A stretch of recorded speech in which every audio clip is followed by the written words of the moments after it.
Hi, good afternoon every one. So നമ്മുടെ ജെയുടെ great Indian ബാറ്റിൽ നമ്മൾ ഇന്നലെ നന്നായിട്ട് എഴുതി. സോ നിങ്ങൾക്കൊരു നല്ല എക്സ്പീരിയൻസ് ആയിരിക്കും. കമ്പ്യൂട്ടറൈസ്ഡ് എക്സാം ആയിരുന്നു. ശരിക്കുള്ള JEE എക്സാം പോലെ തന്നെ ഉള്ള ഒരു ആംബിയൻസിലൂടെ കടന്നുപോയപ്പോൾ കുറേയൊക്കെ നിങ്ങൾക്ക് അതിൻ്റെ ഒരു കാര്യങ്ങളൊക്കെ മനസ്സിലായിട്ടുണ്ടാവും. എനിവേ എക്സാംസ് എല്ലാവരും നന്നായിട്ട് എഴുതിയെന്ന് വിചാരിക്കുന്നു. നമുക്ക് അതിന്റെ ക്വസ്റ്റ്യൻ ഡിസ്കഷനിലേക്ക് കിടക്കാം. വേഗത്തിൽ നമുക്ക് ക്വസ്റ്റ്യനിലേക്ക് കിടക്കാം. ഓരോരോ ക്വസ്റ്റ്യനും കൃത്യമായിട്ട് കോൺസെപ്റ്റ് മനസ്സിലാക്കി ഓപ്ഷൻ മനസ്സിലാക്കിയിട്ട് നമുക്ക് മുന്നോട്ടേക്ക് പോവാം. So first question, unit and measurement. Dimension of A divided by B in the equation P is equal to A minus T square divided by BX. അതിൽ P എന്ന് പറയുന്നത് പ്രഷർ ആണ്. അപ്പൊ നമുക്കറിയാം രണ്ട് ക്വാണ്ടിറ്റീസ് സബ്ട്രാക്ട് ചെയ്യണമെങ്കിലോ ആഡ് ചെയ്യണമെങ്കിലോ അവരുടെ dimension എന്തായിരിക്കണം? Same ആയിരിക്കണം. അതുകൊണ്ട് തന്നെ എയുടെ ഡയമെൻഷൻ T raised to 2 ആണ്. ഓക്കെ, സോ T സ്ക്വയറിനും എക്കും ഒരേ ഡയമെൻഷൻ ആയിരിക്കണം.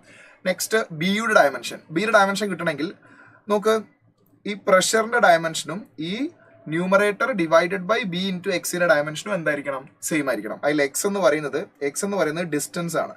ദെൻ പ്രഷറിന്റെ dimension we know that ML raised to -1 T raised to 2 that is equal to, ഇവിടെ ന്യൂമറേറ്ററിന് എ മൈനസ് ടി സ്ക്വയർ ആണ്. എൻ്റെയോ ടി സ്ക്വയറിന്റെ ഏതെങ്കിലും ഒന്നിന്റെ ഡയമെൻഷൻ എടുത്താൽ മതി.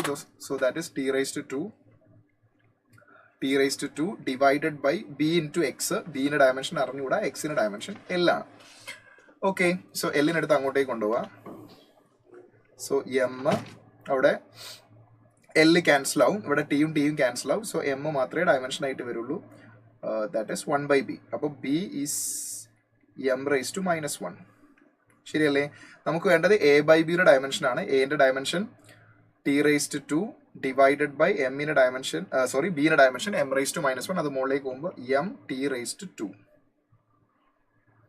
ശരിയല്ലേ മക്കളെ? Yes, good afternoon. ശരിയല്ലടാ? Okay, next question. Pitch and the number of division on the circular scale for the given screw gauge are 0.5 millimeter and 100 respectively. When the screw gauge is fully tightened without any object, the zero of its circular scale is lies 3 division below the main scale. അപ്പോൾ അവിടെ error ഉണ്ട്. കാരണം ഒന്നും വെക്കാത്ത സമയത്ത്, tight ചെയ്യുന്ന സമയത്ത് 0 is 3 line below the reference line. The reading of the main scale of the circular scale is found to be 5.5 millimeter, 48 respectively. Okay, so അവിടെ ആദ്യം നമുക്ക് LC കാൽക്കുലേറ്റ് ചെയ്യാം. Least count is equal to 0.5 pitch 0.5 divided by number of division is 100. That is least count is equal to 0.005 millimeter, right? Then reading നോക്കുമ്പോൾ അവിടെ error ഉണ്ട്. അത് കാരണം തന്നെ എത്ര ഡിവിഷൻസ് ആണ് എറർ ഉള്ളത്? 3 ഡിവിഷൻസ് ആണ് എറർ ഉള്ളത്. പിന്നെ സർക്കുലർ സ്കെയിൽ ഡിവിഷൻ 48 ആണ്. അപ്പൊ കറക്റ്റഡ് റീഡിങ് വരിക 48 - 3 ദാറ്റ് ഇസ് 45 ആണ്. ദെൻ വാല്യൂ വരിക MSR that is 5.5 millimeter plus corrected ആയിട്ടുള്ള head scale reading 45 into least count 0.005. So 45 into 0.005, 45, 225, 0.005 ആയതുകൊണ്ട് 5.5 millimeter plus 0.225. അപ്പോൾ എത്ര വരടാ? 5.725 millimeter. So that is option B is the right answer. ശരിയല്ലേ? Yes, option B is the right answer. Ready? Clear അല്ലടാ? Yes, hello, hi. Okay, next question നോക്ക്. Question number 3. A tennis ball is released from a height h after falling on a wooden floor. It rebounds and reaches the height h/2. അപ്പൊ നോക്ക്, h ഹൈറ്റിൽ നിന്നും താഴേക്ക് വീഴുന്ന ഒരു ball അല്ലെങ്കിൽ object. അപ്പൊ അത് താഴേക്ക് വീഴുന്ന, അപ്പൊ അതിന്റെ വെലോസിറ്റി കൂടി വരും. ഏറ്റവും മുകളിൽ ഡ്രോപ്പ് ചെയ്യുന്ന സമയത്ത് അതിന്റെ ഇനീഷ്യൽ വെലോസിറ്റി 0 ആയിരിക്കും. താഴേക്ക് വരുന്നതിനനുസരിച്ച് വെലോസിറ്റി കൂടി വരും. താഴെ വന്ന് തട്ടുന്ന സമയത്ത് മാക്സിമം വെലോസിറ്റി ഉണ്ടാവും. ബൗൺസ് ചെയ്യുന്ന സമയത്ത് അതിന്റെ വെലോസിറ്റിയുടെ ഡയറക്ഷൻ മാറും. ഇപ്പൊ ഇവിടെ താഴോട്ടേക്കാണ് വെലോസിറ്റി എങ്കിൽ ബൗൺസ് ചെയ്യുന്ന സമയത്ത് അതിന്റെ വെലോസിറ്റി മുകളിലേക്കായിരിക്കും. അങ്ങനെ അത് എത്ര ഹൈറ്റ് വരെ പോകുന്നുണ്ട്? h/2 ഹൈറ്റ് വരെ പോകുന്നുണ്ട്. h ഹൈറ്റിൽ നിന്നാണ് ആ സാധനം താഴേക്ക്, ആ ഒബ്ജക്റ്റ് താഴേക്ക് വീഴാൻ തുടങ്ങിയത്. അപ്പൊ താഴെ എത്തുമ്പോൾ ഒരു വെലോസിറ്റി ഉണ്ടാവും. പിന്നെ റീബൗണ്ട് ചെയ്തിട്ട് എത്ര ഹൈറ്റ് വരെ പോകുന്നുണ്ട്? h/2 ഹൈറ്റ് വരെ പോകുന്നുണ്ട്. ശരിയല്ലേ? h/2 ഹൈറ്റ് വരെ പോകുന്നുണ്ട്. അപ്പൊ നോക്ക്, താഴെ എത്തുന്ന സമയത്ത് അതിനൊരു വെലോസിറ്റി ഉണ്ട് എങ്കിൽ v, തിരിച്ച് മുകളിലേക്ക് റീബൗണ്ട്സ്ഡ് ആവുന്ന സമയത്ത് അതിന്റെ വെലോസിറ്റി -v/2 ആയിരിക്കും. മൈനസ് എന്തുകൊണ്ടാന്ന് വെച്ച് കഴിഞ്ഞാൽ ഡയറക്ഷൻ മാറി. മൈനസ് എന്ത്? Hi, yes, good afternoon.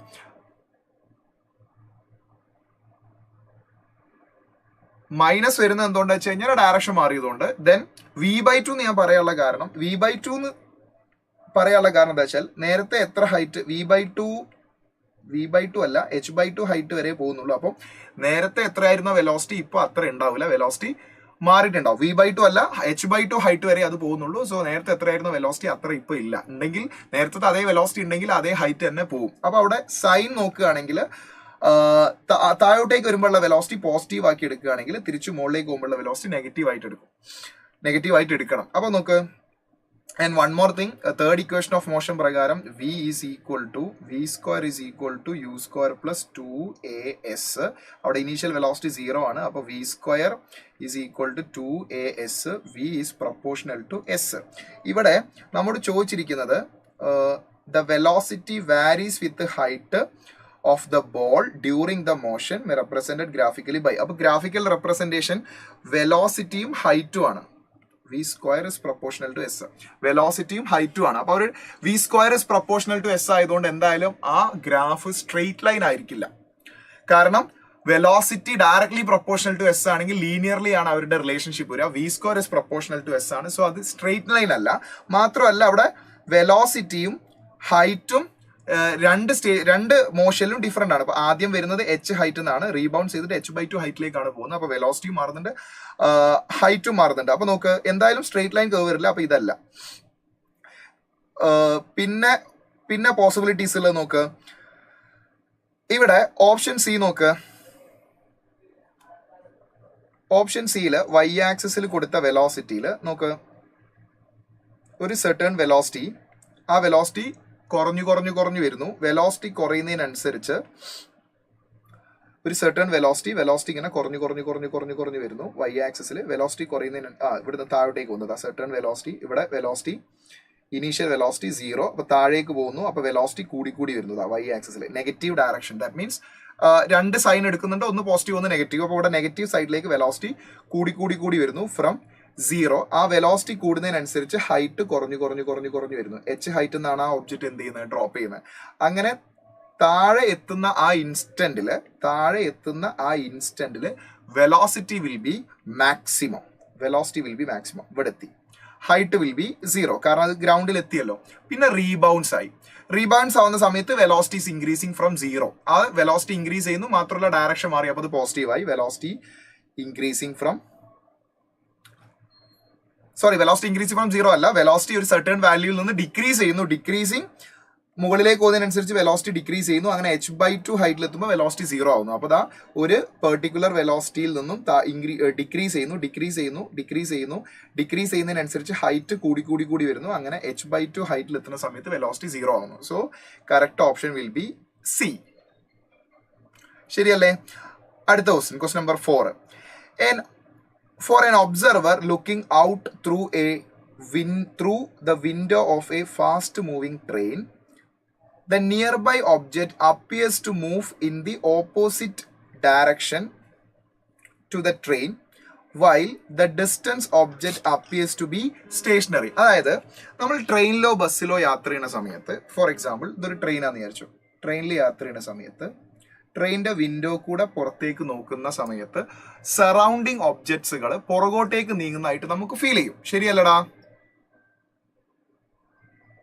Surrounding ഒബ്ജക്റ്റുകൾ പുറകോട്ടേക്ക് നീങ്ങുന്നതായിട്ട് നമുക്ക് ഫീൽ ചെയ്യും. ആ സറൗണ്ടിങ് ഒബ്ജക്റ്റിൽ തന്നെ ട്രെയിനോട് അടുത്തുള്ള ഒബ്ജക്റ്റ്, അതായത് നമ്മൾ വിൻഡോന്ന് നോക്കുമ്പോൾ വിൻഡോയോട് ചേർന്ന് നിൽക്കുന്ന ഒബ്ജക്റ്റുകളൊക്കെ വളരെ ഫാസ്റ്റ് ആയിട്ട് മൂവ് ചെയ്യുന്നതും വളരെ ഡിസ്റ്റൻസിലുള്ള ഫാർ ഒബ്ജക്ട്സ് പതുക്കെ അല്ലെങ്കിൽ അപ്രോക്സിമേറ്റ്ലി സ്റ്റേഷനറി ആയിട്ട് നിൽക്കുന്നതും ഫീൽ ചെയ്യും. അതിന്റെ കാരണം എന്താന്നുള്ളതാണ് നമുക്ക് നോക്കേണ്ടത്. നോക്ക്, ഇപ്പൊ ട്രെയിന് ഈ പൊസിഷനിലായിരുന്നു.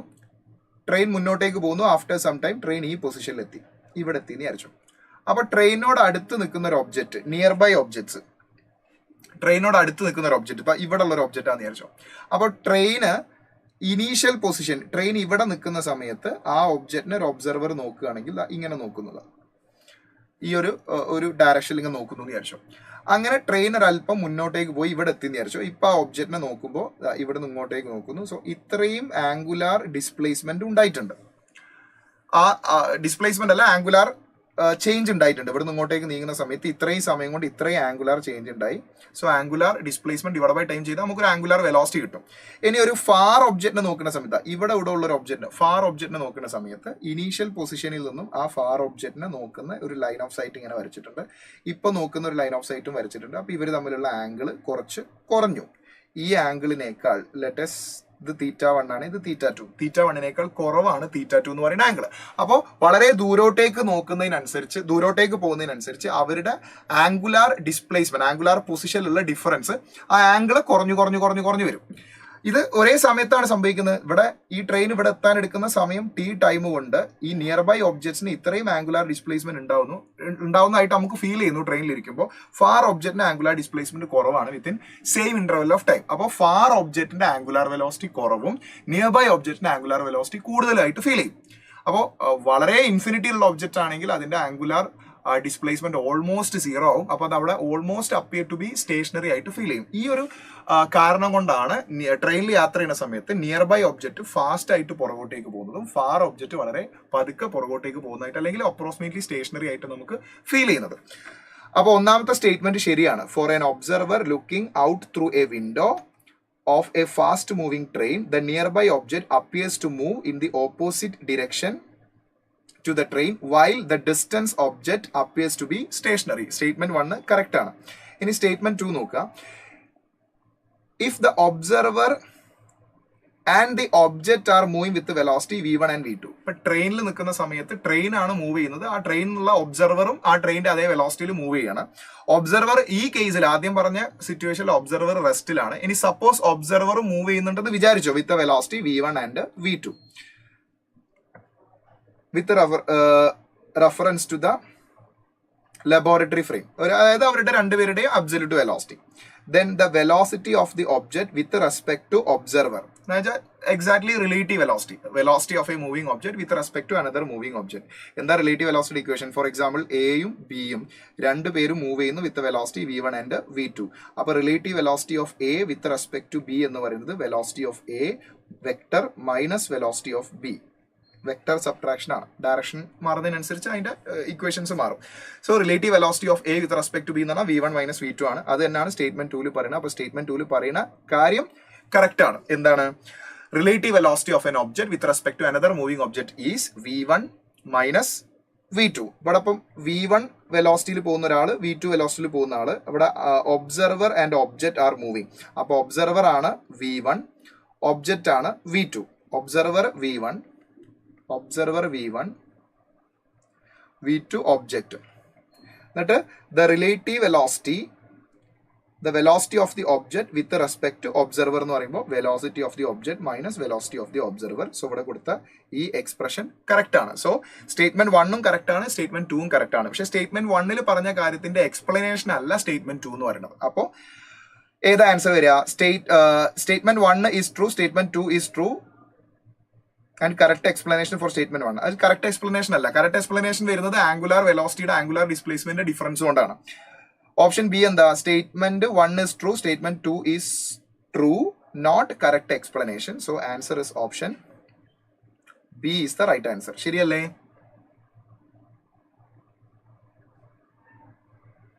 ശരിയല്ലടാ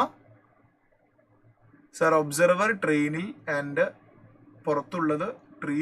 അതെ, ഈ ട്രെയിനിന്റെ അകത്തിരുന്ന് പുറത്തേക്ക് നോക്കുന്ന സമയത്ത് ട്രെയിനിന്റെ വെലോസിറ്റി ആണ് ഒബ്സർവറിന്റെ വെലോസിറ്റി. പുറമേ ഉള്ള ഒബ്ജക്റ്റ് അവിടെ സ്റ്റേഷനറി ആണെങ്കിൽ അതിന് വെലോസിറ്റി ഇല്ല. അപ്പൊ നമ്മൾ റിലേറ്റീവ് വെലോസിറ്റി എടുക്കുന്ന സമയത്ത് റിലേറ്റീവ് വെലോസിറ്റി ഓഫ് പുറമേ ഉള്ള ഒബ്ജക്റ്റ്, ഔട്ട്സൈഡ് ഒബ്ജക്റ്റ്. അപ്പൊ റിലേറ്റീവ് വെലോസിറ്റി ഓഫ് ഒബ്ജക്റ്റ് എന്ന് പറയുമ്പോൾ വെലോസിറ്റി ഓഫ് ഒബ്ജക്റ്റ് അത് 0 ആവും. Minus with respect to observer ആണ്. അപ്പൊ minus velocity of observer minus velocity of observer എത്രയാണ് വരുന്നത്? അപ്പൊ 0 മൈനസ് v എന്ന് പറഞ്ഞാൽ മൈനസ് വെലോസിറ്റി ഓഫ് ഒബ്സർവർ. അപ്പൊ ട്രെയിനിൽ ഇരിക്കുമ്പോൾ നമ്മുടെ വെലോസിറ്റി ഉണ്ടാവുമല്ലോ, അതിന്റെ നെഗറ്റീവ് വെലോസിറ്റി പുറത്തുള്ള ഒബ്ജക്റ്റിനുള്ളതായിട്ട് നമുക്ക് തോന്നും. അപ്പൊ നമ്മൾ പോകുന്ന എങ്ങോട്ടേക്കാണ് അതിന്റെ ബാക്കോട്ട്, അതിന്റെ ഓപ്പോസിറ്റ് ഡയറക്ഷനിൽ പുറത്തുള്ള സറൗണ്ടിങ് ഒബ്ജക്റ്റ് മൂവ് ചെയ്യുന്നതായിട്ട് നമുക്ക് ഫീൽ ചെയ്യും.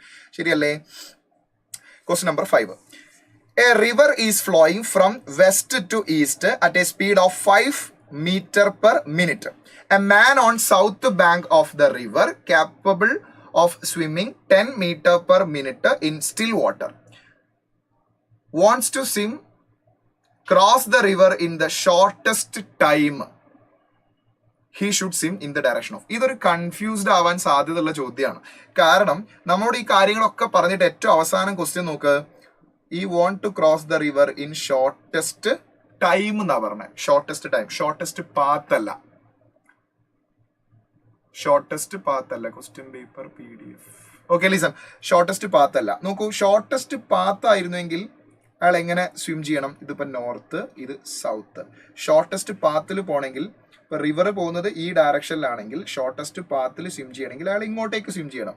അപ്പോൾ റിസൾട്ടന്റ് വെലോസിറ്റി അയാൾക്ക് നേരെ കിട്ടും. ഇതാണ് ഷോർട്ടസ്റ്റ് പാത്തിന്റെ കോൺസെപ്റ്റ്. ഇത് നിങ്ങൾക്ക് അറിയാം. പക്ഷെ നമ്മോട് പറഞ്ഞ ഷോർട്ടസ്റ്റ് പാത്ത് അല്ല, നമ്മോട് പറഞ്ഞ എന്താ, ഷോർട്ടസ്റ്റ് ടൈം ആണ്. ഷോർട്ടസ്റ്റ് ടൈം ആവണമെങ്കിൽ നേരെ സ്വിം ചെയ്താൽ മതി. നേരെ സ്വിം ചെയ്താൽ റിവർ അയാളെ പുഷ് ചെയ്തിട്ട് വേറെ ഡയറക്ഷനിലേക്ക് എത്തിക്കും. ബട്ട് അയാളുടെ വെലോസിറ്റി, റിസൾട്ടന്റ് വെലോസിറ്റി അയാളുടെ ആക്ച്വൽ വെലോസിറ്റിനേക്കാൾ കൂടുതലായിരിക്കും. അപ്പോൾ കുറെ ഡിസ്റ്റൻസ് ട്രാവൽ ചെയ്യുന്നുണ്ടെങ്കിലും വലിയ വെലോസിറ്റിയിലാണ്, അയാളുടെ എഫേർട്ടിന്റെ വെലോസിറ്റിനേക്കാൾ കൂടുതൽ വെലോസിറ്റിയിലാണ് അയാൾ റിസൾട്ടന്റ്ലി മൂവ് ചെയ്യുന്നത്. അത് കാരണം അയാളുടെ സ്പീഡ് കൂടുതലായത് കാരണം അയാൾക്ക് പെട്ടെന്ന് റിവർ ക്രോസ് ചെയ്യാൻ പറ്റും. അപ്പൊ ഷോർട്ടസ്റ്റ് ടൈമിൽ ക്രോസ് ചെയ്യാൻ പറഞ്ഞാൽ നേരെ റിവറിന്റെ വെലോസിറ്റിക്ക് പെർപെൻഡിക്കുലർ ആയിട്ട് സ്വിം ചെയ്താൽ മതി. അപ്പൊ സൗത്തിൽ നിന്നും റിവർ ഫ്ലോ ചെയ്യുന്ന ഏത് ഡയറക്ഷനിലടാ? റിവർ ഫ്ലോ ചെയ്യുന്ന ഏത് ഡയറക്ഷനിലാണ്? വെസ്റ്റ് ടു ഈസ്റ്റ് ഡയറക്ഷൻ ആണ്. അപ്പൊ അതിന് പെർപെൻഡിക്കുലർ പറയുമ്പോൾ നേരെ സൗത്ത് നിന്ന് ഡ്യൂ നോർത്തിലേക്ക് ഡയറക്റ്റ് സ്വിം ചെയ്താൽ മതി. So due north, option A is the right answer. ശരിയല്ലേ? യെസ്. നെക്സ്റ്റ് ക്വസ്റ്റ്യൻ നോക്ക്. A particle of mass m is act upon by a force F given the mathematical equation that is F. ആ പാർട്ടിക്കിളിന്റെ മുകളിൽ കിട്ടുന്ന ഫോഴ്സിന്റെ equation R divided by t square into V. V at a particular time t. Instantaneous force equation ആണ് തന്നത്. If this force experimentally observe a moving object starting from rest, okay, both starting from rest, the best way is to plot is, okay, അവിടെ നമുക്ക് plot ചെയ്യാൻ പറ്റുന്ന, graph plot ചെയ്യാൻ പറ്റുന്ന velocity against time 1/ടൈം, velocity against T square, velocity log of velocity against T square, log of velocity against T, log of velocity against 1/t square. അപ്പൊ അവിടെ വെലോസിറ്റിയുടെ ലോഗും ടൈമും തമ്മിലുള്ള റിലേഷൻഷിപ്പ് ഉണ്ടാക്കി നോക്കുക. അത് ഏത് ടൈപ്പ് റിലേഷൻഷിപ്പ് ആണെന്ന് നോക്കിയാൽ മതി. ഇപ്പൊ ഇവിടെ നോക്ക്, ഫോഴ്സിന്റെ ഇക്വേഷൻ തന്നിട്ടുണ്ട്. ഫോഴ്സ് എന്ന് പറയുന്നത് ma. അപ്പൊ m into acceleration is equal to r divided by T square into v എന്ന് എഴുതാം. ഇനി നോക്ക്, ഈ ആക്സിലറേഷൻ നമുക്ക് എങ്ങനെ എഴുതാം? dv/dt എന്ന് എഴുതാം. Instantaneous acceleration, rate of change of velocity with respect to time, that is equal to r divided by T square into v എന്ന് എഴുതാം. ഇവിടെ നോക്ക് dv/dt. ഈ dt-നെ ഇങ്ങോട്ടേക്ക് കൊണ്ടുപോകാം, v-നെടുത്ത് താഴെ കൂടാം. അപ്പൊ നമുക്ക് വാരിയബിളിന്റെ ഫോമിലേക്ക് ആവും. അതായത് m dv divided by v that is equal to r divided by T square into D T എന്ന് വരും. ശരിയല്ലേ? മാസിനെയും കൂടെ അങ്ങോട്ടേക്ക് കൊണ്ടുപോകാം. അപ്പൊ അവിടെ വെലോസിറ്റി മാത്രമായി dv into 1/v, 1/v into dv that is equal to r divided by m t raise to -2 dt. എന്നിട്ട് രണ്ട് സൈഡിലും ഇന്റഗ്രേറ്റ് ചെയ്യാം. അപ്പൊ 1/v dv ഇന്റഗ്രേറ്റ് ചെയ്താൽ ln v log v ln v that is equal to, ഇവിടെ r by m constant ആണ്, t raised to -2 integrate ചെയ്യാം. So r divided by m, t raised to -2 integrate ചെയ്താൽ t raised to -2 plus 1 that is -1 divided by -1. So ln v is equal to minus of r divided by m into t raised to -1 എന്ന് പറഞ്ഞാൽ എന്താ? 1/t. അപ്പൊ അവിടെ r by m constant ആണ്. So ln v is proportional to 1/t. So ln v യും ടൈമും തമ്മിലുള്ള relationship കിട്ടി, which is proportional to 1/t. അപ്പൊ ഏത് ഗ്രാഫ് പ്ലോട്ട് ചെയ്യുന്നതാണ് ഏറ്റവും best? ln v against inverse of time, that is option 1 is the right answer. ശരിയല്ലേ? Yes. Shortest ടൈമിൽ ട്രാവൽ ചെയ്യുമ്പോൾ ഷോർട്ടസ്റ്റ് ഡിസ്റ്റൻസ് ചെയ്താൽ പോരെ? അങ്ങനെയല്ല.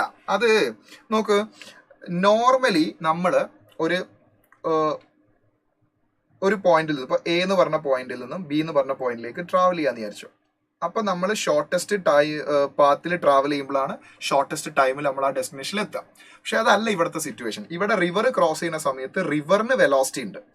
അതായത് സ്റ്റിൽ ആയിട്ടുള്ള ഒരു ഫ്രെയിമിലൂടെ അല്ല ട്രാവൽ ചെയ്യുന്നത്, റിവറിന് വെലോസിറ്റി ഉണ്ട്. അപ്പൊ നോക്ക്, റിവറിന്റെ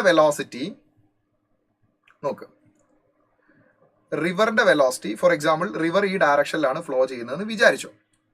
ഓക്കെ, അപ്പൊ ഒരാള് ഡയറക്റ്റ് ആയിട്ട് റിവറിന്റെ വെലോസിറ്റിക്ക് പെർപെൻഡിക്കുലർ ആയിട്ട് സ്വിം ചെയ്ത് വിചാരിച്ചു. ദിസ് ഇസ് അയാളുടെ വെലോസിറ്റി ഓഫ് മാൻ. ഇത് റിവറിന്റെ വെലോസിറ്റി ഓഫ് റിവർ. അപ്പൊ അയാളുടെ വെലോസിറ്റി VM മാത്രമാണ്. അപ്പൊ അയാൾക്ക് റിസൾട്ടന്റ് റിവറിൽ കിട്ടുന്ന വെലോസിറ്റി എന്ന് പറയുന്നത് റിവറിന്റെ ഫ്ലോയിങ്ങിന്റെ ആ ഒരു ഹെൽപ്പും കൂടെ ചേർത്തിട്ട് അയാൾക്ക് കിട്ടുന്ന വെലോസിറ്റി എന്ന് പറയുന്നത് √VM² + VR² ആണ്. അപ്പൊ അയാൾ ഈ വെലോസിറ്റി വെച്ചിട്ടാണ് അയാൾ എന്ത് ചെയ്യുന്നത്, മൂവ് ചെയ്യുന്നത്. അപ്പൊ അയാളുടെ നെറ്റ് വെലോസിറ്റി കൂടി. അപ്പോൾ ഇത്രയും ഡിസ്റ്റൻസ് അയാൾ ട്രാവൽ ചെയ്യുന്നുണ്ട്. അപ്പൊ അയാളുടെ നെറ്റ് വെലോസിറ്റി കൂടുതലാണ്. ഇവിടെ ഇപ്പൊ റിവർ ക്രോസ് ചെയ്യാൻ എടുക്കുന്ന ടൈമിന്റെ ഇക്വേഷൻ, ഇതിപ്പോ റിവറിന്റെ വിഡ്ത്താണെങ്കിൽ റിവർ ക്രോസ് ചെയ്യാൻ എടുക്കുന്ന ടൈമിന്റെ ഇക്വേഷൻ എടുക്കുകയാണെങ്കിൽ distance divided by velocity VM. അതെന്തുകൊണ്ടാന്ന് വെച്ച് കഴിഞ്ഞാൽ റിവറിന്റെ വിഡ്ത്ത് ഇതാ ഇങ്ങനെയല്ലേ, ആ റിവറിന്റെ വിഡ്ത്തിന്റെ ഡയറക്ഷനിലുള്ള വെലോസിറ്റി എന്ന് പറയുന്നത് VM ആണ്. ഓക്കെ, അയാൾ ചെരിഞ്ഞു പോകുമ്പോൾ ഇത്രയും ഡിസ്റ്റൻസ് നമുക്ക് അറിയാമെങ്കിൽ അവിടെ ടൈം ടേക്കൺ ടു ക്രോസ് എന്ന് പറഞ്ഞാൽ ഈ ഡിസ്റ്റൻസ് ഡിവൈഡ് ബൈ ആ ഡയറക്ഷനിലുള്ള വെലോസിറ്റി. ഓക്കെ, ഇനി റിവറിന്റെ വിഡ്ത്ത് ഇതാ ഇത്രയും, ഈ ഒരു കറക്റ്റ് ആയിട്ട് റിവറിന്റെ വിഡ്ത്ത് എത്ര ഉണ്ടെന്ന് കിട്ടിക്കഴിഞ്ഞാൽ ആ ഡിസ്റ്റൻസ് ഡിവൈഡഡ് ബൈ ഈ വെലോസിറ്റി ഡിവൈഡ് ചെയ്താൽ നമുക്ക് ടൈം ടേക്കൺ ടു ക്രോസ് കിട്ടും. ഇതാണ് ഈ കേസിൽ ടൈം ടേക്കൺ ടു ക്രോസ്. ഇനി ഇതിപ്പോ ഷോർട്ടസ്റ്റ് പാത്ത് അല്ല, കാരണം അയാൾ പോകുന്ന ഡയറക്ഷൻ ഇങ്ങനെ ചെരിഞ്ഞിട്ടാണ് വരിക. ഇനി ഷോർട്ടസ്റ്റ് പാത്തിൽ അയാൾ സ്വിം ചെയ്യാന്ന് പറയുമ്പോൾ എങ്ങനെ അയാൾ സ്വിം ചെയ്യുക? ഷോർട്ടസ്റ്റ് പാത്തിൽ സ്വിം ചെയ്യണമെങ്കിൽ ഇങ്ങോട്ടേക്ക് മൂവ് ചെയ്യണം, ശരിയല്ലേ? ഇത് അയാളുടെ സ്വന്തം എഫേർട്ടിലുള്ള velocity, that is VM. River അയാളെ ഇങ്ങോട്ടേക്ക് പുഷ് ചെയ്യുന്നു, ദാറ്റ് ഇസ് VR. അപ്പൊ റിസൾട്ടന്റ് വെലോസിറ്റി ഇങ്ങനെ കിട്ടും. അപ്പൊ ഇത് ഹൈപ്പോട്ടനസ് ആയിട്ട് വരും, ഇത് ബേസ് ആയിട്ട് വരും. അപ്പൊ അയാളുടെ റിസൾട്ടന്റ് വെലോസിറ്റി √VM² - VR² ആണ്. സപ്പോസ് ഇതാണ് റിവറിന്റെ വിഡ്ത്ത് എങ്കിൽ ടൈം ടേക്കൺ ടു ക്രോസ് എന്ന് പറയുന്നത് D ഡിവൈഡഡ് ബൈ ആ വിഡ്ത്തിന് നേരെ വരുന്ന പെർപെൻഡിക്കുലർ ആയിട്ടുള്ള റിവറിന്റെ ഫ്ലോ റേറ്റിന് പെർപെൻഡിക്കുലർ ആയിട്ടുള്ള velocity, that is √VM² - VR². ഇതാണ് ടൈം ടേക്കൺ വരിക. നിങ്ങൾ ഈ രണ്ട് ടൈം ടേക്കണിന്റെ ഇക്വേഷൻ നോക്ക്. ഈ ടൈം എന്ന് പറയുമ്പോൾ ഇവിടെ വെലോസിറ്റി VM, ഇവിടെ ഈ ടൈം എന്ന് പറയുമ്പോൾ √VM² - VR². അപ്പൊ ഇവിടെ വെലോസിറ്റി കുറഞ്ഞു, വെലോസിറ്റിയുടെ ഡിനോമിനേറ്ററിൽ വരുന്ന വെലോസിറ്റി കുറഞ്ഞു. അപ്പൊ ടൈം ടേക്കൺ എന്താവും? കൂടും. അപ്പോൾ ഷോർട്ടസ്റ്റ് പാത്തിൽ റിവർ ക്രോസ് ചെയ്യുമ്പോൾ കുറെ സമയം എടുത്തിട്ടാണ് റിവർ ക്രോസ്ഡ് ആവും. ആക്ച്വലി ഇങ്ങനെയാണ് നെറ്റ് നമ്മൾ വരയ്ക്കുന്നതെങ്കിലും അയാൾ അങ്ങനെയല്ല പോകുന്നത്, അയാൾ ഇങ്ങോട്ടേക്കാണ് പോകുന്നത്. ഇങ്ങനെ ഗ്രാജുവലി ആ ടേൺ ചെയ്തിട്ട് ഈ ഓപ്പോസിറ്റ് പോയിന്റിൽ എത്തുകയാണ്. അല്ലാതെ ഡയറക്റ്റ് ഇങ്ങനെയല്ല അയാളുടെ പാത്ത് വരിക, അയാൾ കേർവ്ഡ് ആയിട്ടുള്ള ഒരു പാത്ത് പോലെയാണ് വരിക. അപ്പൊ അവിടെ കൂടുതൽ ടൈം എടുക്കുന്നത് എന്തുകൊണ്ടാ വെച്ചാൽ അവിടെ വെലോസിറ്റി കുറവായതുകൊണ്ടാണ്. അപ്പൊ ഷോർട്ടസ്റ്റ് പാത്തിലല്ലേ ഷോർട്ടസ്റ്റ് ടൈം എന്ന് ചോദിക്കുന്നതിൽ പ്രസക്തിയില്ല, കാരണം ഇത് റിവർ ക്രോസിംഗ് ആണ്, നമ്മൾ സാധാരണ ചിന്തിക്കുന്ന രൂപത്തിലല്ല. അപ്പൊ ഇങ്ങനെ റിവറിന് പെർപെൻഡിക്കുലർ ആയിട്ട് സ്വിം ചെയ്യുമ്പോഴാണ് അത് ഷോർട്ടസ്റ്റ് ടൈമിൽ റിവർ ക്രോസ്ഡ് ആവുക. നമ്മോട് ചോദിച്ചത് ഷോർട്ടസ്റ്റ് ടൈമിൽ എങ്ങനെ റിവർ ക്രോസ് ചെയ്യാന്നുള്ളതാണ്. അപ്പൊ ഡ്യൂ നോർത്ത് മനസ്സിലായോ? ക്ലിയർ ആണോ? Okay, next question 7th one നോക്ക്. A given object take n times more time to slide down 45-degree rough inclined plane it take to slide down in perfectly smooth. അതായത് ഒരു inclined plane, ഇത് നമ്മൾ short cut equation പഠിച്ചതാണ്. ഒരു inclined plane inclination 45 ആണ്. അപ്പൊ അവിടെ ഒരു ഒബ്ജക്റ്റ് ഇങ്ങനെ സ്മൂത്ത് സർഫസിൽ താഴേക്ക് വീഴുകയാണ്. ഇതിപ്പോ സ്മൂത്ത് ആണെന്ന് വിചാരിച്ചോ, സ്മൂത്ത് സർഫസിൽ താഴേക്ക് വേണം. അപ്പൊ അയാൾ പെട്ടെന്ന് താഴേക്ക് എത്തും, വേഗം എത്തും. അയാളുടെ താഴെ എത്താൻ എടുക്കുന്ന സമയം വളരെ കുറവായിരിക്കും. So time taken in smooth. ഇനി ഇത് റഫ് സർഫസ് ആണെങ്കിലോ, റഫ് സർഫസ് ആണെങ്കിൽ ഫ്രിക്ഷൻ ഉള്ളത് കൊണ്ട് തന്നെ താഴേക്ക് വരാൻ കുറച്ച് അധിക സമയം എടുക്കും. കാരണം അവിടെ ആക്സലറേഷൻ കുറയും, കാരണം ഫ്രിക്ഷനെയും കൂടെ ഓവർകം ചെയ്തിട്ട് വേണം താഴേക്ക് വരാൻ. സ്മൂത്ത് സർഫസിൽ ആക്സലറേഷൻ വരിക G sin θ ആണ്, റഫ് സർഫസിൽ വരിക G sin θ - μg cos θ ആണ്. നിങ്ങൾക്ക് അറിയാം ഫ്രിക്ഷനും കൂടെ കൺസിഡർ ചെയ്യുമ്പോൾ. അപ്പോൾ റഫ് സർഫസിൽ താഴെ എത്താൻ എടുക്കുന്ന സമയം TR is greater than that of TS. Smooth സർഫസിൽ പെട്ടെന്ന് എത്തും, റഫ് സർഫസിൽ കുറച്ചധികം സമയം എടുക്കും. അപ്പോൾ ഇങ്ങനെ നമുക്കൊരു റിലേഷൻ ഉണ്ടാക്കുകയാണെങ്കിൽ, അതായത് റഫ് സർഫസിൽ താഴെ എത്താൻ എടുക്കുന്ന സമയം is n times of smooth സർഫസിൽ താഴെ എത്താൻ എടുക്കുന്ന സമയം. റഫ് സർഫസിൽ താഴെ എത്താൻ 2 സെക്കൻഡും സോറി, സ്മൂത്ത് സർഫസിൽ താഴെ എത്താൻ 2 സെക്കൻഡും റഫ് സർഫസിൽ താഴെ എത്താൻ 6 സെക്കൻഡും ആണെന്ന് വിചാരിച്ചു. അപ്പോൾ ഒന്നിൽ 2 സെക്കൻഡും ഒന്നിൽ 6 സെക്കൻഡും. അപ്പോൾ അവർ തമ്മിലുള്ള റിലേഷൻ എന്താ? 3 ടൈംസ് അല്ലേ? 2 സെക്കൻഡ്സിന്റെ 3 ടൈംസ് ആണ് 6 സെക്കൻഡ്സ്. അപ്പോൾ ആ n ടൈംസ് എന്ന് പറയുന്നതിന്റെ മീനിങ് അതാണ്. അപ്പോൾ നോക്ക്, an object take n times more time to slide down 45 degree rough plane as it take to slide down perfectly smooth. അപ്പോൾ റഫിൽ എടുക്കുന്ന സമയം n ടൈംസ് ഓഫ് സ്മൂത്തിലാണ്. അങ്ങനെ n ടൈംസ് ഓഫ് സ്മൂത്തിലാണെങ്കിൽ നമ്മൾ ഷോർട്ട് കട്ട് ഇക്വേഷൻ പഠിച്ചിട്ടുണ്ട്, ഞാനത് പ്രൂവ് ചെയ്യുന്നില്ല. അവിടുത്തെ റഫ് സർഫസിന്റെ coefficient of friction tan theta, coefficient of friction is equal to tan theta into 1 minus 1/n². ആ n എന്ന് പറഞ്ഞാൽ എന്താ? റഫ് സർഫസിന്റെയും സ്മൂത്ത് സർഫസിലെയും താഴെത്താൻ എടുക്കുന്ന സമയത്തിന്റെ റേഷ്യോ ആണ്. ഓക്കെ, സോ ഇത് നമ്മൾ ഡയറക്റ്റ് പഠിച്ച ഇക്വേഷൻ ആണ്. ഓർമ്മണ്ടോ ഈ പഠിച്ച ഇക്വേഷൻ?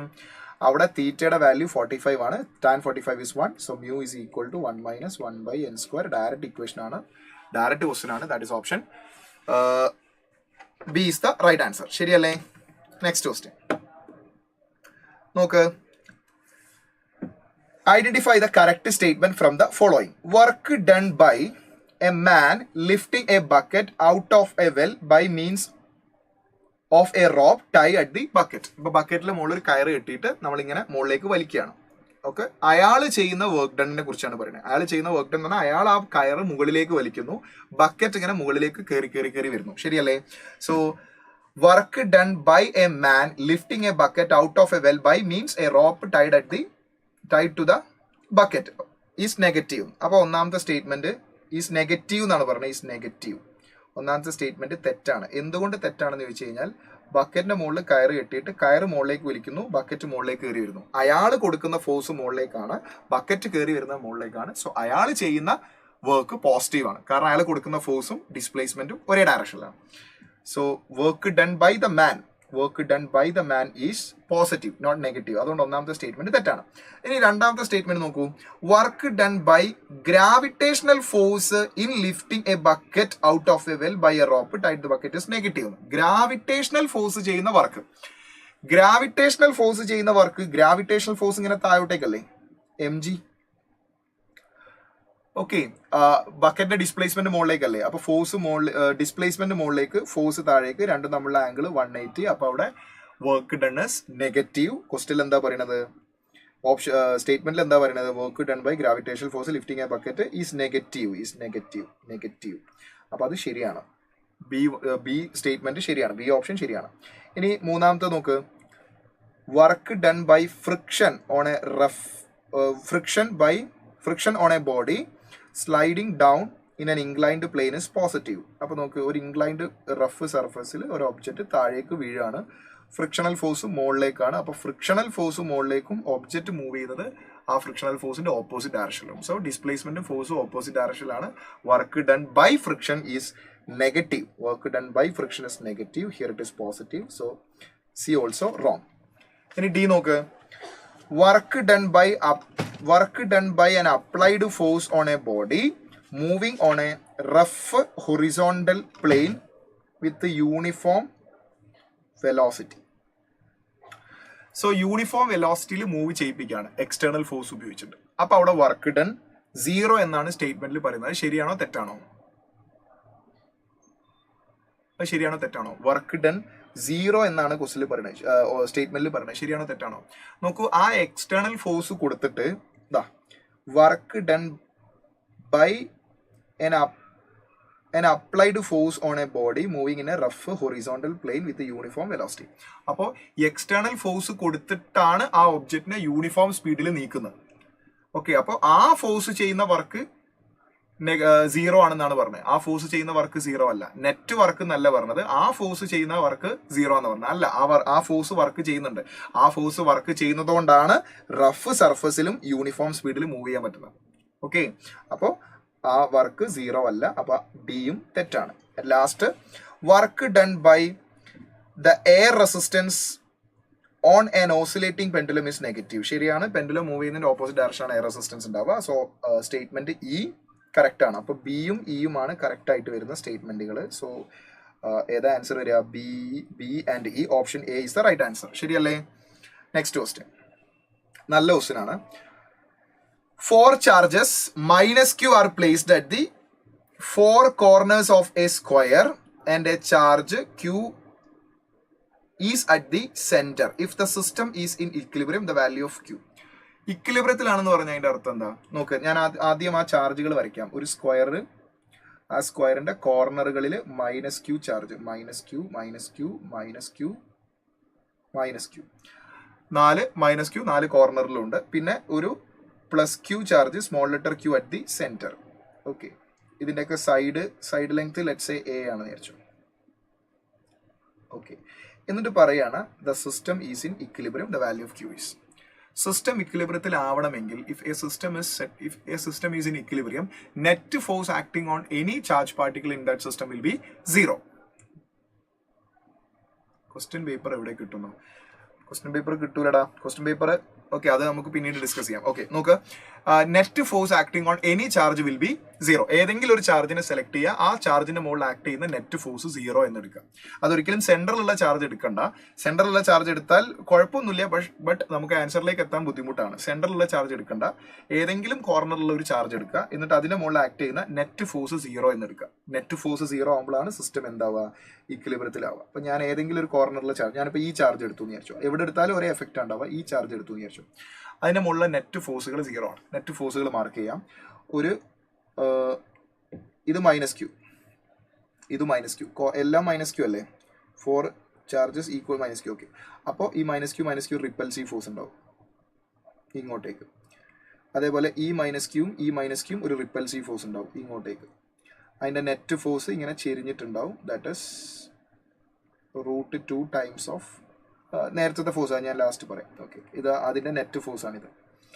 പിന്നെ ഏത് ഫോഴ്സ് ഉണ്ടാവുക? ഈ മൈനസ് ക്യൂവും തമ്മിൽ റിപ്പൽസീവ് ഫോഴ്സ് ഉണ്ടാവും, അതും ഇങ്ങോട്ടേക്ക്. ആ 2 ഫോഴ്സും ഞാൻ ഇക്വേഷൻ എഴുതാം.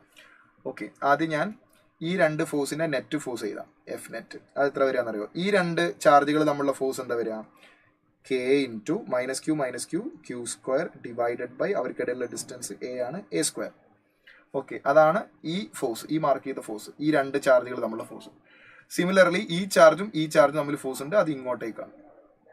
ആ രണ്ടും പെർപെൻഡിക്കുലർ ആണ്, 90 ഡിഗ്രി ആണ്. അതിന്റെ റിസൾട്ടന്റ് ആണ് ഞാൻ എഴുതാൻ പോകുന്ന ഫോഴ്സ്. അപ്പൊ റിസൾട്ടന്റ് എടുക്കുമ്പോൾ √2 ടൈംസ് ഓഫ് ഇൻഡിവിജ്വൽ ഫോഴ്സ്, കാരണം പെർപെൻഡിക്കുലർ ഫോഴ്സ് അല്ലേ, ഈക്വൽ ഫോഴ്സുകളാണ്, ഈക്വൽ മാഗ്നിറ്റ്യൂഡ് ആണ്. അപ്പൊ √2 ടൈംസ് ഓഫ് എഫ്, അപ്പൊ √2 times of K Q square divide by A square plus ഇനി ഈ ഫോഴ്സ് ഡയഗണലി ഓപ്പോസിറ്റ് ഉള്ള ചാർജുകൾ തമ്മിലുള്ള ഫോഴ്സ് അതെന്തായിരിക്കും?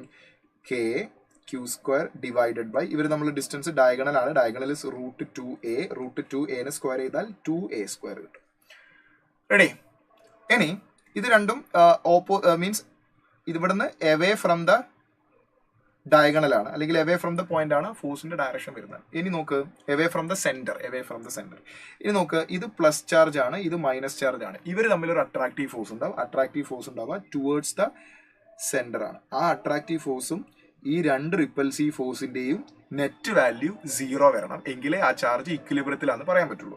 അപ്പൊ ഈ 2 ഫോഴ്സിന്റെ സമ്മും ഇവിടുന്ന് സെന്ററിലേക്കുള്ള ഈ ഫോഴ്സും എന്തായിരിക്കണം? ഈക്വൽ ആയിരിക്കണം. അപ്പോൾ ആ പുറത്തേക്കുള്ള ഈ 2 ഫോഴ്സിന്റെ വാല്യൂ ഞാൻ ഇവിടെ എഴുതിയിട്ടുണ്ട്. And that should be equal to അകത്തേക്കുള്ള ഫോഴ്സ് കെ, ഈ ചാർജ് ക്യൂ, ഈ ചാർജ് ക്യാപിറ്റൽ ക്യൂ, അപ്പൊ കെ ക്യൂ ഡിവൈഡഡ് ബൈ ഈ 2 ചാർജുകൾ തമ്മിലുള്ള ഡിസ്റ്റൻസ് എന്ന് പറയുന്നത് ഡയഗണലിന്റെ ഹാഫ് ആണ്. ഡയഗണൽ എന്ന് പറയുന്നത് √2 ടൈംസ് ഓഫ് എ ആണ്, അതിന്റെ ഹാഫ് എന്ന് പറയുമ്പോൾ √2a ഡിവൈഡഡ് ബൈ 2 എന്ന് വരും. ശരിയല്ലേ? √2a divided by 2, that is √2a divided by 2 whole square.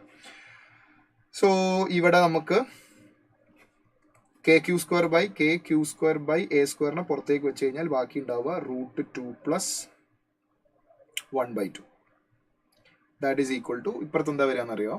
K Q divided by √2a whole divide by 2നെ സ്ക്വയർ ചെയ്യുമ്പോൾ 2a സ്ക്വയർ ബൈ 4 വരും. 2a സ്ക്വയർ ബൈ 4, ആ 2ഉം 4ഉം കട്ട് ചെയ്ത് കഴിഞ്ഞാൽ താഴെ 2 വരാം, 2 നേരെ മുകളിലേക്ക് പോകും. സോ കെ ക്യൂ സ്ക്വയർ, ഇനി നമുക്ക് ഇത് കട്ട് ചെയ്ത് കളയാം. കെ ക്യൂ സ്ക്വയർ കെയും കട്ട് ചെയ്യാം, ക്യൂ സ്ക്വയറിൽ ഒരു ക്യൂവും ഈ ക്യൂനെയും കട്ട് ചെയ്യാം, എ സ്ക്വയറും കട്ട് ചെയ്യാം.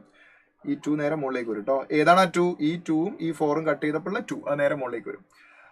സോ ബാക്കി ഇവിടെ എന്താ ഉണ്ടാവുക? ഇവിടുത്തെ ഒരു ചാർജ് ഉണ്ടാവും ക്യൂ, പിന്നെ √2 plus 1/2 that is equal to 2 മുകളിലേക്കും 2 into q സ്ക്വയറിൽ ഒരു q ഇവിടുത്തെ ഈ q ക്യാൻസൽ ആയി. അപ്പോൾ ഇവിടെ ഇനി സ്മോൾ ലെറ്റർ q അല്ല ഉണ്ടാവുക. Yes, small letter q. Okay, ഇനി ബാക്കി q ഇൻറ്റു ഇവിടെ √2 ഇവിടെ ക്രോസ് മൾട്ടിപ്ലൈ ചെയ്ത് കഴിഞ്ഞാൽ 2√2 plus 1 whole divided by 2 that is equal to അപ്പറുള്ള 2q. ഈ 2 അങ്ങോട്ടേക്ക് കൊണ്ടുവന്നു കഴിഞ്ഞാൽ അത് 4 ആവും. അപ്പോൾ q divided by 4 ബ്രാക്കറ്റിൽ 2√2 plus 1 that is equal to small letter q. This is the final answer. നമ്മോട് ചോദിച്ചത് the value of small letter q ആണ്. Small letter q is equal to capital letter q by 4 into 2√2 plus 1. So ഏതാ answer വരിക? q by 4 വരുന്ന ഒറ്റ ഓപ്ഷനേ ഉള്ളൂ. Minus അല്ലല്ലോ, നമുക്ക് പ്ലസ് ആൻസർ അല്ലേ വന്ന്. പ്ലസ് വരണം, കാരണം ഇത് ഇങ്ങോട്ടേക്ക് ഫോഴ്സ് വരുമ്പോൾ അതിന് അട്രാക്റ്റീവ് ഫോഴ്സ് കൊടുത്താലേ അതിനവിടെ ഇക്വിലിബ്രിയത്തിൽ നിർത്താൻ പറ്റുള്ളൂ. അപ്പോൾ ഇത് മൈനസ് ക്യൂ ആണെങ്കിൽ അട്രാക്റ്റീവ് ഫോഴ്സ് പ്ലസ് ക്യൂ തന്നെ ആയിരിക്കണം. അപ്പോൾ പ്ലസ് എൻ ആണ്. So answer is option B. ശരിയല്ലേ? q by 4 1 plus 2√2 plus 1. Yes, correct. Next അടുത്ത ക്വസ്റ്റൻ നോക്ക്. റൊട്ടേഷൻ മോഷനിൽ സെന്റർ ഓഫ് മാസ് കണ്ടുപിടിക്കാനുള്ള ക്വസ്റ്റൻ ആണ്. A uniform rectangular thin sheet A, B, C, D of mass M has length, breadth A and B shown in the figure. The shaded portion HBGO. അപ്പോൾ ഈ portion ഇതാണ് shaded portion. Is cut off. അത് cut ചെയ്ത് ഒഴിവാക്കി കഴിഞ്ഞാൽ remaining shape ഇങ്ങനെ ഉണ്ടാവുക.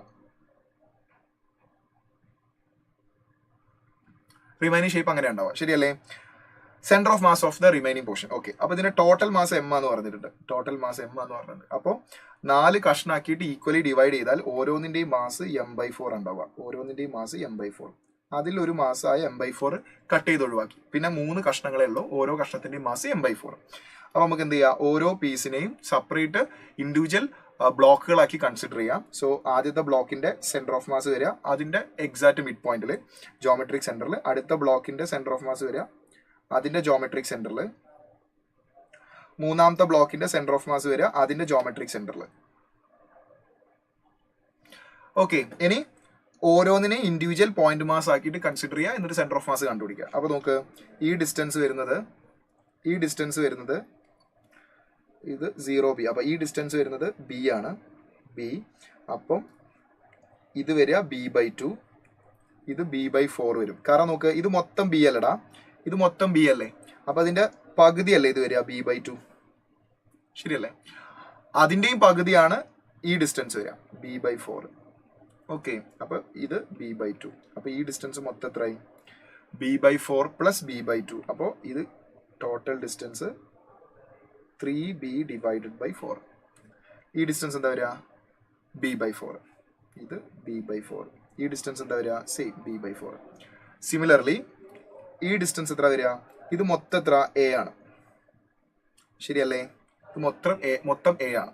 ഇത് അതിന്റെ പകുതി a/2, ഇത് അതിന്റെയും പകുതി, അപ്പൊ a/4. സോ ഈ ഡിസ്റ്റൻസ് a/4 വരും, ഈ ഡിസ്റ്റൻസും a/4 വരും. നേരത്തെ ചെയ്ത പോലെ തന്നെ എടുക്കുകയാണെങ്കിൽ 3a/4 വരും. ഓക്കെ, ഇനി നമുക്ക് ഏതെങ്കിലും ഒരു കോർഡിനേറ്റ് കണ്ടാൽ മതി. രണ്ടിനും സെയിം കോർഡിനേറ്റ്, ഏതെങ്കിലും ഒരു X coordinate or Y coordinate of centre of mass കണ്ടാൽ മതി. കാരണം രണ്ടും ഒരേ വാല്യൂ തന്നെയാണ് വരിക. കാരണം 3 മാസിന്റെ എക്സ് കോർഡിനേറ്റും വൈ കോർഡിനേറ്റും ഒരേപോലെയാണ്.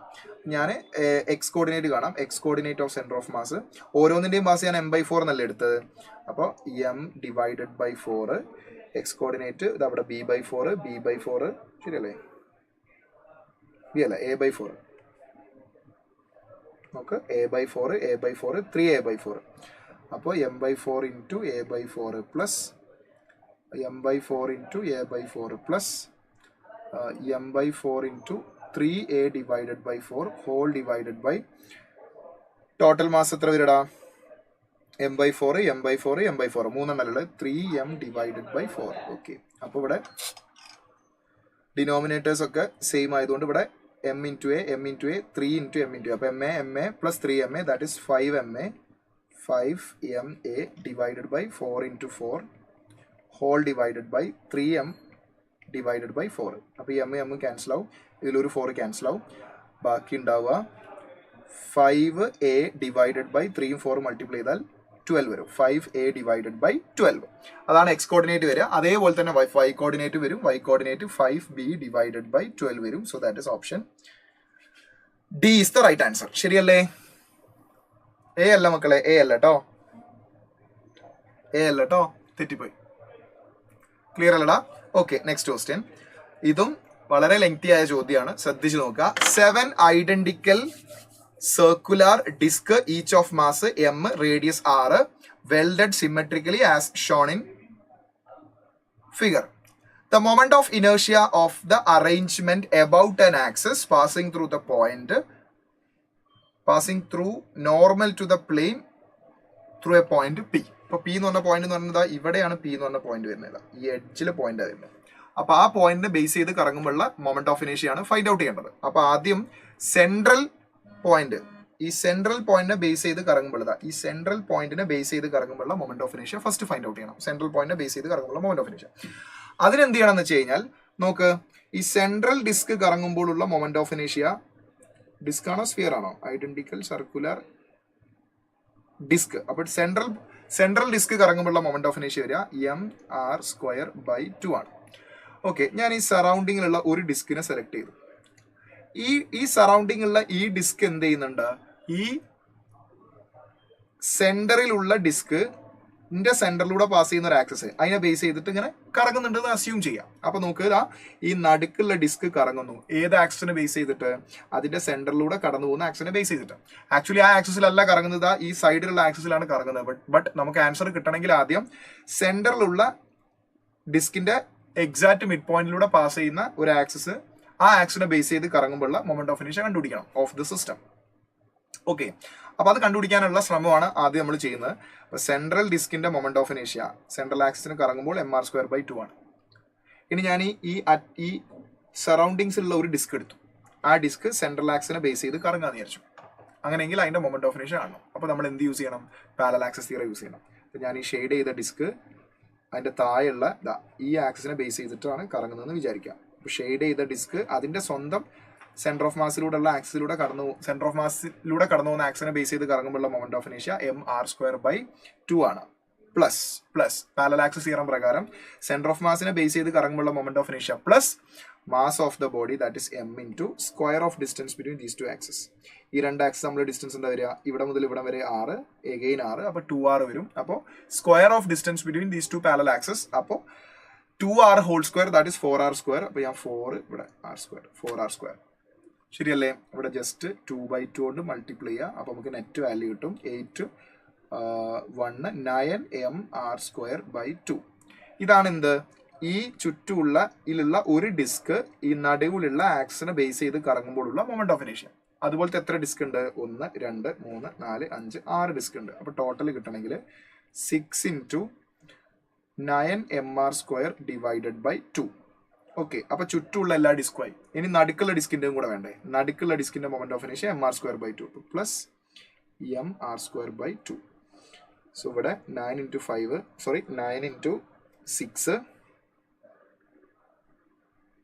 54 mr²/2 plus mr²/2, that is 55 mr²/2. ശരിയല്ലേ? ഇപ്പൊ കിട്ടിയ ആൻസർ ഫൈനൽ ആൻസർ അല്ല. കാരണം ഇപ്പൊ കിട്ടിയ ആൻസർ അതെ നോർമൽ ടു ദ പ്ലെയിൻ തന്നെയാണ്. ഈ ആക്സിസ് എന്ന് പറയുന്നത് ഈ ഡിസ്കുകളൊക്കെ അസംബ്ലി ചെയ്യുന്ന പ്ലെയിന് പെർപെൻഡിക്കുലർ ആയിട്ടാണ്. അപ്പോഴാണ് ഇങ്ങനെ കറങ്ങുക. ഓക്കെ, ഇപ്പൊ നമുക്ക് കിട്ടിയത് സെൻട്രൽ ആക്സിനെ ബേസ് ചെയ്ത് കറങ്ങുമ്പോഴാണ്. സെൻട്രൽ ആക്സിസ് എന്ന് പറഞ്ഞാൽ നടുക്കുള്ള ഡിസ്കിന്റെ കറക്റ്റ് സെന്ററിലൂടെ കടന്നു പോകുന്ന ഒരു ആക്സിസ്. ആ ആക്സിനെ ബേസ് ചെയ്ത് കറങ്ങുമ്പോഴുള്ള മൊമെന്റ് ഓഫ് ഇനേഷ്യന്റെ വാല്യൂ ആണ് ഇപ്പൊ നമുക്ക് കിട്ടി. പക്ഷെ അതല്ല നമ്മോട് ചോദിച്ചത് എന്താ പറയുക? ഈ പി എന്ന് പറഞ്ഞ പോയിന്റ് ഈ ഞാനിപ്പോ വരയ്ക്കുന്ന ആക്സിസ് ശ്രദ്ധിച്ചു നോക്കുക. ഈ പി എന്ന് പറഞ്ഞ പോയിന്റിൽ കടന്നു പോകുന്ന ആക്സിസ്, എഡ്ജിലുള്ള ആക്സിസ്, അതിനെ ബേസ് ചെയ്ത് കറങ്ങുമ്പോഴുള്ള മൊമെന്റ് ഓഫ് ഇനേഷ്യാണ് നമ്മോട് ചോദിച്ചത്. അപ്പൊ നമുക്കിപ്പോ കിട്ടിയത് ഈ മൊത്തം സിസ്റ്റത്തിന്റെ സെന്റർ ഓഫ് മാസ്, അത് കറക്റ്റ് ജോമെട്രിക് സെന്ററിൽ തന്നെ വരിക. മൊത്തം സിസ്റ്റത്തിന്റെ സെന്ററിലൂടെ ആ സിസ്റ്റത്തിന്റെ പ്ലെയിന് പെർപെൻഡിക്കുലർ ആയിട്ട് കടന്നു പോകുന്ന ആക്സിനെ ബേസ് ചെയ്ത് കറങ്ങുമ്പോഴുള്ള മൊമെന്റ് ഓഫ് ഇനേഷ്യാണ് ഇപ്പൊ നമുക്ക് കിട്ടി. നമുക്ക് വേണ്ടതോ അതിനോട് പാരലൽ ആയിട്ടുള്ള ഒരു ആക്സിസിലെ മൊമെന്റ് ഓഫ് ഇനേഷ്യാണ് നമുക്ക് വേണ്ടത്. അപ്പൊ എഗെയിൻ നമുക്ക് എന്ത് യൂസ് ചെയ്യാം? പാരലൽ ആക്സിസ് തിയറി യൂസ് ചെയ്യാം. ആദ്യം ഈ രണ്ട് ആക്സിസുകൾ നമ്മൾ ഡിസ്റ്റൻസ് ഒന്ന് നോക്കാം. ഈ രണ്ട് ആക്സിസുകൾ നമ്മൾ ഡിസ്റ്റൻസ്, ഇത് റേഡിയസ് r, ഇതിവിടെ ഡയമീറ്റർ, അപ്പൊ 2r വരും. അപ്പൊ ടോട്ടൽ ഡിസ്റ്റൻസ് എത്രയായി? 3r. അപ്പോൾ പാരലൽ ആക്സിസ് തിയറം പ്രകാരം moment of inertia about center of mass plus mass and square of distance between these two axes. അതാണ് ടോട്ടൽ മൊമെന്റ് ഓഫ് ഇനേഷ്യ വരിക. അപ്പോൾ that is I is equal to centre of മാസിനെ base ചെയ്ത് കറങ്ങുമ്പോൾ moment of ഇനേഷ്യ നമ്മൾ already find out ചെയ്ത് വെച്ചിട്ടുണ്ട്. 55 mr² divided by 2 plus total mass. നോക്ക്, ഒരു ഡിസ്കിന്റെ മാസാണ് എം. അതുപോലത്തെ ഇവിടെ എത്ര ഉണ്ട്? 1 2 3 4 5 6 7 ഡിസ്ക് ഉണ്ട്. Total mass 7m into square of distance between these to parallel axis. രണ്ട് പാരലൽ ആക്സിസുകൾ നമ്മളുടെ ഡിസ്റ്റൻസ് 3r ആണ്. 3r സ്ക്വയർ ചെയ്താൽ will get 9r² 2. Sorry, 9r² 2 അല്ലല്ലോ, ഇത്രയല്ലോ mass square of distance between these two axis. Okay, അപ്പം ഇത് add ചെയ്താൽ മതി.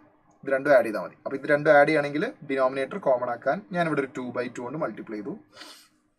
ദെൻ ബാക്കി സോൾവ് ചെയ്ത് കഴിഞ്ഞാൽ വിൽ ഗെറ്റ് നെറ്റ് വാല്യൂ വരെ അവിടെ 714. അപ്പോൾ 55 mr² 2 plus 18 into 7 mr² 2. Finally U will get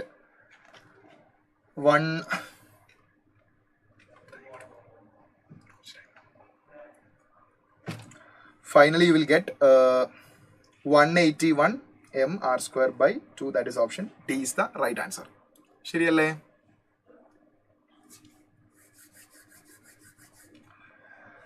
Okay. Next question. The ratio of the energy required to raise a satellite up to a height h from the surface of Earth to that of kinetic energy of satellite to that orbit is. നോക്ക്, h ഹൈറ്റിലേക്ക് മുകളിലേക്ക് സാറ്റലൈറ്റിനെ കൊണ്ടുപോകണം എന്നാണ് പറഞ്ഞത്. Orbit എന്നൊരു വാക്ക് അവിടെ ഉപയോഗിച്ചിട്ടില്ല. ഒരു particular പൊസിഷനിൽ നിന്നും ratio of energy required to raise satellite up to a height H above the surface of earth. അപ്പോൾ എർത്തിന്റെ സർഫസിൽ നിന്നും എച്ച് ഹൈറ്റ് മുകളിലേക്ക് പോകണം.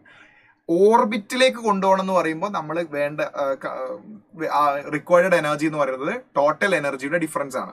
എർത്തിന്റെ സർഫസിൽ നിൽക്കുമ്പോഴുള്ള എർത്തിന്റെ സർഫസിനോട് ചേർന്ന ഓർബിറ്റിലും കൊണ്ടുപോകേണ്ട ഓർബിറ്റിലും, ഈ രണ്ട് ഓർബിറ്റിലെ ഓർബിറ്റിലുള്ള ടോട്ടൽ എനർജിയുടെ ഡിഫറൻസ് ആണ് വർക്ക് ഡൺ എന്ന് പറയുന്നത്, അല്ലെങ്കിൽ എനർജി റിക്വയർഡ് എന്ന് പറയുന്നത്.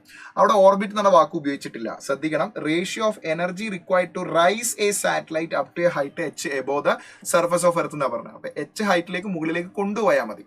അങ്ങനെ എർത്തിന്റെ സർഫസിൽ നിന്നും ഒരു ഒബ്ജക്റ്റിനെ, എം മാസ് ഉള്ള ഒബ്ജക്റ്റിനെ എച്ച് ഹൈറ്റിലേക്ക് കൊണ്ടുപോകാൻ വേണ്ട എനർജി, ലെറ്റ്സ് സേ E1 നമ്മൾ പഠിച്ചിട്ടുണ്ട്.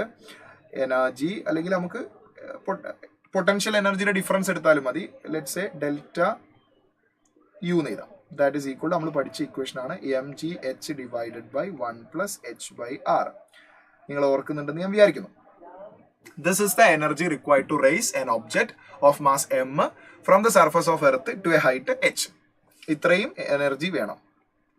രണ്ട് പൊസിഷനിലുള്ളയും പൊട്ടൻഷ്യൽ എനർജിയുടെ ഡിഫറൻസ് ആണിത്. ആ ഡിഫറൻസ് എടുത്താൽ നമുക്ക് കറക്റ്റ് ആൻസർ ഈ ഇക്വേഷനിലേക്ക് എത്താൻ പറ്റും.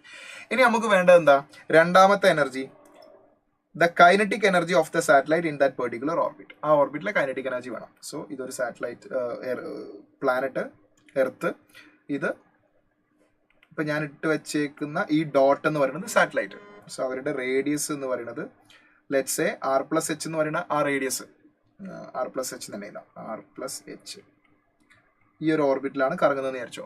സോ അവിടുത്തെ സെൻട്രിപിറ്റൽ ഫോഴ്സ് ആയ mv² divided by r+h is provided by gravitational force of attraction, that is GMM divided by r+h whole square. അപ്പോൾ ഇതിൽ mass of the satellite cancel ആവും, r+h സ്ക്വയർ ക്യാൻസൽ ആവും. അപ്പോൾ നമുക്ക് കിട്ടുക v² is equal to gm divided by r+h. ഇനി നമുക്ക് അവിടുത്തെ kinetic energy half mv², half m into v² equation കൊടുത്താൽ gm ഡിവൈഡഡ് ബൈ r+h. ശരിയല്ലേ? ഇതിൻ്റെ അകത്ത് h നമ്മൾ ഔട്ട് സൈഡ് എടുക്കാം.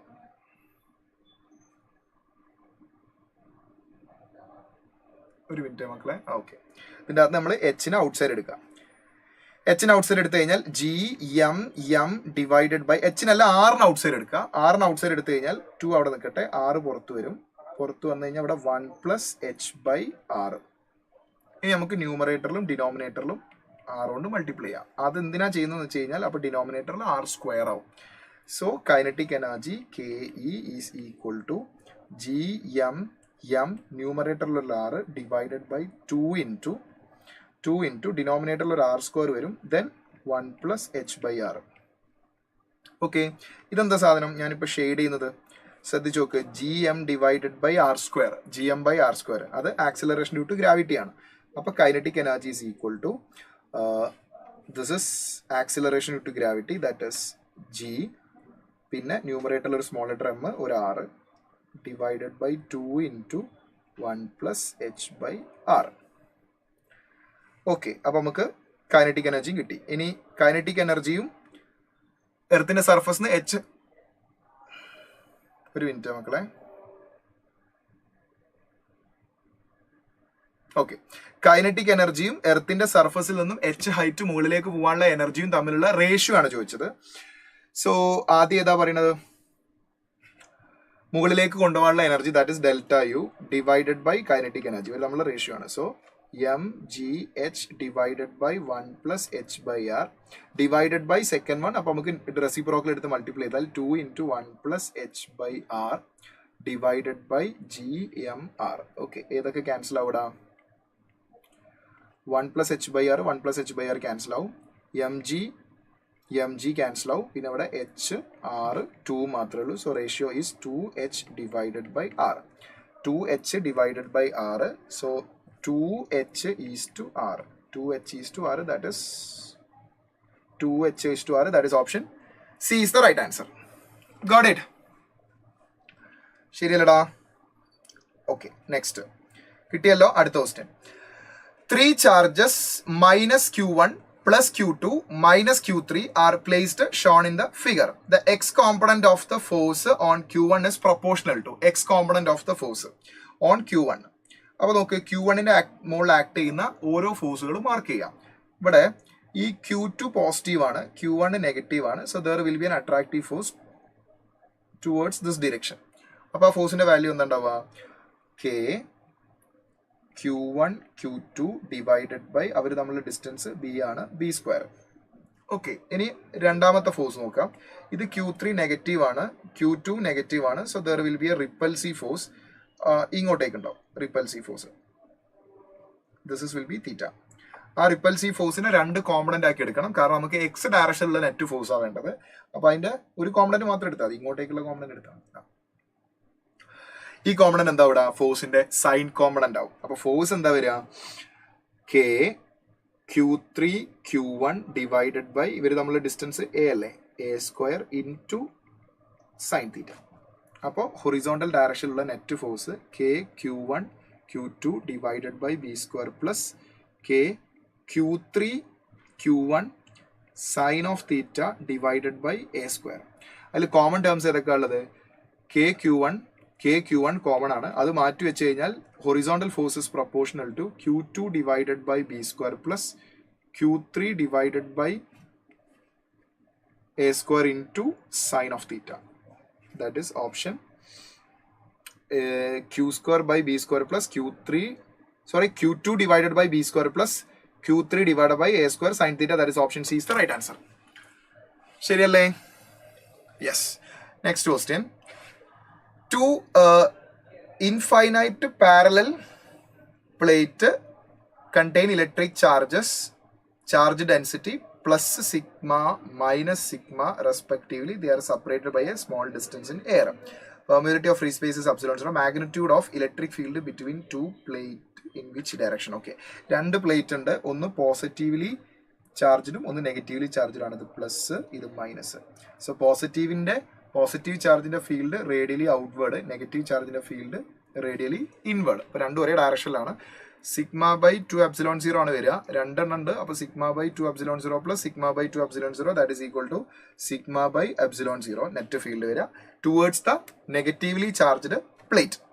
So answer is option sigma by epsilon 0 towards negatively charged plate. Option B is the right answer. Clear അല്ലേ? അടുത്ത question നോക്ക്, അതിനോട് സിമിലർ ആയ ഒരു ക്വസ്റ്റനാണ്. Q ചാർജ് per unit area on the surface of a conductor, then the electric field intensity at the point on the surface of the conductor. Surface of the conductor ലുള്ള electric field ആ ചോദിച്ച്. We know that Q by epsilon 0 normal to the, കാരണം എന്താ, അതിന്റെ per unit area എന്നാ പറഞ്ഞത്, per unit area. അപ്പൊ area 1 metre cube ആണ് വരിക. അപ്പോൾ ഫ്ലക്സും ഇലക്ട്രിക് ഫീൽഡും സെയിം ആവും. അപ്പോൾ Q by epsilon 0 വരും. And electric field is normal to the surface of the conductor. ശരിയല്ലേ? Next, 16th one. 4 identical solid spheres, each of mass m, radius a, placed with their centers on the 4 corners of a square of side b. The moment of inertia of the system about one side of the square where the axis of rotation is parallel to the plane of the square. Okay. അപ്പോൾ നോക്ക് parallel എന്ന് പറഞ്ഞാൽ അതേ പ്ലെയിനിലല്ലേ. അപ്പം 4 spheres ഉണ്ട്. ആ സ്ഫിയേഴ്സിന്റെ radius എന്ന് പറയുന്നത് എ ആണ്. അപ്പോൾ അത് വലിയ സ്ഫിയേഴ്സ് ആണ്. അത് ഒരു സ്ക്വയറിന്റെ കോർണറിൽ വരുന്ന രൂപത്തിലാണ് അസൈൻ ചെയ്ത് വെച്ചത്. ആ സ്ക്വയറിന്റെ സൈഡ് ലെങ്ത് എന്ന് പറയുന്നത് ബി ആണ്. എന്നിട്ട് അത് ഏതെങ്കിലും ഒരു സൈഡ് ലെങ്ത്തിൽ ബേസ് ചെയ്തിട്ടാണ് കറങ്ങുന്നത്. ഇപ്പോൾ ഞാൻ ഇങ്ങനെ വരച്ചില്ല, ഇങ്ങനെയാണ് അത് കറങ്ങുന്നതെന്ന് വിചാരിച്ചു. ഓക്കെ. അപ്പോൾ ഈ 2 സ്ഫിയേഴ്സിനെ സംബന്ധിച്ചിടത്തോളം ഇത് 2 സ്ഫിയേഴ്സും ആക്സിസിൽ നിൽക്കുന്ന സ്പേസ് ആണ്. അപ്പോൾ ആ 2 സ്പേസും അതിന്റെ ഡയമീറ്റർ ആക്സിസിലാണ് കറങ്ങുന്നത്. അപ്പോൾ സോളിഡ് ആണോ ഹോളോ ആണോ? സോളിഡ് സ്പേസ് ആണ്. അപ്പോൾ അതിന്റെ മൊമെന്റ് ഓഫ് ഇനർഷ്യ വരിക 2/5 m റേഡിയസ് a സ്ക്വയർ. ഇതിന്റെ വരിക 2/5 m a സ്ക്വയർ വരും. അപ്പോൾ ഇത് രണ്ടിനെയും മൊമെന്റ് ഓഫ് ഇനർഷ്യ ഡയറക്റ്റ് നമുക്ക് അറിയാം. ഇനി മറ്റു 2 സ്പേസ് ഈ സ്ഫിയറും ഈ സ്ഫിയറും ഏതെങ്കിലും ഒരെണ്ണത്തിന് ചെയ്തിട്ട് 2 കൊണ്ട് മൾട്ടിപ്ലൈ ചെയ്താൽ മതി. കാരണം രണ്ടും ഒരേപോലെയാണ് ഇതിന്റെ ആൻസേഴ്സ് വരിക. അപ്പോൾ ഈ സ്ഫിയറിന്റെ മൊമെന്റ് ഓഫ് ഇനർഷ്യ കാണണം എബൌട്ട് ദിസ് ആക്സിസ്. അപ്പോൾ നമ്മൾ പാരലൽ ആക്സിസ് തിയറി യൂസ് ചെയ്യണം. അത് സ്വന്തം ആക്സിസിൽ ബേസ് ചെയ്ത് കറങ്ങുമ്പോൾ എന്താ അതിന്റെ മൊമെന്റ് ഓഫ് ഇനർഷ്യ? 2/5 m. അതിന്റെ റേഡിയസ് a അല്ലേ, a സ്ക്വയർ പ്ലസ് നമുക്ക് വേണ്ടത് ഈ ആക്സിസ് ആണ്. അപ്പോൾ അതിന്റെ സ്വന്തം സെന്റർ ഓഫ് മാസിനെ ബേസ് ചെയ്ത് കറങ്ങുമ്പോൾ moment of inertia plus mass of the body and square of distance between these 2 axes. Masses m, distance between parallel axes b square. അപ്പോൾ അതുപോലത്തെ 2 ഉണ്ട്, ശരിയല്ലേ? അപ്പോൾ ടോട്ടൽ മൊമെന്റ് ഓഫ് ഇനർഷ്യ വരിക ഇത് 2 അപ്പോൾ 2/5 m a square plus 2/5 m a square. അപ്പോൾ 4/5 m a square, ശരിയല്ലേ? പ്ലസ് ഇതുപോലത്തെ താഴെ രണ്ടാമത്തെ ആ താഴെയുള്ള സ്ഫിയറിനും ഉണ്ടാവും. അപ്പോൾ ടോട്ടൽ വരിക 2 × 2/5 m a square plus m b square, ശരിയല്ലേ? ഓക്കെ. അപ്പം 2/5 m a square 2/5 m a square plus 2/5 m a square. അപ്പം 4/5 m a square plus 2 × this. അപ്പോൾ 4/5 m a square plus 4/5 m a square plus 2 m b square. അപ്പോൾ 4/5 m a square plus 4/5 m a square. അപ്പോൾ അത് 8/m a square plus 2 m b square. That is option C is the right answer. Yes. Cos അല്ലേ വരേണ്ടത് സാറേ അടുത്തുള്ളത്? നോക്കടാ, angle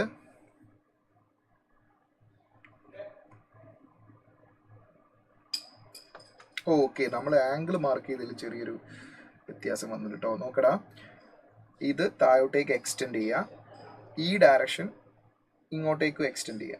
okay. അപ്പോൾ ഇത് തീറ്റ, here it is theta,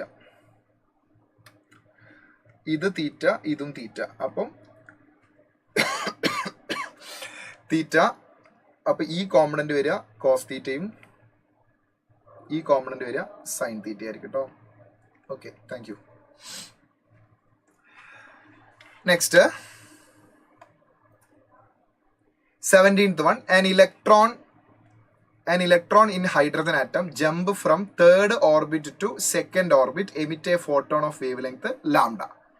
When it jump from 4th orbit to 3rd orbit, corresponding wavelength of the photon will be. അപ്പോൾ നോക്ക്, an electron in a hydrogen atom jump from 3rd orbit to 2nd orbit. 3rd orbit നിന്ന് 2nd orbitലേക്ക് jump ചെയ്യുന്നു. So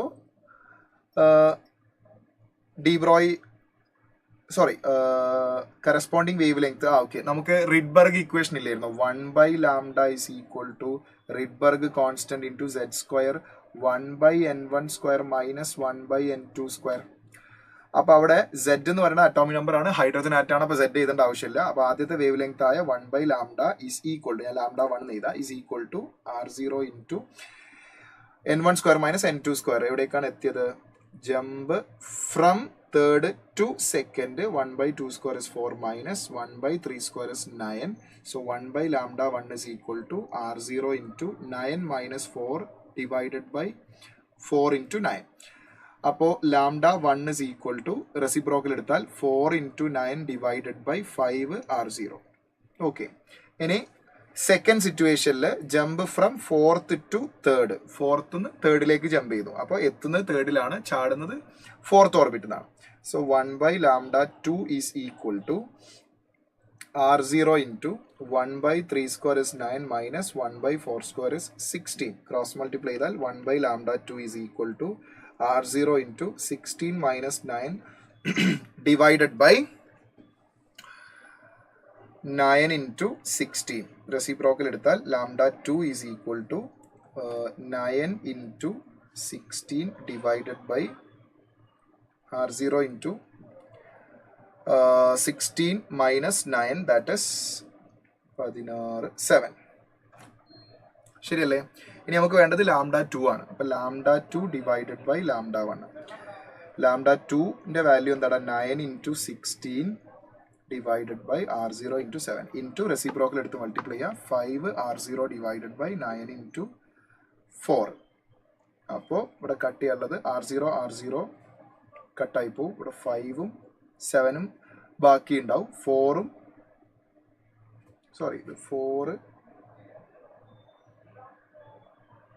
9 into 16 4 into 9 അല്ലേ? 4 into 9 9ഉം 9ഉം cancel ആവും. 4ഉം 16ഉം cancel ചെയ്താൽ ഇവിടെ ഒരു 4 വരും.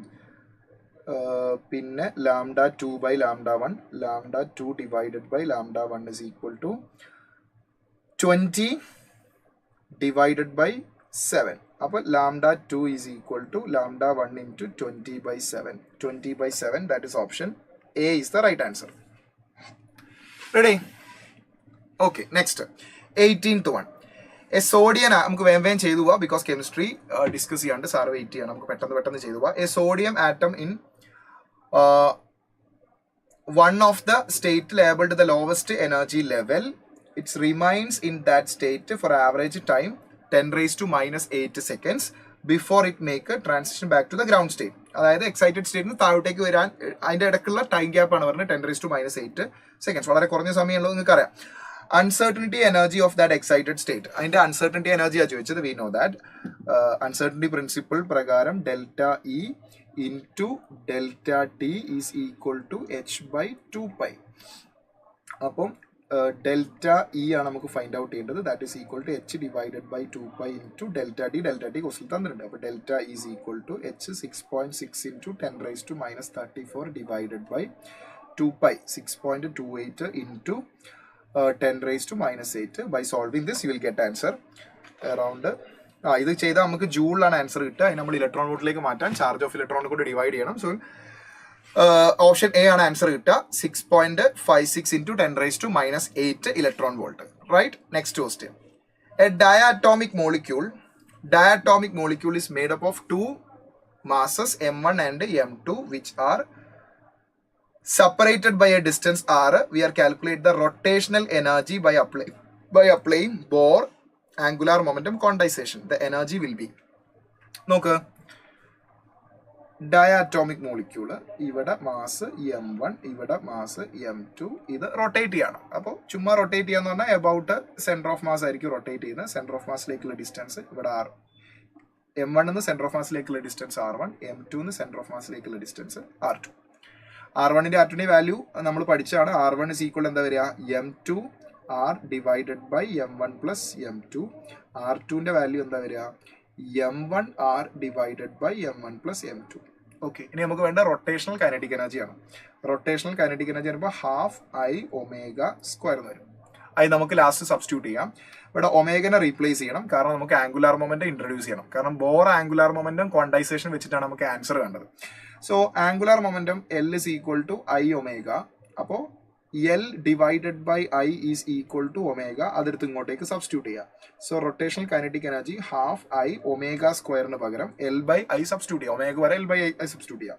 ഇവിടെ L² ഡിവൈഡ് ബൈ I വരും. അപ്പോൾ L² ഡിവൈഡ് ബൈ I² വരും. അപ്പോൾ I-യും I² ഉള്ള ഒരു I-യും ക്യാൻസൽ ആവും. സോ ½ L² I ഇത് കിട്ടും. ശരിയല്ലേ?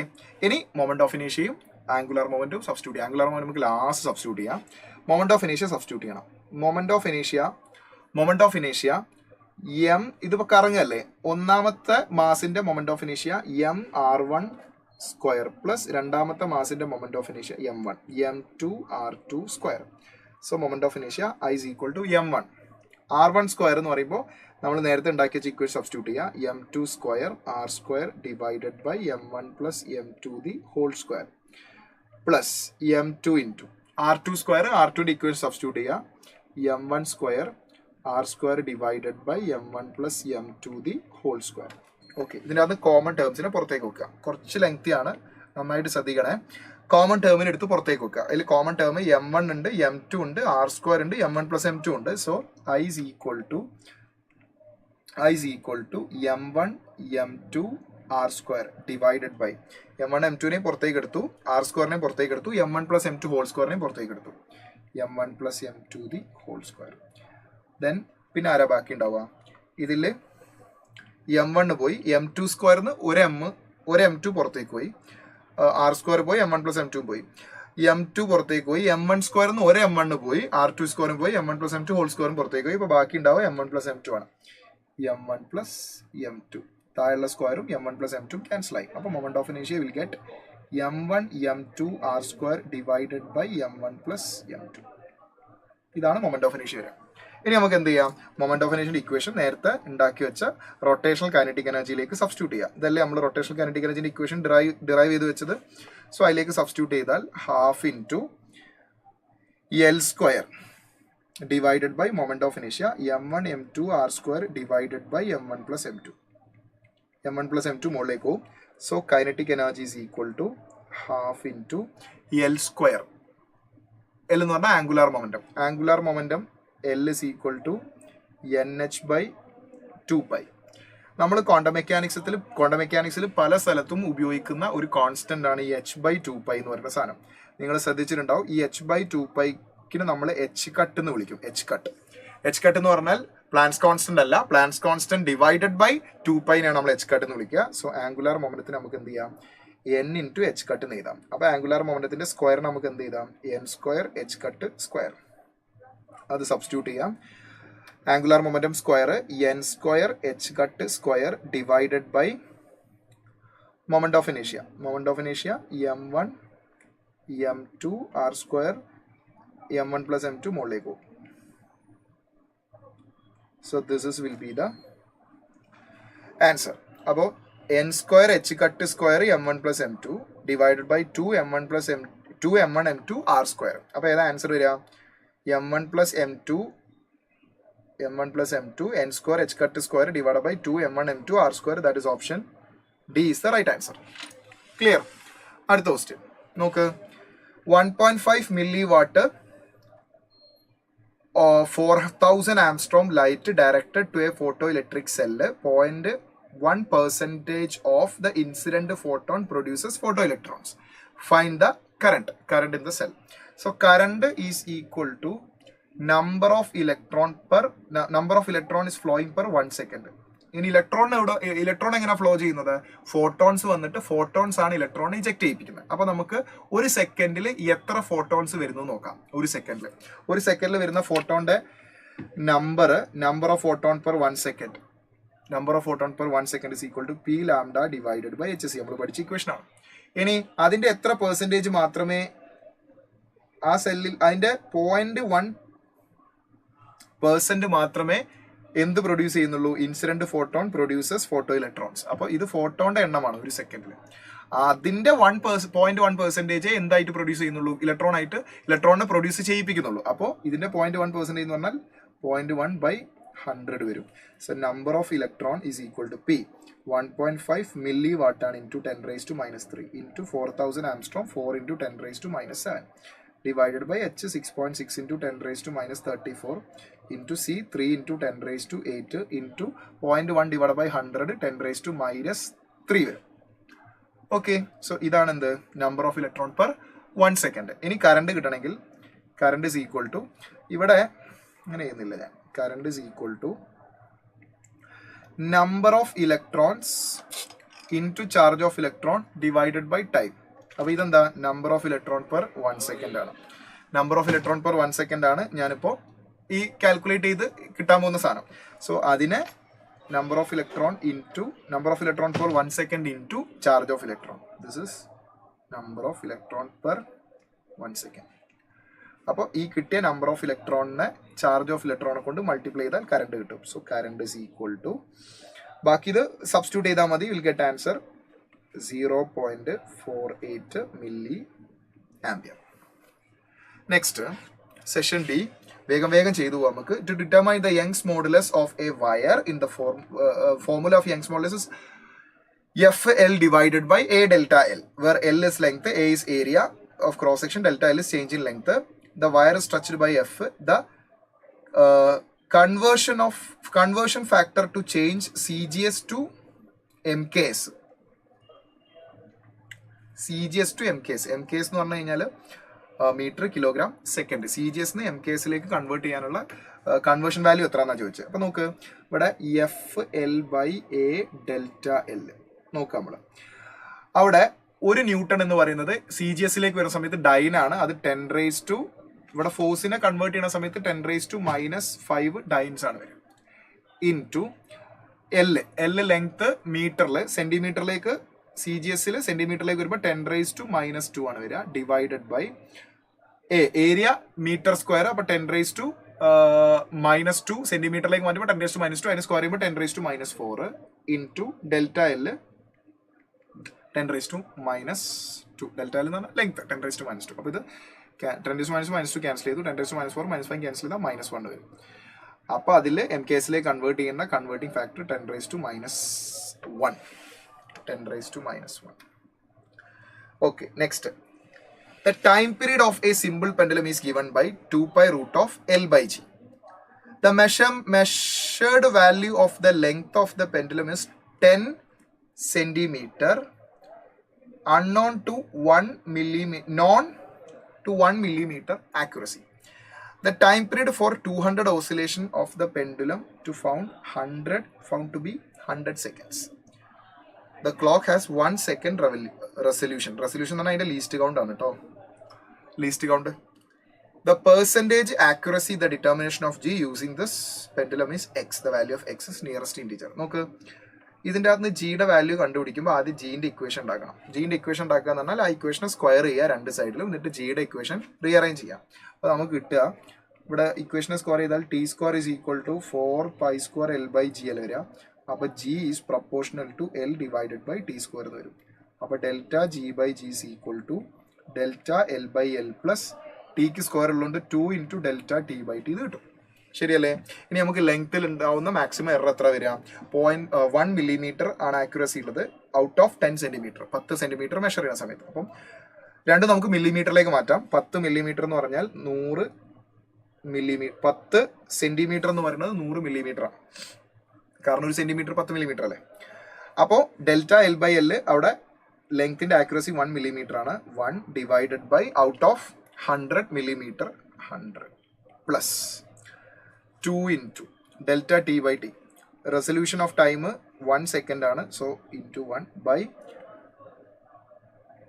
pendulum 200 oscillation 100 second time ആണ് എടുക്കുന്നത്, ഡിവൈഡഡ് ബൈ 100. ഓക്കെ, ഇത് ഫ്രാക്ഷണൽ എറർ ആണ് വരിക. ഇതിനെ 100 കൊണ്ട് മൾട്ടിപ്ലൈ ചെയ്താൽ പെർസെൻറ്റേജ് എറർ കിട്ടും. നമുക്ക് വേണ്ടത് പെർസെൻറ്റേജ് എറർ ആണ്, ഇൻ പെർസെൻറ്റേജ്. അപ്പോൾ ഇവിടെ 100 കൊണ്ട് മൾട്ടിപ്ലൈ ചെയ്താൽ ഈ ഡിനോമിനേറ്ററിലെ 100 കോമൺ ആയിട്ട് പുറത്തെടുത്ത് കട്ട് ചെയ്ത് പോയാൽ 100 പോയി. പിന്നെ 1 + 2 that is 3%. So value of X is 3. 3% is X. Next, a train is moving along a straight line with a constant acceleration A. ഇതും കുറച്ച് ലെങ്തി ആയ നല്ല ചോദ്യമാണ്, ശ്രദ്ധിക്കണേ. A train is moving along a straight line with a constant acceleration A. A boy standing in the train throw a ball in forward with a speed of 10 meter per second at an angle of 60 degree. അപ്പോൾ നമുക്ക് train മുന്നോട്ടേക്ക് accelerate ചെയ്യപ്പെടുന്നുണ്ട്. Train is an accelerating frame. ട്രെയിനിൻ്റെ അകത്തുനിന്ന് ഒരു boy 10 meter per second at an angle of 60 degree with respect to horizontal throw ചെയ്തു 60 degree. And the boy has to move in forward direction by 1.15 meter inside the train to catch the ball back at the initial height. അപ്പോൾ ഈ ball ഇങ്ങനെ പോയിട്ട് ഇതാ ഇവിടെ എത്തും. ആ എത്തുന്ന അത്രയും സമയം കൊണ്ട് ആ ബോയ് ഓടി ഓടി ആ ബോൾ ക്യാച്ച് ചെയ്യാൻ മുന്നോട്ടേക്ക് ഓടണം. അപ്പൊ ഈ ബോയ് എത്ര സമയം കൊണ്ട് ഇവിടെ എത്തണം എന്ന് വെച്ചാൽ എത്ര സമയം കൊണ്ടാണോ ബോൾ പ്രൊജക്ടൈൽ മോഷൻ കംപ്ലീറ്റ് ചെയ്യുന്നത് ആ സമയം കൊണ്ട് തന്നെ ആ ബോയ് ഓടിയിട്ട് ഇവിടെ എത്തണം. എന്നാലേ ബോളിനെ ക്യാച്ച് ചെയ്യാൻ പറ്റുള്ളൂ. ബോൾ എത്തുന്നതും അയാൾ ഓടി എത്തുന്നതും ഒരേ സമയത്തായിരിക്കണം. The acceleration of the train is, ട്രെയിനിന്റെ ആക്സിലറേഷൻ ആണ് നമുക്ക് ഫൈൻഡ് ഔട്ട് ചെയ്യേണ്ടത്. സോ ഫസ്റ്റ് ഓഫ് ഓൾ ആ ബോള് മുകളിൽ പോയിട്ട് തിരിച്ച് അയാളുടെ കയ്യിൽ തന്നെ എത്താൻ അല്ലെങ്കിൽ പ്രൊജക്ടൈൽ മോഷൻ കംപ്ലീറ്റ് ചെയ്യാൻ എത്ര സമയം എടുത്തു നോക്കണം. അത് നമുക്ക് ആ വെലോസിനെ രണ്ടായിട്ട് സ്പ്ലിറ്റ് ചെയ്യാം. 10 അല്ലേ horizontal component, 10 cos 60, cos 60 is 1/2. So horizontal 5 meter per second വരും. ഇനി vertical component 10 sin 60, sin 60 is √3/2. അപ്പൊ 10 into √3/2, 2 10 കട്ട് ചെയ്താൽ 5√3. ഓക്കെ, അപ്പൊ വെർട്ടിക്കൽ വെലോസിറ്റി 5√3 ആണ്. നമുക്ക് ടൈം ഓഫ് ഫ്ലൈറ്റ് എന്ന് പറയുന്ന T is equal to time of flight is equal to 2 times of u vertical divided by g. So time of flight is equal to 2 into 5√3 divided by 10. അപ്പോൾ 2 into 5 10, 10 10 cancel ചെയ്തു. Time is equal to √3 എന്നുണ്ട്. Time is equal to √3. അപ്പോൾ projectile motion complete ആവാൻ √3 സമയം എടുക്കും. ഇനി ആ സമയം കൊണ്ട് തന്നെ വേണ്ട അയാൾ ഓടി ഇവിടെ എത്താൻ ക്യാച്ച് ചെയ്യണമെങ്കിൽ അയാൾ എത്ര ഡിസ്റ്റൻസ് ഓടേണ്ടി വരുന്ന പറഞ്ഞത് ഫോർവേഡ് ബൈ 1.15 മീറ്റർ. അപ്പോൾ ഈ ഡിസ്റ്റൻസ് എന്ന് പറയുന്നത് 1.15 മീറ്റർ ആണ്. ആ ഡിസ്റ്റൻസ് ട്രാവൽ ചെയ്യാൻ എടുക്കുന്ന സമയം എന്ന് പറയുന്നത് √3 seconds ആണ്. അങ്ങനെയെങ്കിൽ നമുക്ക് ആക്സിലറേഷൻ കണ്ടുപിടിക്കാം. എങ്ങനെയെന്നറിയോ? Second equation of motion s is equal to ut plus half a t square. അപ്പോൾ ഇനീഷ്യലി ഹൊറിസോണ്ടൽ ഡയറക്ഷൻ, ഇതിപ്പോൾ ഹൊറിസോണ്ടൽ ഡയറക്ഷനിലുള്ള മെഷർമെന്റ്സ് ആണ് നമ്മൾ എടുക്കുന്നത്, ഡാറ്റാസ് ആണ് നമ്മൾ എടുക്കുന്നത്. അപ്പോൾ ഹൊറിസോണ്ടൽ ഡയറക്ഷനിലുള്ള വെലോസിറ്റി 5. കാരണം 1 dimension ഇക്വേഷൻ യൂസ് ചെയ്യണമെങ്കിൽ motion should be along A single direction, single access. അപ്പോൾ ഞാൻ എക്സ് ആക്സസ് മാത്രം എടുക്കുമ്പോൾ എക്സ് ആക്സസിലെ വേരിയബിൾസ് ആണ് അവിടെ എടുക്കേണ്ടത്. അപ്പോൾ എക്സ് ഡയറക്ഷനിലെ വെലോസിറ്റി 5 ആണ്. എക്സ് ഡയറക്ഷനിലെ ഡിസ്പ്ലേസ്മെന്റ് 1.15 സെക്കൻഡ് ആണ്. ആ ബോൾ ഇതാ ഇവിടെ എത്താൻ എടുക്കുന്ന സമയം √3 സെക്കൻഡ് ആണ്. ഓക്കെ, അപ്പോൾ distance is 1.15 that is equal to ut. Initial velocity എത്ര? ആക്സിലറേഷൻ ഉണ്ട്. അപ്പോൾ ഇനീഷ്യൽ വെലോസിറ്റിയുടെ വാല്യൂ 5 ആണ്. ഓരോ സെക്കൻഡിലെ വെലോസിറ്റി വ്യത്യാസം ഉണ്ടാവും. So 5 into √3. ഓക്കെ, ഇനി ഇവിടെ ഒരു പ്രത്യേകത എന്താണെന്ന് വെച്ച് കഴിഞ്ഞാൽ സ്യൂഡോ ഫോഴ്സിന്റെ കോൺസെപ്റ്റ് അറിയാലോ. ഒരു ഫ്രെയിം മുന്നോട്ടേക്ക് ആക്സിലറേറ്റ് ചെയ്യുന്ന സമയത്ത് ആ ഫ്രെയിമിൽ നിന്ന് നോക്കുന്ന സമയത്ത്, ആ ഫ്രെയിമിൽ നിന്ന് ഒരാൾ ഒബ്സർവ് ചെയ്യണം. ഒബ്സർവർ ഫ്രെയിമിന്റെ അകത്താണ്. ഫ്രെയിമിൽ നിന്ന് ഒബ്സർവ് ചെയ്യുന്ന സമയത്ത് ഫ്രെയിം എങ്ങോട്ടേക്കാണോ ആക്സിലറേറ്റ് ചെയ്യുന്നത് അതിന്റെ ഓപ്പോസിറ്റ് ഡയറക്ഷനിലാണ് ആ ഫ്രെയിമിലുള്ള ആൾക്ക്, ആ ഫ്രെയിമിലുള്ള ഒബ്ജക്ട്സിന് അനുഭവപ്പെടുന്ന ആക്സിലറേഷൻ. അപ്പൊ നോക്ക്, മുന്നോട്ടേക്ക് ആക്സിലറേറ്റ് ചെയ്യുന്ന ട്രെയിനിൽ നിന്നുമാണ് ആ ഒബ്ജക്റ്റ് പ്രൊജക്ടൈൽ മോഷൻ എക്സിക്യൂട്ട് ചെയ്യുന്നത്. അപ്പൊ ആ ഒബ്ജക്റ്റ് ഇങ്ങനെ ഇങ്ങോട്ടേക്ക് പോകുന്ന സമയത്ത് ട്രെയിൻ മുന്നോട്ടേക്കാണ് ആക്സിലറേറ്റ് ചെയ്യുന്നത്. അപ്പൊ ട്രെയിൻ ആക്സിലറേറ്റ് ചെയ്യുന്നത് കാരണം ആ ഒബ്ജക്റ്റിന് കിട്ടുന്ന സ്യൂഡോ ഫോഴ്സ് പുറകോട്ടേക്കായിരിക്കും. അപ്പൊ അതിന്റെ സ്യൂഡോ ഫോഴ്സ് കാരണമുള്ള ആക്സിലറേഷൻ അത് മൂവ് ചെയ്യുന്നതിന്റെ ഓപ്പോസിറ്റ് ഡയറക്ഷനിലായിരിക്കും. ഓക്കെ, അപ്പോൾ it is opposite to the horizontal direction of velocity. അപ്പോൾ ഇവിടെ plus ut plus half a t സ്ക്വയറിലുള്ള പ്ലസ് മൈനസ് ആവും, because acceleration is negative. Acceleration negative ആവും. Half acceleration a t √3 square 3. അപ്പോൾ 1.15 is equal to, ഇവിടെ 5 √3 value 1.7 approximately എടുക്കാം, minus 3/2 a. So 1.15 is equal to 5 into 1.7. 1 into 5 5. 0.7 into 5 ചെയ്താൽ 35 വരും. അപ്പോൾ 5ഉം 3.5 വരും. അപ്പോൾ 8.5 ആവും. 8.5 മൈനസ് 3/2 a. ഈ 8.5 എടുത്ത് പുറത്തേക്ക് ഇടുക. അപ്പോൾ 1.15 minus 8.5 that is equal to minus of 3/2 a. എന്തായാലും നെഗറ്റീവ് വാല്യൂ ആണ് വരിക. It's around minus 7.35 that is equal to minus 3/2 a. Minus cancel out. അപ്പോൾ 7.35 into 2 divided by 3 is equal to a. It is almost 5 meter per second square. Exactly വരിക 4.9 ആണ്. So acceleration is 5 meter per second square. Ready? Question 21.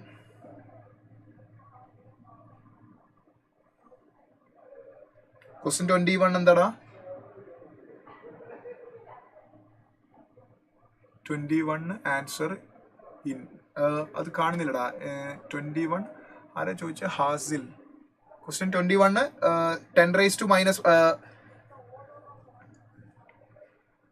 the conversion factor to change CGS to MKS. CGS നിന്ന് MKS ലേക്ക് convert ചെയ്യുന്ന ഫാക്ടറാണ് ചോദിച്ചത്. ഇവിടെ MKS നമ്മൾ MKS നിന്ന് convert ചെയ്യുമ്പോൾ ഇൻറ്റു 10⁻⁻1 വരും. അപ്പോൾ കൺവേർഷൻ ഫാക്ടർ 10⁻⁻1. എന്തായാലും ഡൗട്ട് എന്താന്ന് മനസ്സിലായില്ല. ഇയാൾ ഒന്നുകൂടെ അതൊന്ന് കമന്റ് ചെയ്യോ? എനിക്ക് കാണാൻ പറ്റുന്നില്ല അത്. ഓക്കെ ഞാൻ കണ്ടിന്യൂ ചെയ്തോട്ടെ. Question number 24. The energy of a satellite in a circular orbit is 0.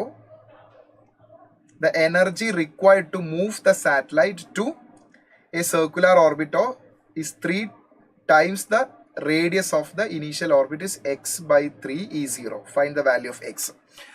നോക്ക്, energy of satellite in a particular orbit is minus gmm divided by 2r. Okay, അപ്പോൾ നമുക്ക് വേണ്ടത് സാറ്റലൈറ്റ് ഇനീഷ്യൽ എനർജി E0 ആയിരുന്നു. അപ്പോൾ E0 is equal to minus of gmm divided by 2r എന്ന് എഴുതാം. 2r അതിൻ്റെ radius ആണ് കേട്ടോ. The energy required to move the satellite 3 times with an orbit 3 times the radius of the initial orbit. Okay, അപ്പോൾ energy difference delta is equal to minus of gmm divided by പുതിയ orbit എന്ന് പറയുമ്പോൾ 3 times of initial radius 2r minus പഴയത്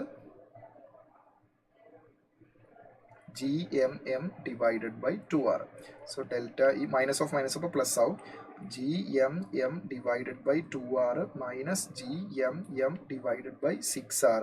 So delta is equal to ഇവിടെ just 3/3 കൊണ്ട് multiply ചെയ്താൽ 2gmm divided by 6r കിട്ടും. ശരിയല്ലേ? ഈ 2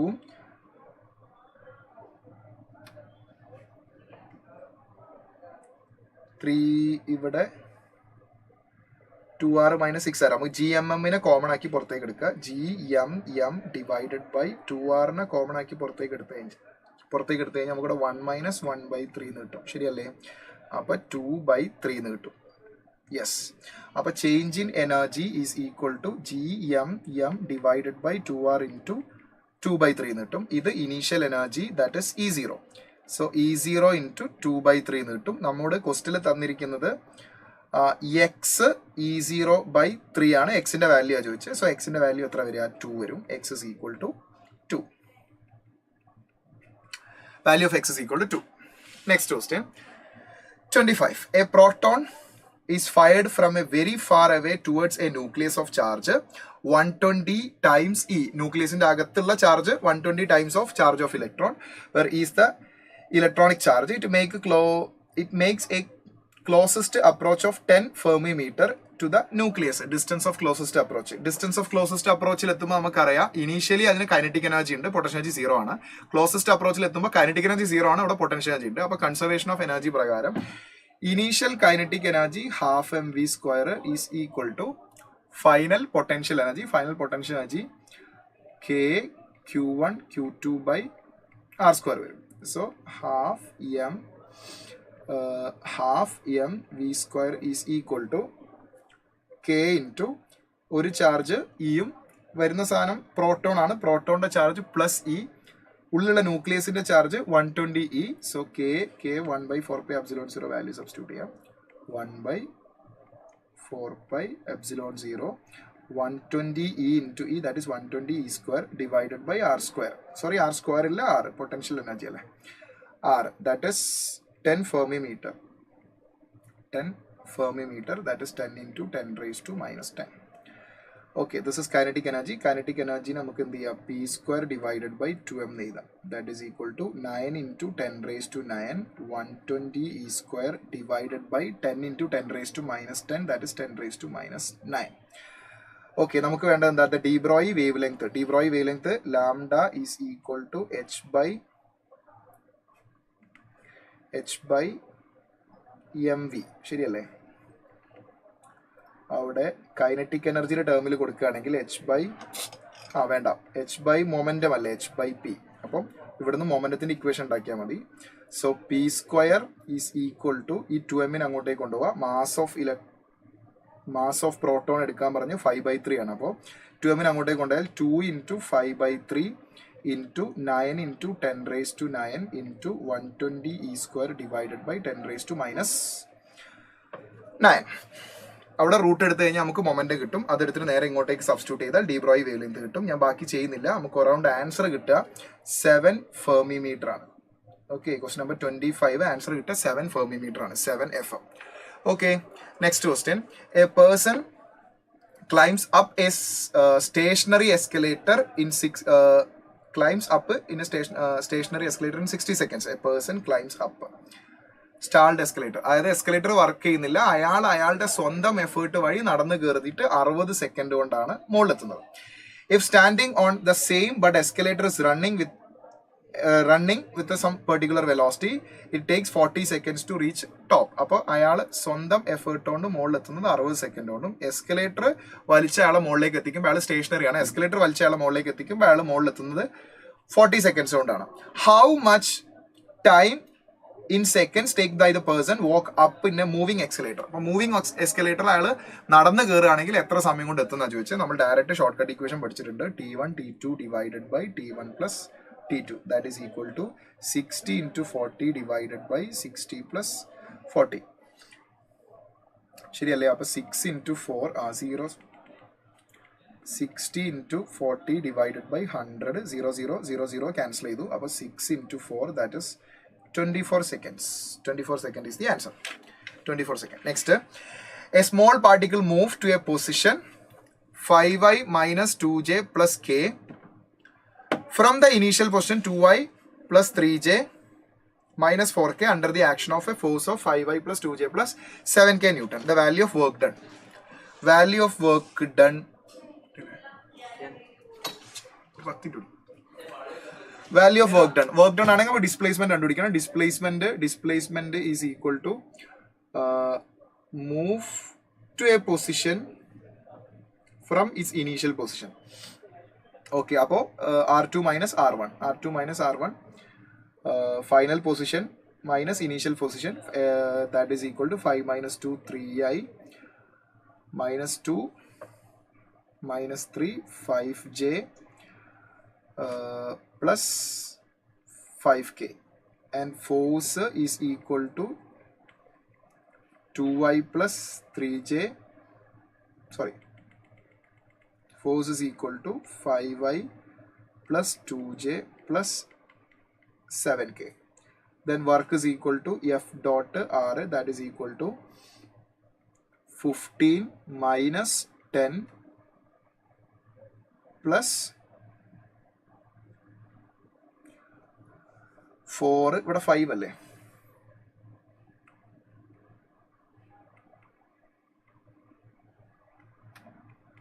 5k, അപ്പോൾ 5 35, 7 5 35. So F dot R is equal to 5 plus 35, that is equal to 40 joule. So work done is equal to 40 joule. Next, listen, an electron enters parallel to a parallel plate capacitor with a horizontal velocity, horizontal speed mu, and it is found deflected by an angle of theta, leaving in the capacitor shown. Found that tan of theta is equal to 0.4. The gravity is negligible. If the horizontal speed is doubled, then tan theta will be is equal to x by 10, the value of x's. So ആദ്യം നമ്മൾ ആ tan തീറ്റയ്ക്ക് ഒരു equation ഉണ്ടാക്കണം. ആ tan theta എന്തിനാണ് depend ചെയ്യുന്നത് നോക്കണം. So നോക്ക്, ഇവിടെ ഇങ്ങനെ ഡിഫ്ലക്ട് ചെയ്ത് പോകുന്നു. അപ്പോൾ ഇതിന്റെ horizontal component of velocity, let's ഇത് കറക്റ്റ് ഈ ഒരു ഫിഗർ അല്ല, നമുക്ക് ആ ആംഗിൾ, ആ പെർട്ടിക്കുലർ ആംഗിൾ കിട്ടാൻ അവിടെ മാത്രം നമ്മൾ ആ റൈറ്റ് ആംഗിൾ ട്രയാംഗിൾ കൺസിഡർ ചെയ്യണം കേട്ടോ. അപ്പോൾ നമുക്ക് ഹൊറിസോണ്ടൽ വെലോസിറ്റി വി എക്സും വെർട്ടിക്കൽ വെലോസിറ്റി ഇവിടെ ഞാൻ ഇവിടെ വരയ്ക്കുന്നു, ദാറ്റ് ഇസ് വി വൈ. അപ്പോൾ tan of theta is equal to v y divided by V x. ഇനി എക്സും വൈയും സെപ്പറേറ്റ് കണ്ടുപിടിക്കണം. എക്സ് ഡയറക്ഷനിലുള്ള velocity let's a v x, x ഡയറക്ഷനിലുള്ള വെലോസിറ്റി വി എക്സ് തന്നെ. വൈ ഡയറക്ഷനിലുള്ള വെലോസിറ്റി എന്ന് പറയുമ്പോൾ ഇത് ഇതിലേക്ക് എൻ്റർ ചെയ്യുന്ന സമയത്ത് ഇവിടെ ഇലക്ട്രിക് ഫീൽഡ് ആക്ട് ചെയ്യുന്നുണ്ട് from positive plate to negative plate. ആ ഇലക്ട്രിക് ഫീൽഡ് കാരണം ഒരു ആക്സിലറേഷൻ ഉണ്ടാവും മുകളിലേക്ക്. ആ ആക്സിലറേഷൻ കാരണമാണ് അത് മുകളിലേക്ക് ഡിഫ്ലക്ട് ചെയ്യുന്നത്. അപ്പോൾ വൈ ഡയറക്ഷനിലുള്ള ഫൈനൽ വെലോസിറ്റി എന്ന് പറയുന്നത് വൈ ഡയറക്ഷനിലുള്ള ഇനീഷ്യൽ വെലോസിറ്റി 0 ആണ് plus acceleration into time. So y ഡയറക്ഷനിലുള്ള final velocity acceleration is E divided by M, because force is equal to E into E. MA is equal to E into E. So A is equal to that. MA is equal to E into E. And A is equal to E into E divided by M into T. Time നമുക്ക് velocity in X direction ടേമിൽ ഒരു equation ഉണ്ടാക്കാം. കാരണം ഈ object ഇത്രയും distance move ചെയ്തു എന്ന് വിചാരിച്ചോ. Let's say x distance move ചെയ്തു എന്ന് വിചാരിച്ചോ. അപ്പോൾ ആ എക്സ് ഡിസ്റ്റൻസ് എന്ന് പറയുന്നത് distance is equal to x ഡയറക്ഷനിലെ വെലോസിറ്റി ഇൻ ടു ടൈം. അങ്ങനെയാണെങ്കിൽ x divided by V x is equal to time. അതെടുത്ത് അവിടെ സബ്സ്റ്റിറ്റ്യൂട്ട് ചെയ്താൽ velocity along y direction is equal to e divided by m into t. T is equal to x by V x. ഈ x എന്ന് പറയുന്നത് അത് X ഡയറക്ഷനിൽ travel ചെയ്ത distance ആണ് കേട്ടോ. ആ സമയം കൊണ്ട് തന്നെയാണ് വൈ ഡയറക്ഷനിൽ അത്രയും വെലോസിറ്റി കിട്ടുന്നത്. അത് ശരിക്കും കേർവ്ഡ് ആയിട്ടാണ് പോകുന്നത്. നമ്മളൊരു ഒരു പോയിന്റിലെ ഡയറക്ഷനാണ് വരച്ചത്. അത് വെച്ചിട്ടാണ് നമ്മൾ ആ ടാൻ്റെ ഇക്വേഷൻ ഉണ്ടാക്കുന്നത്. ഓക്കെ, ഇനി tan of theta is equal to y ഡയറക്ഷനിലെ velocity e x divided by m v x divided by x ഡയറക്ഷനിലെ velocity v x. V x ഇങ്ങോട്ടേക്ക് ചാടും. സോ ടാൻ ഓഫ് തീറ്റ, ബാക്കിയുള്ള എല്ലാവരും കോൺസ്റ്റന്റുകളാണ്. tan of theta is equal to, tan of theta is proportional to 1 by vx square. Okay, അങ്ങനെയെങ്കിൽ we can, ഒരു minute മക്കളെ, charge ഒന്ന് എടുത്തോട്ടെ. ഓക്കെ, അങ്ങനെയെങ്കിൽ tan of theta 1 divided by tan of theta 2 is equal to velocity second square അല്ലേ proportionality, second velocity square divided by first velocity square. അപ്പോൾ ക്വസ്റ്റിൽ പറയുന്നു ഇനീഷ്യലി ഉള്ള ടാൻ തീറ്റയുടെ വാല്യൂ 0.4 ആണ്. അപ്പോൾ 0.4 divided by tan of theta 2 that is equal to velocity double ചെയ്തു എന്ന് പറഞ്ഞില്ലേ. വെലോസിറ്റി ഡബിൾ ചെയ്യാന്ന് പറഞ്ഞാൽ 2 times of V X square. അപ്പോൾ അത് 4 V X square divided by V X square. അപ്പോൾ വി എക്സും ക്യാൻസൽ ആവും.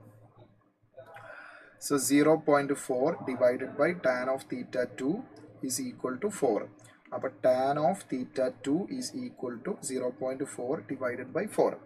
Question ഇത്രേ പറയുന്നുള്ളൂ, horizontal speed. Then the tan theta will be x by 10, then value of x. Tan theta will be x by 10. Appo x by 10 is equal to 0.4 by 4. So x is equal to 0.4 by 4 into 10. അപ്പോൾ അതെന്താവും 4/4 ആവും. That is equal to 1 ആവും. So value of X is equal to 1. Next 29, P cross Q is equal to Q cross P.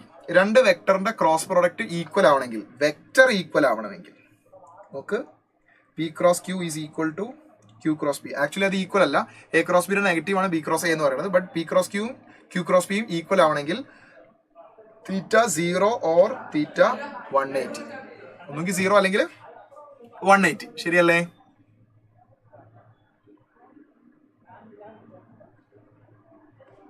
Okay, ഇവിടെ angle between them എന്ന് വെച്ചിട്ട് theta is in between 0 and 180 എന്ന് പറഞ്ഞാൽ 0നേക്കാൾ കൂടുതലും 360നേക്കാൾ 180 അല്ല, 0നേക്കാൾ കൂടുതലും 360നേക്കാൾ കുറവെന്നാണ് പറഞ്ഞത്. അപ്പോൾ 0നേക്കാൾ കൂടുതലും 360നേക്കാൾ കുറവെന്ന് പറയുമ്പോൾ 180 മാത്രമേ അവിടെ ഓപ്ഷൻ ഉള്ളൂ.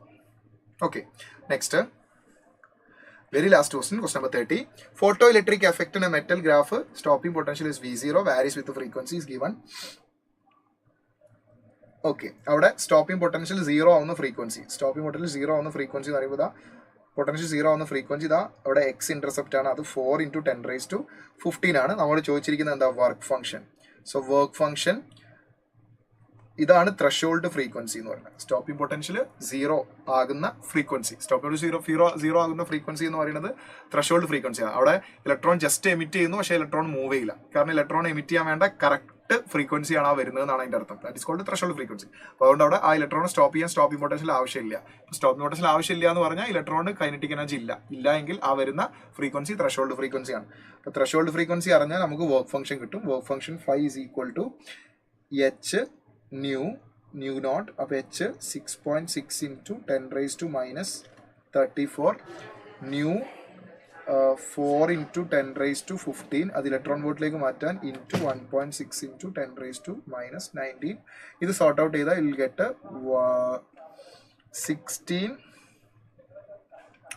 16.5 സംതിങ്. കറക്റ്റ് വാല്യൂ നമ്മൾ ചെക്ക് ചെയ്ത് കഴിഞ്ഞാൽ 16.5 സംതിങ് ഇലക്ട്രോൺ വോൾട്ട് ആണ് ആൻസർ വരിക. So that is the end of the discussion. Ready അല്ലേ മക്കളെ?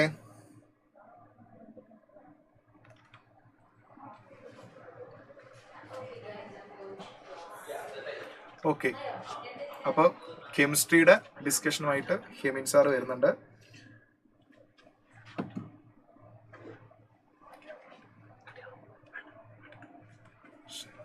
സ്ലൈഡ് തന്നെയുണ്ട്.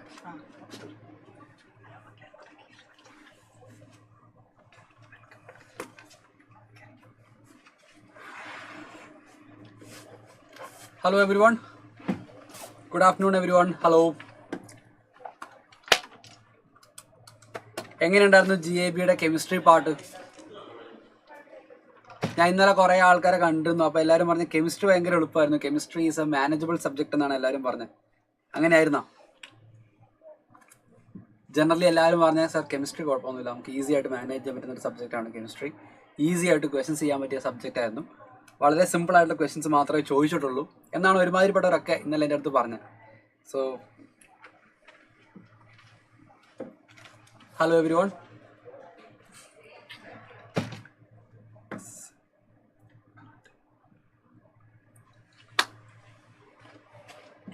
നിങ്ങൾ റെഡി ആണെങ്കിൽ നമ്മൾക്ക് കെമിസ്ട്രി പേപ്പർ നമുക്കൊന്ന് പ്രോപ്പറായിട്ട് അനലൈസ് ചെയ്തേക്കാം.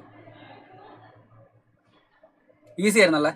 കെമിസ്ട്രി ഭയങ്കര ഈസി ആയിരുന്നാണ് ജനറലി എല്ലാവരും പറഞ്ഞത്. അത് നിങ്ങൾ എപ്പോഴും മനസ്സിൽ വെക്കേണ്ട ഒരു കാര്യമാണ്. കാരണം നിങ്ങൾ കെമിസ്ട്രി എന്നുള്ള സബ്ജക്റ്റ് ആയിരിക്കും നിങ്ങളുടെ സ്കോറിംഗ് ആയിട്ടുള്ള സബ്ജക്റ്റ്. ജെയിൽ വരുമ്പോൾ നിങ്ങൾക്കറിയാം ഇൻഡിവിജ്വൽ സബ്ജക്റ്റിന് പ്രത്യേകിച്ച് കട്ട് ഓഫ് ഒന്നുമില്ല. അപ്പോൾ നിങ്ങൾക്ക് ഏറ്റവും കൂടുതൽ സ്കോർ ചെയ്യാൻ ചാൻസ് ഉള്ള, ഏറ്റവും കൂടുതൽ നിങ്ങളെ ഹെൽപ്പ് ചെയ്യുന്ന ചാപ്റ്ററാണ് ശരിക്കും പറഞ്ഞാൽ, ചാപ്റ്റർ അല്ല സബ്ജക്റ്റാണ് കെമിസ്ട്രി എന്ന് പറയുന്നത്. അപ്പോൾ നിങ്ങൾ റെഡി ആണെങ്കിൽ നമുക്ക് സ്റ്റാർട്ട് ചെയ്യാം. ഒരു ഫയർ ഇമോജി ഇടാവോ നമുക്ക് ചാറ്റിൽ? നിങ്ങളൊക്കെ റെഡി ആണെന്നുള്ളത് ഇൻഡിക്കേറ്റ് ചെയ്യുന്ന ഒരു ഫയർ ഇമോജി. റെഡി ആണെങ്കിൽ നമുക്ക് വേഗം സ്റ്റാർട്ട് ചെയ്യാം. ചടപടെ നമുക്ക് ക്വസ്റ്റ്യൻസ് ഡിസ്കസ് ചെയ്യാം. ഒട്ടും സമയം കളയാണ്ട് മാക്സിമം സ്പീഡിൽ, മാക്സിമം എഫിഷ്യൻ്റ് ആയിട്ട് നമ്മൾ എക്സാമിൽ എങ്ങനെ സോൾവ് ചെയ്യുന്നോ അതേ സ്പീഡിൽ നമുക്ക് സോൾവ് ചെയ്തിട്ട് നമ്മുടെ ആൻസറുകളിലേക്ക് എത്താം. റെഡിയാണോ? റെഡി ആണെങ്കിൽ നമുക്ക് സ്റ്റാർട്ട് ചെയ്യാം മക്കളെ. ഈസി ആയിരുന്നു. ഓക്കെ അങ്ങനെയാണെങ്കിൽ ലെറ്റ്സ് സ്റ്റാർട്ട് ഓഫ്.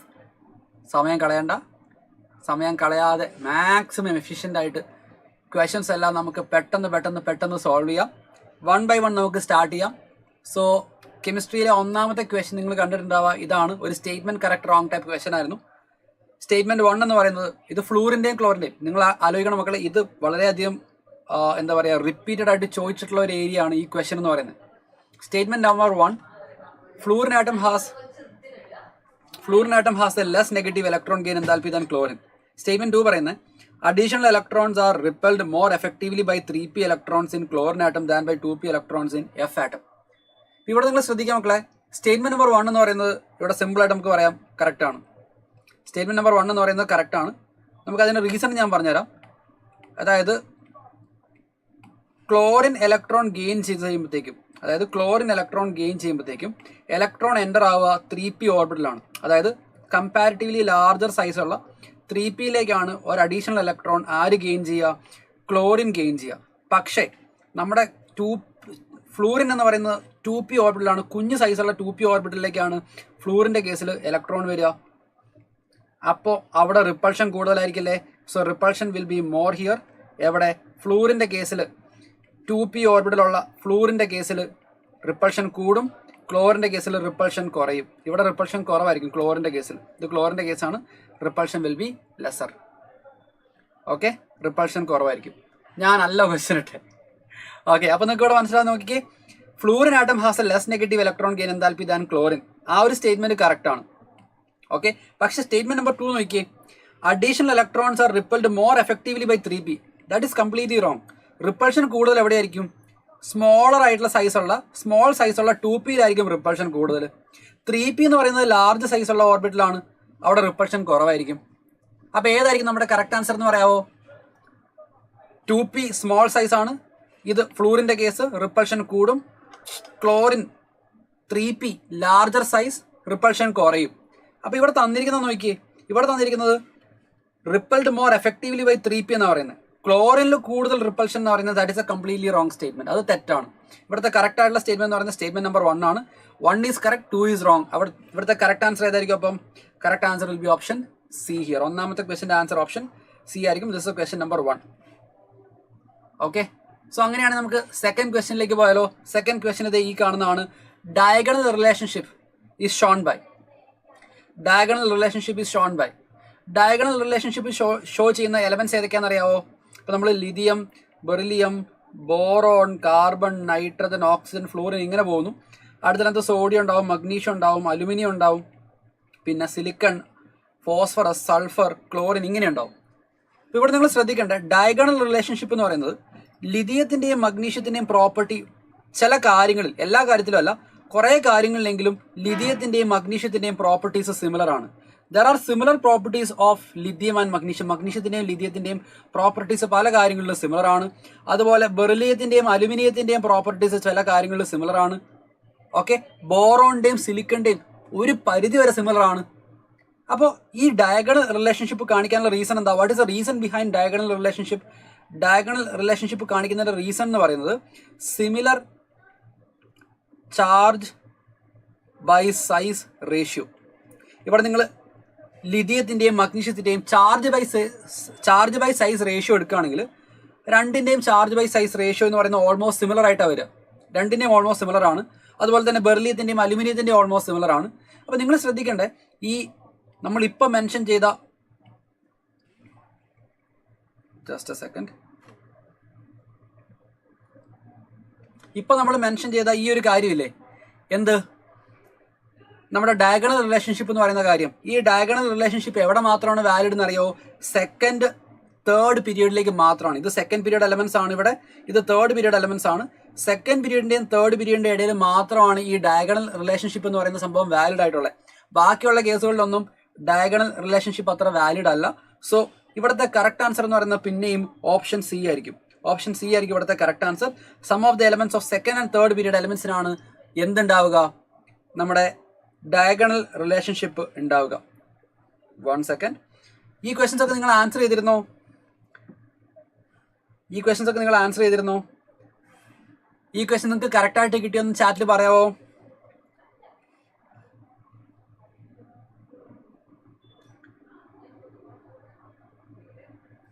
ഈ ക്വസ്റ്റ്യൻ നിങ്ങൾക്ക് കറക്റ്റ് ആയിട്ട് കിട്ടിയെങ്കിൽ ചാറ്റിൽ നിന്ന് മെൻഷൻ ചെയ്യാവോ നിങ്ങൾക്കൊക്കെ കറക്റ്റ് ആയിട്ട് ആൻസർ കിട്ടി എന്നുള്ളത്?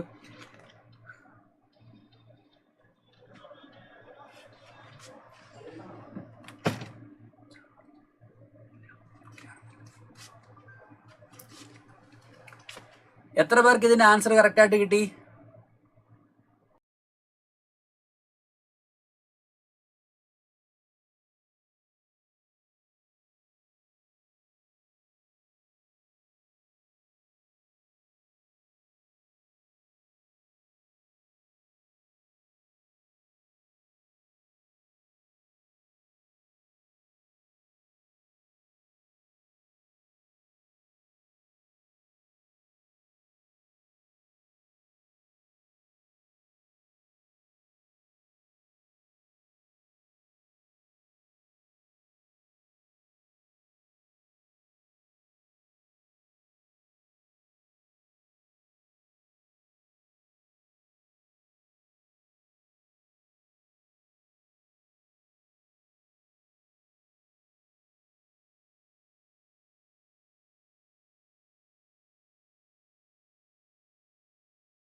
സോ കുറേ അധികം ആൾക്കാരെങ്കിലും ഈ ആൻസർ കറക്റ്റായിട്ട് കിട്ടിയെന്ന് പറഞ്ഞിട്ടുണ്ട്.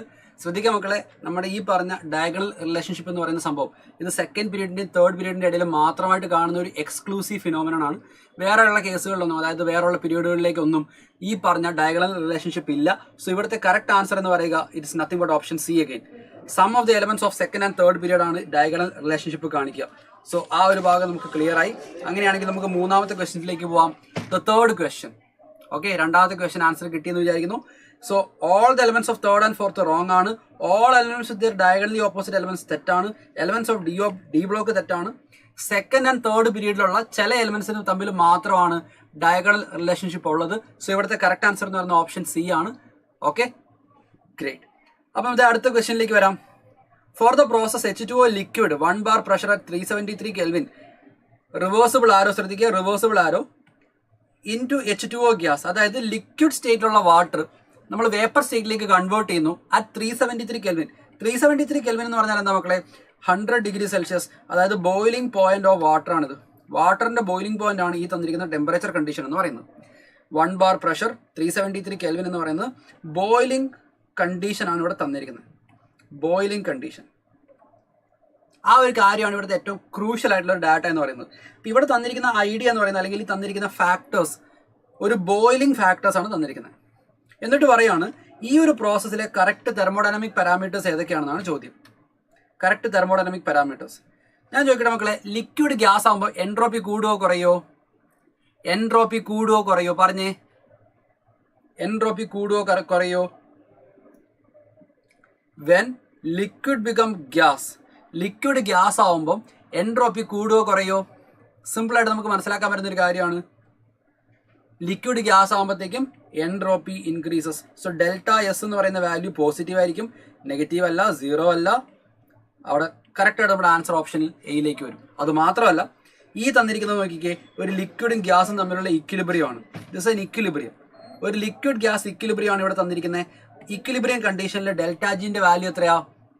ഡെൽറ്റ ജിന്റെ വാല്യൂ എത്രയാ? Delta G will be zero. നോക്കിയേ, so delta G zero, delta S positive. Liquid gas ആകുമ്പോൾ എൻട്രോപ്പി കൂടുന്നു, സോ ഡെൽറ്റ എസ് പോസിറ്റീവ്. പിന്നെ equilibrium condition, liquid gas equilibrium ആണ് ഇവിടെ കാണിച്ചേക്കുന്നത്. നോക്കി, reversible arrow indicate equilibrium condition. അങ്ങനെയാണെങ്കിൽ delta G value will be zero. അപ്പോൾ അതും ക്ലിയർ ആയി.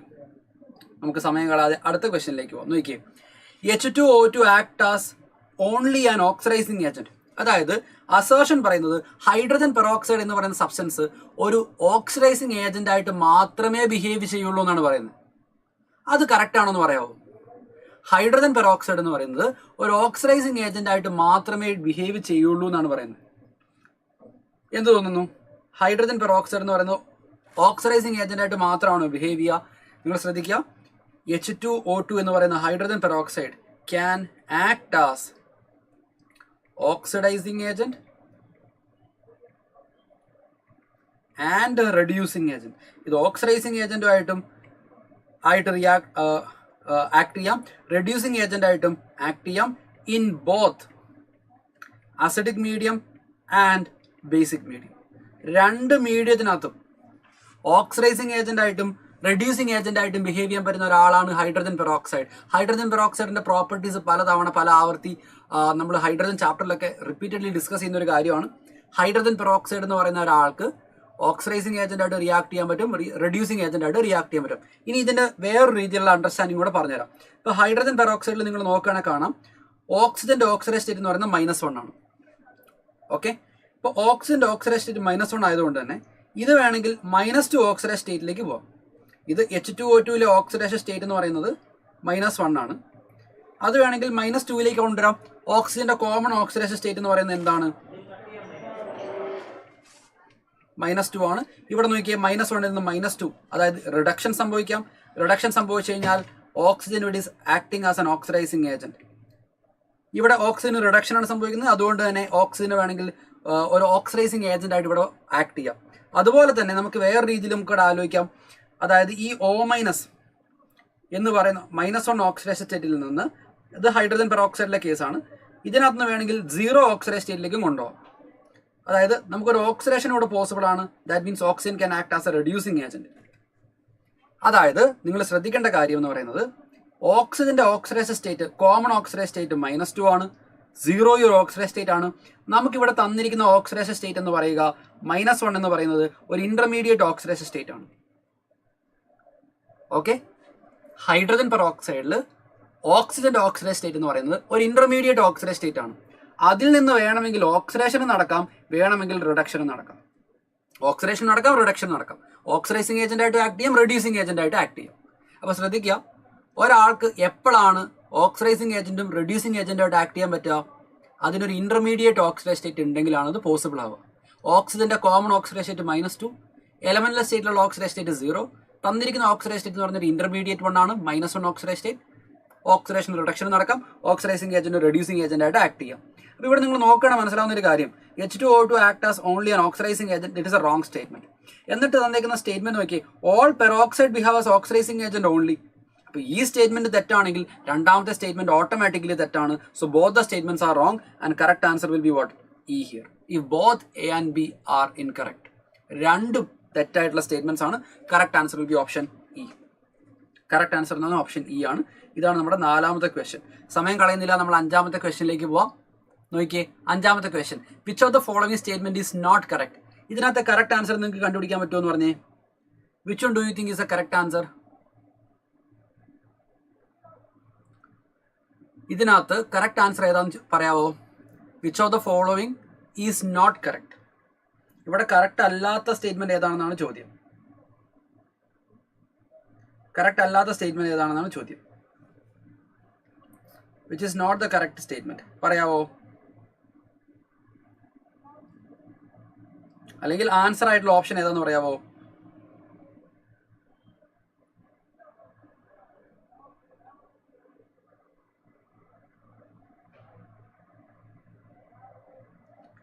ആൻസർ ഓപ്ഷൻ ഏതാന്ന് പറയാവോ? ഇവിടുത്തെ ആൻസർ ഓപ്ഷൻ എന്ന് പറയുന്നത് ഓപ്ഷൻ സി ആയിരിക്കും.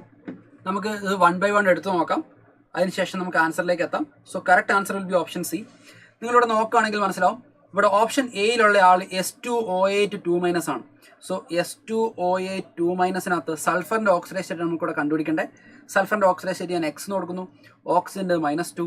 സോ 2 സൾഫർ 2x, 8 ഓക്സിജൻ ഉണ്ട്, സോ -16. ടോട്ടൽ ഓക്സിഡൈസ് സ്റ്റേറ്റ്, സൾഫറിന്റെ ഓക്സിഡൈസ് സ്റ്റേറ്റ് കണ്ടുപിടിക്കുമ്പോഴത്തേക്കും വാല്യൂ കിട്ടും, എക്സിന്റെ വാല്യൂ കിട്ടും നമുക്ക് +6 എന്ന് കിട്ടും. So this a correct statement.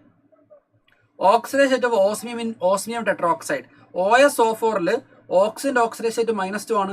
അങ്ങനെ 4 ഓക്സിജൻ -8, ഓസ്മിയത്തിന്റെ ഓക്സിഡൈസ് സ്റ്റേറ്റ് +8 ആയിരിക്കും. അതും കറക്റ്റ് ആണ്. Okay, this is also correct. Both the statements are correct. ഇനി KO2, ഇത് സൂപ്പർ ഓക്സൈഡ് അയോൺ ആണ്. ഓക്കെ, KO2 എന്ന് പറയുന്നത് സൂപ്പർ ഓക്സൈഡ് ആണ്. പൊട്ടാസ്യത്തിന്റെ ഓക്സിഡൈസ് സ്റ്റേറ്റ് +1. 2 ഓക്സിജൻ ആറ്റം ഉണ്ട്, ഓരോ ഓക്സിജനും -12 വെച്ചുണ്ടാവും. Super oxide ion, super oxide, super oxide. ഓരോ ഓക്സിജന് -12, 2 ഓക്സിജന് -1, പൊട്ടാസ്യത്തിന് +1. So this is also correct. പക്ഷേ ഇത് statement 3 C option, oxidation number of sulphur in H2SO5 +8 എന്ന് പറയുന്നത് അത് തെറ്റാണ്. കാരണം എന്താ അറിയോ, ഇവിടെ നമുക്ക് നോർമൽ കാൽക്കുലേഷൻ നടക്കില്ല. ഇവിടെ നമ്മൾ സ്ട്രക്ചർ അറിയണം. പെറോക്സി സൾഫ്യൂരിക് ആസിഡ് ആണ് ഇവിടെ നമുക്ക് എടുക്കുന്നത് H2SO5 എന്ന് പറയുന്നത്. സോ സ്ട്രക്ചർ നോക്കുമ്പോൾ ഇങ്ങനെ വരിക, സൾഫർ ഡയോക്സൈഡിന്റെ SOOH, പിന്നെ ഒരു പെറോക്സൈഡ് ലിങ്കേജ് ഉണ്ട്. ഇതാണ് H2SO5ന്റെ സ്ട്രക്ചർ എന്ന് പറയാം.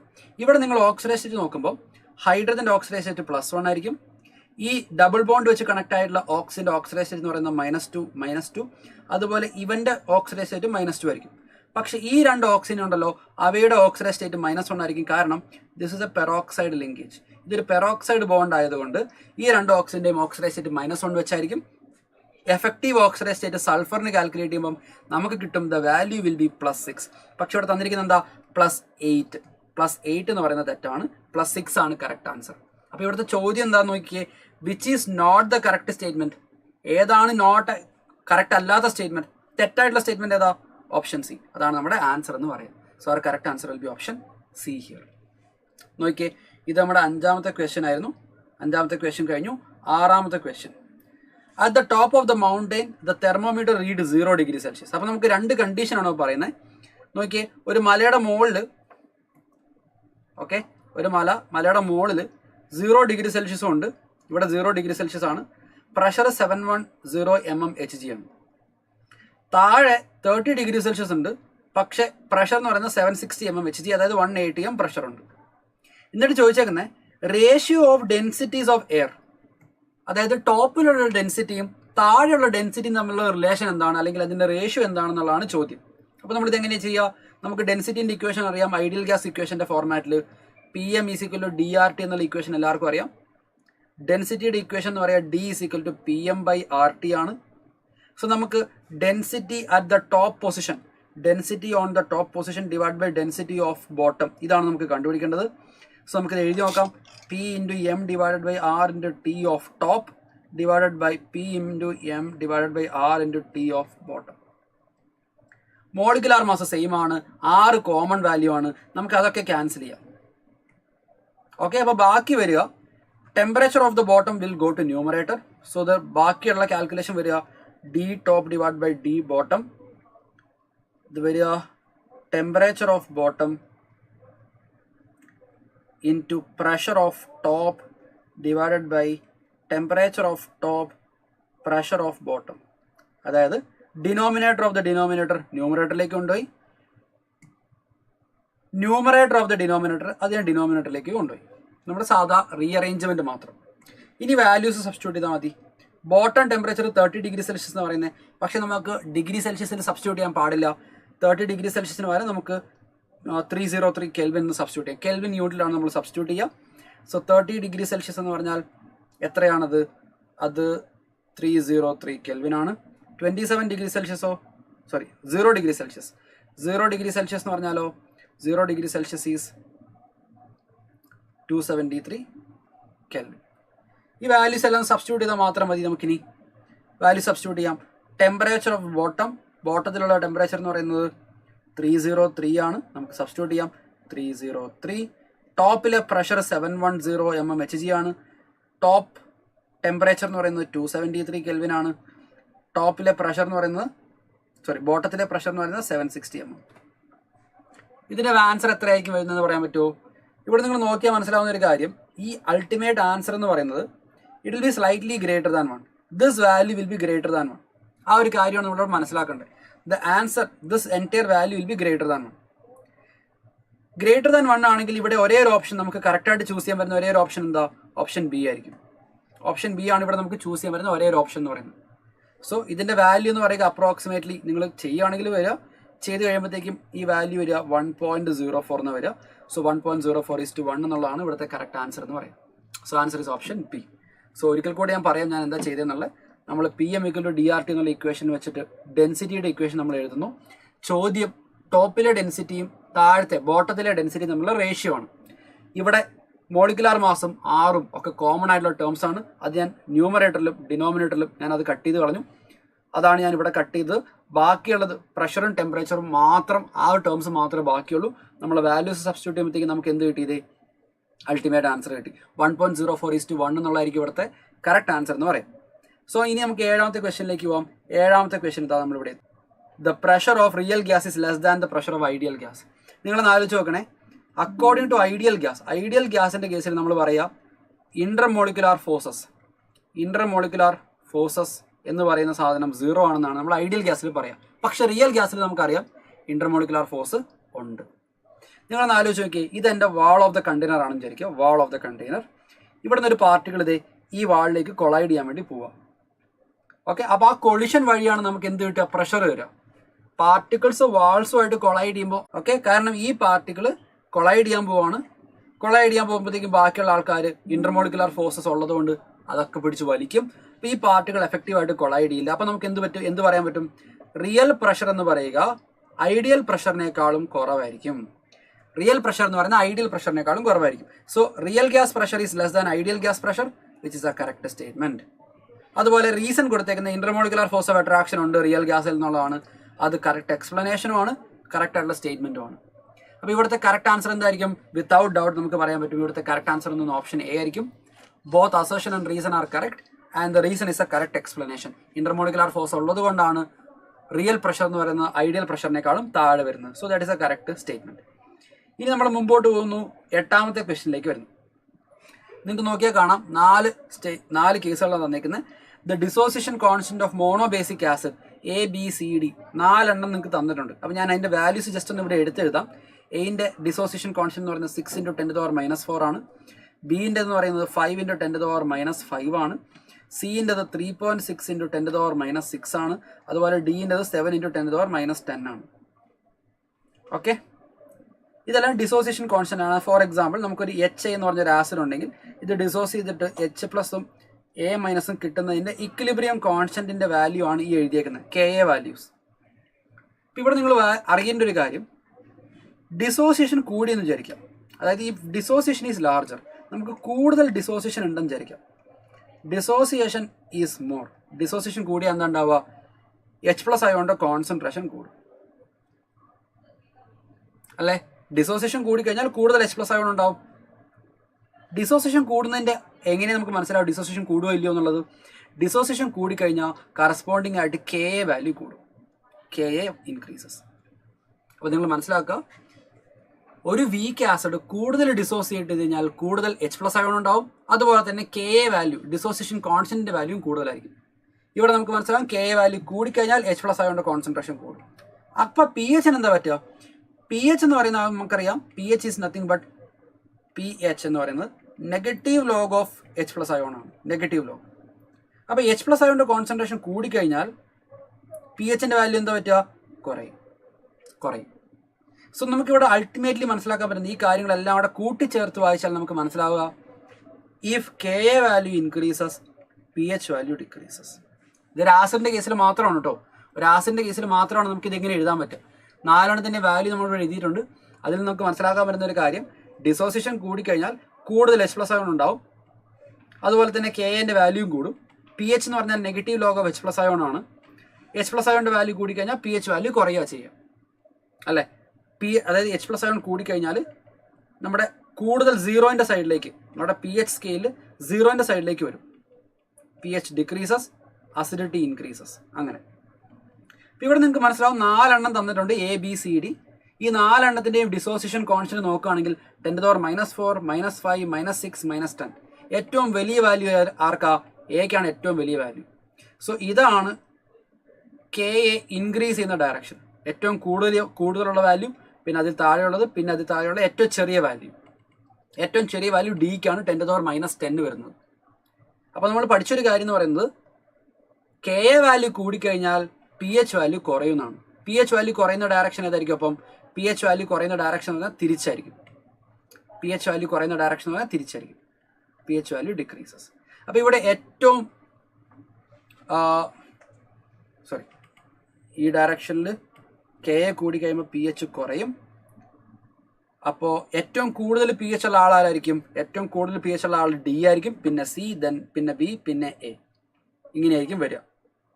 അപ്പം ഇവിടെ നോക്കിയാൽ നിങ്ങൾക്ക് മനസ്സിലാവും, ഏറ്റവും ഹയസ്റ്റ് അല്ലെങ്കിൽ ലാർജസ്റ്റ് വാല്യൂ ഓഫ് ഡിസോസിയേഷൻ എന്ന് പറയുന്നത് ഇതാണ്, A, largest dissociation constant.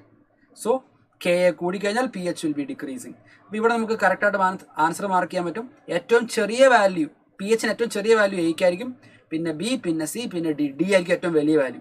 So നമ്മുടെ ഇവിടുത്തെ കറക്റ്റ് ആൻസർ എന്ന് പറയുന്ന ഓപ്ഷൻ A ആയിരിക്കും. A will be the correct answer. Once again, dissociation കൂടിയാൽ ഡിസോസിയേഷൻ കോൺസ്റ്റന്റ് കൂടും, H+ അയോണിന്റെ കോൺസെൻട്രേഷൻ കൂടും, pH വാല്യൂ കുറയും. 4 വാല്യൂ നോക്കുമ്പോൾ ഏറ്റവും വലിയ ആള് ഇത്, പിന്നെ അതിൽ ചെറുത്, ഏറ്റവും ചെറുത് 7 × 10⁻⁻10. സോ KA വാല്യൂ കൂടിയാൽ pH വാല്യൂ കുറയും.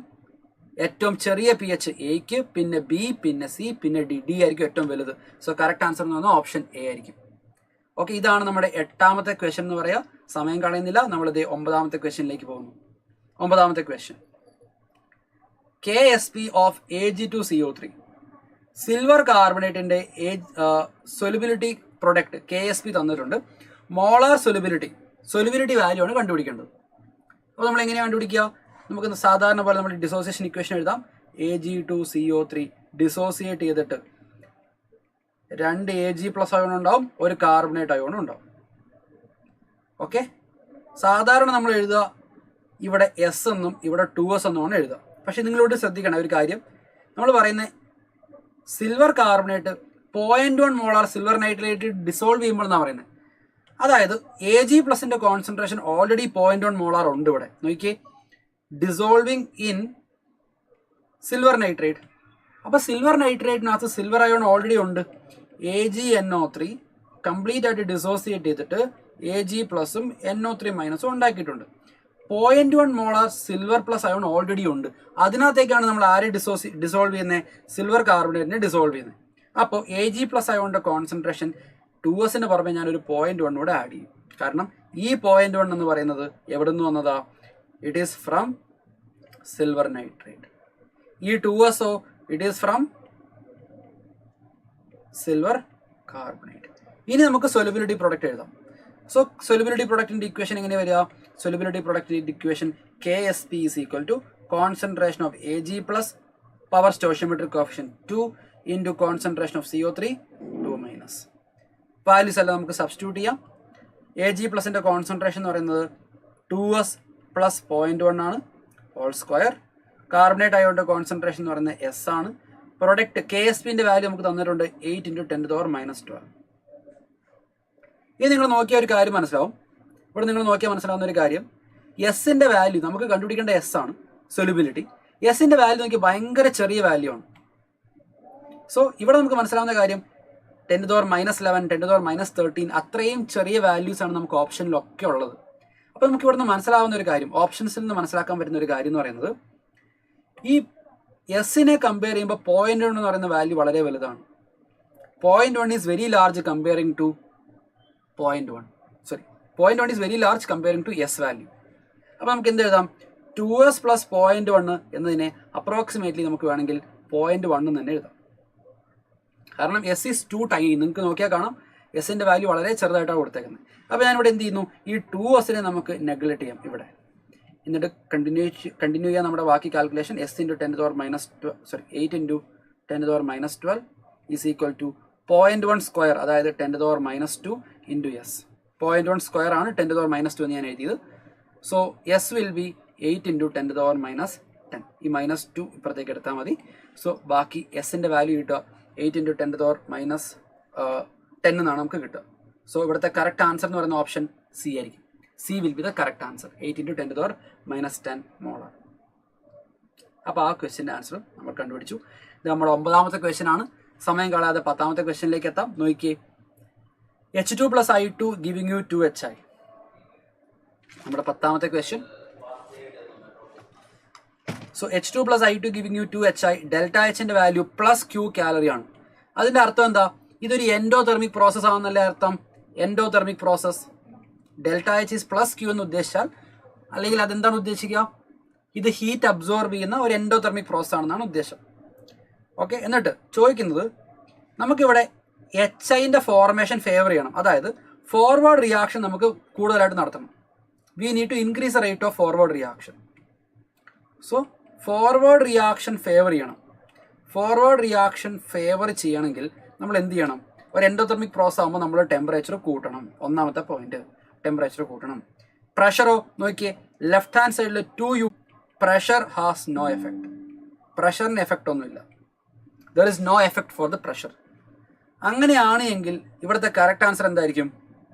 ടെമ്പറേച്ചർ കൂട്ടണമെന്ന് ഇതിനകത്ത് ആരും പറഞ്ഞിട്ടില്ല. ലോവർ ടെമ്പറേച്ചർ കുറയ്ക്കണം എന്നാണ് ഒന്നാമത്തെ സ്റ്റേറ്റ്മെന്റ് പറയുന്നത്. അതെന്തായാലും തെറ്റാണ്. പ്രഷർ കൂട്ടണം എന്ന് പറയുന്നത് തെറ്റാണ്. ടെമ്പറേച്ചർ ആയിട്ട് അൺഅഫക്റ്റഡ് ആവുമെന്ന് പറയുന്നത് തെറ്റാണ്. ഇവിടുത്തെ കറക്റ്റ് ഒരേ ഒരു ഓപ്ഷൻ ആയിരിക്കും option C. It is unaffected by the change in pressure. Pressure change ആയാലും കുറെ ആൾക്കാർക്കെങ്കിലും ഇത് കറക്റ്റായിട്ട് കിട്ടിയിട്ടുണ്ടാവില്ല. എത്ര പേർക്ക് ഈ ക്വസ്റ്റൻ കറക്റ്റായിട്ട് കിട്ടിയെന്ന് പറയാമോ? എനിക്ക് ഈ ക്വസ്റ്റൻ കറക്റ്റായിട്ട് കിട്ടിയോ? 10ാമത്തെ ക്വസ്റ്റൻ. ഇത് കുറച്ചുകൂടെ എളുപ്പമുള്ള ക്വസ്റ്റൻ അല്ലേ? സിമ്പിൾ ക്വസ്റ്റൻ എന്ന് പറയാൻ പറ്റുന്ന ഒരു ടൈപ്പ് കേസാണിത്. ഓക്കെ, കുറച്ച് ആൾക്കാർക്കെങ്കിലും ഈ ക്വസ്റ്റൻ ഈസി ആയിട്ട് സ്കോർ ചെയ്യാൻ പറ്റിയെന്ന് വിചാരിക്കുന്നു. അങ്ങനെയാണെങ്കിൽ നമുക്ക് അടുത്ത ക്വസ്റ്റനിലേക്ക് പോവാം. 11th question. കുറെ ആൾക്കാർക്കെങ്കിലും ഈ ക്വസ്റ്റൻ 10th ക്വസ്റ്റൻ സിമ്പിളായിട്ട് കിട്ടിയിട്ടുണ്ടാവും. 11th question. The given plots represent the variation of concentration of reactant with time for two different reaction 1 and 2. Order എത്രയെന്നാണ് ചോദ്യം. ഓർഡർ ഓക്കെ, നമുക്കറിയാം ln R0 - ln R = KT. ഇതാണ് നമ്മുടെ first ഓർഡറിന്റെ equation. അതേ ഗ്രാഫല്ല ഇവിടെ കൊടുത്തേക്കുന്നത്. നോക്കിയേ, അതേ ഗ്രാഫാണ് ഈ കൊടുത്തേക്കുന്നത്. സോ ഒന്നാമത്തെ ഗ്രാഫ് എന്ന് പറയുന്നത് ഫസ്റ്റ് ഓർഡർ റിയാക്ഷനാണ്. രണ്ടാമത്തതോ R0 - R = KT. അതായത് initial concentration - final concentration = KT. ഇത് 0 ഓർഡർ റിയാക്ഷന്റെ കേസാണ്. 0 ഓർഡർ അതല്ല ഈ കൊടുത്തേക്കുന്നത്. നോക്കിയേ, so this is 0 order reaction. 0 order. അപ്പോൾ ഒന്നാമത്തത് ഫസ്റ്റ് ഓർഡറും രണ്ടാമത്തത് 0 ഓർഡറുമാണ്. എന്തായിരിക്കും നമ്മൾ ഇവിടുത്തെ കറക്റ്റ് ആൻസർ എന്ന് പറയാ? Our correct answer will be option D. ഒന്നാമത്തെ ഫസ്റ്റ് ഓർഡർ ആണ്, രണ്ടാമത്തെ 0 ഓർഡർ ആണ്. ഇത് direct out of textbook ആണ്. നമുക്ക് നേരത്തെ പഠിച്ചിട്ടുള്ള ഗ്രാഫുകൾ തന്നെയാണ്. സ്ട്രെയിറ്റ് അവേ ലോഗരിതത്തിന്റെ ടേം കാണുമ്പോൾ തന്നെ നമുക്ക് മനസ്സിലാക്കണം ദിസ് ഇസ് ഫസ്റ്റ് ഓർഡർ. പിന്നെ ഇത് R0 മൈനസ് R എന്നുള്ള ഫോർമാറ്റിലായതുകൊണ്ട് ഇത് നമുക്ക് 0 ഓർഡർ. ഗ്രാഫുകളൊക്കെ വളരെ ഇമ്പോർട്ടൻ്റ് ആണെന്ന് കാണിക്കാൻ വേണ്ടിയിട്ടാണ് നമ്മൾ ഈ ഒരു ക്വസ്റ്റ്യൻ ഇൻക്ലൂഡ് ചെയ്തത് തന്നെ. It is very important. Okay, ഇത് എത്ര പേർക്ക് കറക്റ്റായിട്ട് കിട്ടിയെന്ന് പറയാമോ? 11th ക്വസ്റ്റ്യൻ എത്ര പേർക്ക് ഈ ക്വസ്റ്റ്യൻ 11th ക്വസ്റ്റ്യൻ കറക്റ്റായിട്ട് കിട്ടി? ഒന്ന് കൺഫേം ചെയ്യാവോ? എത്ര പേർക്ക് 11th ക്വസ്റ്റ്യൻ കറക്റ്റായിട്ട് കിട്ടിയെന്ന് പറയാവോ? How many of you have got the 11th question correct? കുറച്ച് പേർക്കെങ്കിലും 11th ക്വസ്റ്റ്യൻ കറക്റ്റായിട്ട് കിട്ടിയെന്ന് വിചാരിക്കുന്നു. സിമ്പിൾ ക്വസ്റ്റ്യൻ ആണ്. 12th question. Okay, for a reaction 2A plus 3B plus 3/2C giving you 3P which statement is correct? ഇത് ശരിക്കും പറഞ്ഞാൽ നമ്മുടെ റേറ്റ് ഇക്വേഷനെ ബേസ് ചെയ്തിട്ടുള്ള ഒരു ക്വസ്റ്റ്യൻ ആണ്. റേറ്റ് ഇക്വേഷൻ അല്ലേ? റേറ്റ് ഇക്വേഷനെ ബേസ് ചെയ്തിട്ടുള്ള ക്വസ്റ്റ്യൻ ആണ്. നമുക്ക് ജസ്റ്റ് റേറ്റ് ഇക്വേഷൻ എഴുതാം. Rate of reaction is equal to -1/2 d/dt of number of moles of A is equal to -1/3 d/dt of number of moles of B is equal to -1/3/2. അപ്പോൾ 2 മുകളിലേക്ക് പോകും, -2/3 എന്ന് വരും. d/dt of number of moles of C. Okay, തൽക്കാലം ഞാനത് മാത്രം താഴേക്ക് എഴുതിയേക്കാം. So -1/3/2 2 മുകളിലേക്ക് പോകുന്നു. So -2/3 d/dt of number of moles of C. ഇനി എല്ലാ ടേമിലും നെഗറ്റീവ് ഉണ്ടല്ലോ, നമുക്ക് ആ നെഗറ്റീവ് എല്ലാത്തിനകത്തും കളയാം. ഇത് മൂന്നും തമ്മിലുള്ള റിലേഷനാണ് ചോദിച്ചേക്കുന്നത്. അപ്പോൾ ഞാൻ എല്ലാ ടേമിലും നെഗറ്റീവ് ഉള്ളതുകൊണ്ട് ആ നെഗറ്റീവ് ഞാൻ കോമൺ ആയിട്ട് എല്ലാത്തിനകത്തും കളയുന്നു. എന്നിട്ട് എല്ലാ ടേമിനും ഞാൻ 2 കൊണ്ട് മൾട്ടിപ്ലൈ ചെയ്യുന്നു. Multiplying 2 in all the term. അതായത് ഞാൻ ഇവിടെയും 2 കൊണ്ട് മൾട്ടിപ്ലൈ ചെയ്യുന്നു, ഇവിടെയും ഞാൻ 2 കൊണ്ട് മൾട്ടിപ്ലൈ ചെയ്യുന്നു, ഇവിടെയും ഞാൻ 2 കൊണ്ട് മൾട്ടിപ്ലൈ ചെയ്യുന്നു. അപ്പോൾ എങ്ങനെ വരുന്നത് നോക്കിയാലോ നമുക്ക്? d/dt of number of moles of A എന്ന് വരും. കാരണം 2 ക്യാൻസലായി. Is equal to 2/3 d/dt of number of moles of B is equal to 2 × 2 4 ആണ് വരിക. 4/3 d/dt of number of moles of C എന്ന് വരും. അങ്ങനെയാണെങ്കിൽ കറക്റ്റ് ആൻസർ എന്തായിരിക്കും? ചെറിയ തെറ്റ് മതി തെറ്റാൻ. സോ ഇത് എത്രാമത്തെ ക്വസ്റ്റ്യൻ ആണ്? 12ാമത്തെ ക്വസ്റ്റ്യൻ. 12th ക്വസ്റ്റ്യൻ ആണിത്. എന്തായിരിക്കും ഇവിടുത്തെ ആൻസർ എന്ന് പറയുക? Answer will be option C here. വളരെ ചെറിയൊരു മിസ്റ്റേക്ക് മതി. പല ആൾക്കാർ D എന്ന് മാർക്ക് ചെയ്യും, 3/4 മാർക്ക് ചെയ്യും. പക്ഷെ നോക്കി ഇത് 4/3 ആണ്. നിങ്ങൾ അങ്ങനെയുള്ള മിസ്റ്റേക്ക് വരുത്തുമെന്ന് അറിയാവുന്നത് കൊണ്ട് തന്നെയാണ് ഓപ്ഷൻസ് അത്ര ക്ലോസർ ആയിട്ട് ഇടുക. സോ ഇങ്ങനത്തെ മിസ്റ്റേക്സ് വളരെ കോമൺ ആണ്. തെറ്റിക്കരുത്. വളരെ കെയർഫുൾ ആയിട്ട് എഴുതി കൺഫേം ആക്കിയ ശേഷം ആൻസർ മാർക്ക് ചെയ്യുക. Answer will be option C here. ഇവിടുത്തെ കറക്റ്റ് ആൻസർ എന്ന് പറഞ്ഞാൽ ഓപ്ഷൻ C ആണ്. ഓക്കെ, 13ാമത്തെ ക്വസ്റ്റ്യൻ. 13th. ഓക്കെ, 13 ഒരു assertion reason type of question ആണ്. നോക്കാം.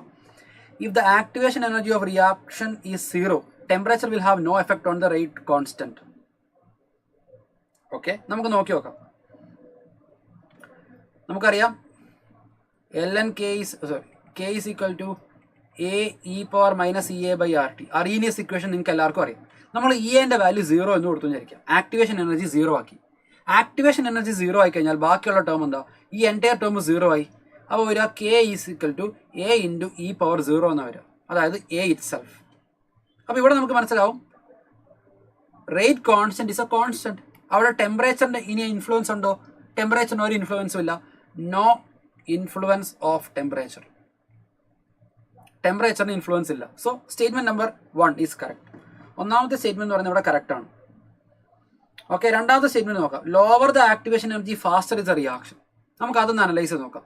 നമ്മുടെ റിയാക്ഷന്റെ കോർഡിനേറ്റ് വെച്ചുള്ള ഗ്രാഫ് നിങ്ങൾക്ക് അറിയാം. നിങ്ങൾ നോക്കിയേ, നമ്മുടെ ആക്ടിവേഷൻ എനർജി ഭയങ്കര കൂടുതലാണ് എങ്കിൽ റിയാക്ടന്റിനൊക്കെ ഈ എനർജി ബാരിയർ ക്രോസ് ചെയ്യുക ഭയങ്കര ബുദ്ധിമുട്ടായിരിക്കും. അതേസമയം ആക്ടിവേഷൻ എനർജി വളരെ ചെറുതാണെന്ന് വിചാരിക്കുക. ആക്ടിവേഷൻ എനർജി വളരെ ചെറുതാണെങ്കിൽ റിയാക്ടന്റിന് ഈസി ആയിട്ട് ഇത് ക്രോസ് ചെയ്യാൻ പറ്റും. അപ്പോൾ ഈസി ആയിട്ട് റിയാക്ഷൻ നടക്കും, റേറ്റ് കൂടും. അപ്പോൾ ആക്ടിവേഷൻ എനർജി കുറഞ്ഞാൽ റേറ്റ് ഓഫ് ദ റിയാക്ഷൻ കൂടുന്നുള്ള സ്റ്റേറ്റ്മെന്റ് കറക്റ്റാണ്. എനർജി ഹില്ലിന്റെ ഹൈറ്റ് കൂടും. റിയാക്ടന്റിന് പ്രൊഡക്റ്റായിട്ട് കൺവേർട്ട് ചെയ്യാനുള്ള ടെൻഡൻസി കുറയും. എപ്പോൾ? ആക്ടിവേഷൻ എനർജി കൂടിയ. സോ ആക്ടിവേഷൻ എനർജി കൂടിയ റിയാക്ടന്റിന് ഇത് ക്രോസ് ചെയ്ത് ഇപ്പുറത്തെത്താനും റിയാക്ഷൻ നടത്താനുള്ള റേറ്റ് കുറയും. ഇത് ബുദ്ധിമുട്ടല്ല ഇത് ഇത്ര വലിയ ക്രോസ് ചെയ്യാൻ.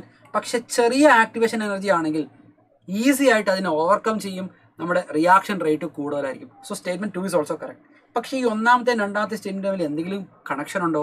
There is no connection between the first and second statement. ഈ രണ്ട് സ്റ്റേറ്റ്മെന്റും ഇൻഡിവിജ്വലി കറക്റ്റ് ആണ്, രണ്ടും ഇൻഡിവിജ്വലി കറക്റ്റ് ആണ്, തമ്മിൽ ബന്ധമൊന്നുമില്ല. So our correct answer will be option B. രണ്ട് സ്റ്റേറ്റ്മെന്റും കറക്റ്റ് ആണ്, പക്ഷെ തമ്മിൽ ബന്ധമില്ല. Answer is option B here. Correct answer എന്ന് പറഞ്ഞാൽ ഓപ്ഷൻ ബി ആണ്. അടുത്ത ക്വസ്റ്റൻ നോക്കിയാലോ, 14ാമത്തെ ക്വസ്റ്റൻ. ഇത് ഓർബിറ്റൽ ആംഗുലാർ മൊമെന്റം ബേസ് ചെയ്തിട്ട് സ്ട്രക്ചർ ഓഫ് ആറ്റത്തിൽ നിന്ന് ചോദിച്ചൊരു ക്വസ്റ്റൻ ആണ്. ചെയ്ത് നോക്കാം നമുക്ക്. The difference between orbital angular momentum of an electron in a 4f orbital and another one in 4s orbital. Orbital angular moment എങ്ങനെ കണ്ടുപിടിക്കുക? ഓർബിറ്റൽ ആംഗുലാർ മൊമെന്റ് ഞാൻ തൽക്കാലം ഇവിടെ പി എന്ന് എഴുതുന്നത്. പി എന്ന് കണ്ടുപിടിക്കുന്നത് എങ്ങനെയാ? √L×L+1 × h/2π. ഓക്കെ, നമുക്ക് രണ്ട് കേസ് ഉണ്ട്. ഒന്ന് 4f, രണ്ടാമത്തത് 4s. അപ്പോൾ 4fന്റെ നമുക്ക് ആദ്യം എഴുതാം. ഇപ്പോൾ 4fന്റെ എഴുതുകയാണെങ്കിൽ 4f എൽ വാല്യൂ എത്രയാ? എഫിന്റെ കേസിൽ എൽ വാല്യൂ 3 ആണ്. സോ പിന്റെ വാല്യൂ വരും √3 × 4, അതായത് √12 h/2π 3 × 4. ഓക്കെ, ഇത് 3 × 4 തന്നെയാണ് കേട്ടോ, L×L+1. സോ ഇതിൻ്റെ ആൻസർ വരിക 2√3 h/2π എന്ന് വരും. ഇനി അതുപോലെ 4sന്റെ കേസിൽ നമുക്ക് കണ്ടുപിടിക്കാം. 4s എസിൻ്റെ കേസിൽ എൽ വാല്യൂ 0 ആണ്. സോ എൽ വാല്യൂ 0 ആയിക്കഴിഞ്ഞാൽ പിന്റെ വാല്യൂ 0 എന്ന് വരും. ഇനി തമ്മിലുള്ള ഒരു ഡിഫറൻസ് ആണ് ചോദിച്ചേക്കുന്നത്. ഇത് തമ്മിലുള്ള difference angular momentum of 4f minus angular momentum of 4s, ഇതാണ് ചോദ്യം. അപ്പോൾ 2√3 h/2π - 0 അല്ലേ? 2√3 h/2π - 0. അവിടുത്തെ കറക്റ്റ് ആൻസർ എന്തായിരിക്കും? 2√3 h/2π തന്നെയായിരിക്കും. Correct answer will be option A here. A ആയിരിക്കും ഇവിടുത്തെ കറക്റ്റ് ആൻസർ. വളരെ സിമ്പിൾ ആയിട്ടുള്ള ക്വസ്റ്റൻ ആണ്, പക്ഷെ നമുക്കിത് സബ്സ്റ്റിറ്റ്യൂട്ട് ചെയ്ത് ആൻസറിലേക്ക് എത്താനുള്ള പേഷ്യൻസ് ഉണ്ടെങ്കിൽ സിമ്പിളായിട്ട് നമുക്ക് ആൻസറിലേക്ക് എത്താവുന്ന ഒരു ടൈപ്പ് ഓഫ് ക്വസ്റ്റൻ കൂടിയാണ്. Answer is option A. 15ാമത്തെ ക്വസ്റ്റൻ ഞാൻ ഇവിടെ എടുക്കുകയാണ്. Let's take up the 15th question. Kinetic energy of photo electron ejected increase with frequency of incident light. നമ്മൾക്കറിയാം ഫോട്ടോ ഇലക്ട്രിക് എഫക്റ്റിൽ നമ്മുടെ ഇക്വേഷൻ എന്ന് പറയുന്നത് എങ്ങനെയാണ്? h nu is equal to h nu naught, അതായത് work function plus kinetic energy. നമുക്കറിയാം if nu increases, kinetic energy increase ആയാൽ frequency increase ആയാൽ കൈനറ്റിക് എനർജി ഇൻക്രീസ് ആവും. സോ സ്റ്റേറ്റ്മെന്റ് നമ്പർ 1 അല്ലെങ്കിൽ അസോഷൻ എന്ന് പറയുന്നത് ഇവിടുത്തെ കറക്റ്റ് ആണ്. രണ്ടാമത്തെ സ്റ്റേറ്റ്മെന്റ് നമുക്ക് നോക്കി നോക്കാം. ഇത് സ്റ്റേറ്റ്മെന്റ് അസോഷൻ ആണ്. ഇനി റീസൺ കൊടുത്തേക്കുന്നത് നോക്കി നോക്കാം. Increase in intensity increases photo electric current. Current എന്ന് പറഞ്ഞാൽ എന്താണ്? Number of electrons ejected. എത്ര നമ്പർ ഓഫ് ഇലക്ട്രോൺസ് ഇജക്റ്റഡ് ആയി എന്നുള്ളതാണ് ഫോട്ടോ ഇലക്ട്രിക് കറണ്ട് കൊണ്ട് ഉദ്ദേശിക്കുന്നത്. നിങ്ങൾ ആലോചിച്ച് നോക്കിയ ഒരു മെറ്റൽ പീസ് എടുത്തു, നമ്മൾ അതിനകത്തേക്ക് ഇതേ ചെറിയ ഇൻറ്റൻസിറ്റി, അതായത് കുറച്ച് റേഡിയേഷൻസ് ഇട്ടു, അപ്പോൾ നമുക്ക് കുറച്ച് നമ്പർ ഓഫ് ഇലക്ട്രോൺസ് ഇജക്റ്റ് ആയി. ഇനി നിങ്ങൾ ആലോചിച്ച് നോക്കി കുറച്ചുകൂടെ ഇൻറ്റൻസ് ആയിട്ടുള്ള റേഡിയേഷൻസ്, അതായത് ബ്രൈറ്റ് ആയിട്ടുള്ള റേഡിയേഷൻ ഇട്ടു, കൂടുതൽ നമ്പർ ഓഫ് ഫോട്ടോൺസ് ഇവിടെ ഒന്ന് ഫാൾ ചെയ്യും, അപ്പോൾ കൂടുതൽ നമ്പർ ഓഫ് ഇലക്ട്രോൺസ് ഇജക്റ്റഡ് ആവും. കൂടുതൽ നമ്പർ ഓഫ് ഇലക്ട്രോൺസ് ഇജക്റ്റഡ് ആവും. അതിൻ്റെ അർത്ഥം എന്താണെന്ന് വെച്ച് കഴിഞ്ഞാൽ നമ്മൾ ഇൻറ്റൻസിറ്റി കൂടുമ്പോൾ intensity increases, number of electron increases. Intensity കൂടുന്നു, number of electron increases. Intensity കൂടുന്നു, നമ്പർ ഓഫ് ഇലക്ട്രോൺ ഇൻക്രീസ് ചെയ്യും. അതെങ്കിൽ photo electric current increases. So ഈ ഒരു സ്റ്റേറ്റ്മെൻറ്റും ഇവിടെ കറക്റ്റാണ്. രണ്ട് സ്റ്റേറ്റ്മെൻറ്റും കറക്റ്റാണ്, പക്ഷെ തമ്മിൽ ബന്ധമൊന്നുമില്ല. കാരണം ഒരെണ്ണം ഫ്രീക്വൻസിയും കൈനറ്റിക് എനർജിയും തമ്മിലുള്ള റിലേഷനാണ്, രണ്ടാമത്തത് ഇൻറ്റൻസിറ്റിയും ഫോട്ടോ ഇലക്ട്രിക് കറണ്ടും തമ്മിലുള്ള റിലേഷനാണ്. ഈ രണ്ട് സ്റ്റേറ്റ്മെൻറ്റും തമ്മിൽ ബന്ധമില്ല, പക്ഷെ രണ്ടും ഇൻഡിവിജ്വലി കറക്റ്റ് ആയിട്ടുള്ള സ്റ്റേറ്റ്മെൻറ്റ്സ് ആണ്. Both the statements are individually correct. പക്ഷെ തമ്മിൽ ബന്ധമില്ലാത്ത രണ്ട് സ്റ്റേറ്റ്മെൻറ്റ്സ് ആണ് ഇവിടെ തന്നിരിക്കുക. നമുക്കറിയാം ഫ്രീക്വൻസി കൂടുമ്പോൾ കൈനറ്റിക് എനർജി കൂടുന്നു. സ്റ്റേറ്റ്മെൻറ്റ് അസേർഷൻ കറക്റ്റ് ആണ്. റീസൻ്റെ കേസിൽ ബ്രൈറ്റർ ആയിട്ടുള്ള റേഡിയേഷൻ കൊടുത്തു, അതായത് ബ്രൈറ്റ് റേഡിയേഷൻ കൊടുത്തു കഴിഞ്ഞാൽ കൂടുതൽ നമ്പർ ഓഫ് ഇലക്ട്രോൺസ് ഇജക്റ്റ് ആവും, ഫോട്ടോ ഇലക്ട്രിക് കറണ്ട് കൂടും. സോ രണ്ടാമത്തെ സ്റ്റേറ്റ്മെൻറ്റും ഇവിടെ കറക്റ്റാണ്, പക്ഷെ തമ്മിൽ റിലേഷൻ ഒന്നും ഇല്ലാത്തത് കൊണ്ട് നമ്മളിവിടെ ഏത് ഓപ്ഷനിലേക്ക് ചൂസ് ചെയ്യേണ്ടി വരിക? We have to opt option B. നമ്മളിവിടെ ചൂസ് ചെയ്യേണ്ട കറക്റ്റ് ആൻസർ എന്ന് പറയുന്ന ഓപ്ഷൻ ബി ആയിരിക്കും. ഇവിടുത്തെ കറക്റ്റ് ആൻസർ എന്ന് പറയാം. സോ 16ാമത്തെ ക്വസ്റ്റ്യൻ നോക്കിയേ. 16ാമത്തെ ക്വസ്റ്റ്യനിലേക്ക് വരാം. 16ാമത്തെ ക്വസ്റ്റ്യൻ ഇത് അവിടെയുണ്ട്. Though assertion reason type of question ആണിത്. Though the central atom of both ammonia and water molecule are sp3 hybridized, yet H N H bond angle is greater than H O H bond angle. നമുക്ക് just molecule വരയ്ക്കാം. Oxygen, hydrogen, hydrogen. ഇവിടെ bond angle 104.5 degree ആണ്. Okay, ഇവിടെ നമുക്ക് 2 lone pair ഉണ്ട്. ഇനി ammonia molecule വരയ്ക്കുകയാണെങ്കിൽ N H H H lone pair. Bond angle വരിക ഓൾമോസ്റ്റ് 107 ഡിഗ്രിയാണ്. ഇവർ പറയുന്നത് എന്താണെന്ന് വെച്ചാൽ നോക്കിയേ, അമോണിയയിലെ ബോണ്ട് ആംഗിൾ വാട്ടറിൻ്റെ ബോണ്ട് ആംഗിളിനേക്കാളും കൂടുതലാണ്. Correct, 107 is bigger than 104.5. ആ ഒരു സ്റ്റേറ്റ്മെന്റ് എന്ന് പറയുന്നത് കറക്റ്റ് ആണ്. ഓക്കെ, ഇനി റീസൺ പറഞ്ഞേക്കുന്നത് എന്താണെന്ന് നോക്കാം. അസേഷൻ കറക്റ്റ് ആണ്. Reason, this is because nitrogen atom has 1 lone pair and oxygen has 2. അതും കറക്റ്റ് ആണ്. ഓക്സിജന് 2 ലോൺ പെയർ ഉണ്ട്. അതുകൊണ്ട് എന്താ ഇവിടെ ലോൺ പെയർ റിപ്പൾഷനും ലോൺ പെയർ ബോണ്ട് പെയർ റിപ്പൾഷനും ഭയങ്കര കൂടുതലായിരിക്കും. സോ വാട്ടറിന്റെ കേസിൽ there are 2 lone pairs. Okay, lone pairs എന്ന് പറയുന്നത് 2 എണ്ണം ഉണ്ട്. ഇവിടെയോ ലോൺ പെയർ എന്ന് പറഞ്ഞാൽ ഒരാളെ ഉണ്ടായിരുന്നുള്ളൂ, ഒരൊറ്റ ഒരെണ്ണം ഉണ്ടായിരുന്നുള്ളൂ. ഇവിടെ 2 ലോൺ പെയർ ഉണ്ട്. 2 ലോൺ പെയർ ഉള്ളപ്പോൾ പ്രശ്നം എന്താ, എൽ പി ലോൺ പെയർ റിപ്പൾഷനും കൂടും, ലോൺ പെയർ ബോണ്ട് പെയർ റിപ്പൾഷനും കൂടും. അപ്പോൾ എന്താ പറ്റുക, ബോണ്ട് ആംഗിൾ കുറയും. അപ്പോൾ ബോണ്ട് ആംഗിൾ കുറയും. സോ ഈ റീസൺ ആയിട്ടുള്ള തന്നിരിക്കുന്ന സ്റ്റേറ്റ്മെന്റും ഇവിടെ കറക്റ്റ് ആണ്. കറക്റ്റ് എക്സ്പ്ലനേഷൻ ആണോ? കറക്റ്റ് എക്സ്പ്ലനേഷനും ആണ്.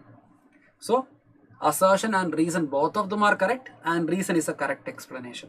അപ്പോൾ ഇവിടുത്തെ കറക്റ്റ് ആൻസർ എന്തായിരിക്കും? 16ാമത്തെ ക്വസ്റ്റ്യൻ്റെ answer will be option A. 16th question answer will be option A. 17th ക്വസ്റ്റ്യനിലേക്ക് എത്തുന്നു. നോക്കിയേ, the percentage S character in hybridized orbital of nitrogen in NO2 plus NO3 minus and NH4 plus. നമുക്കിവിടെ 3 എഴുതാം. NO2 plus, NO3 minus, അതുപോലെ NH4 plus.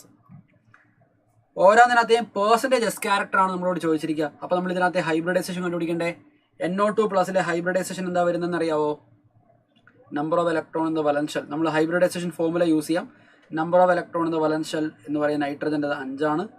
Number of മോണോവലൻ്റ് atom 0, പിന്നെ ഒരു positive charge ഉണ്ട്. So -1 divided by 2.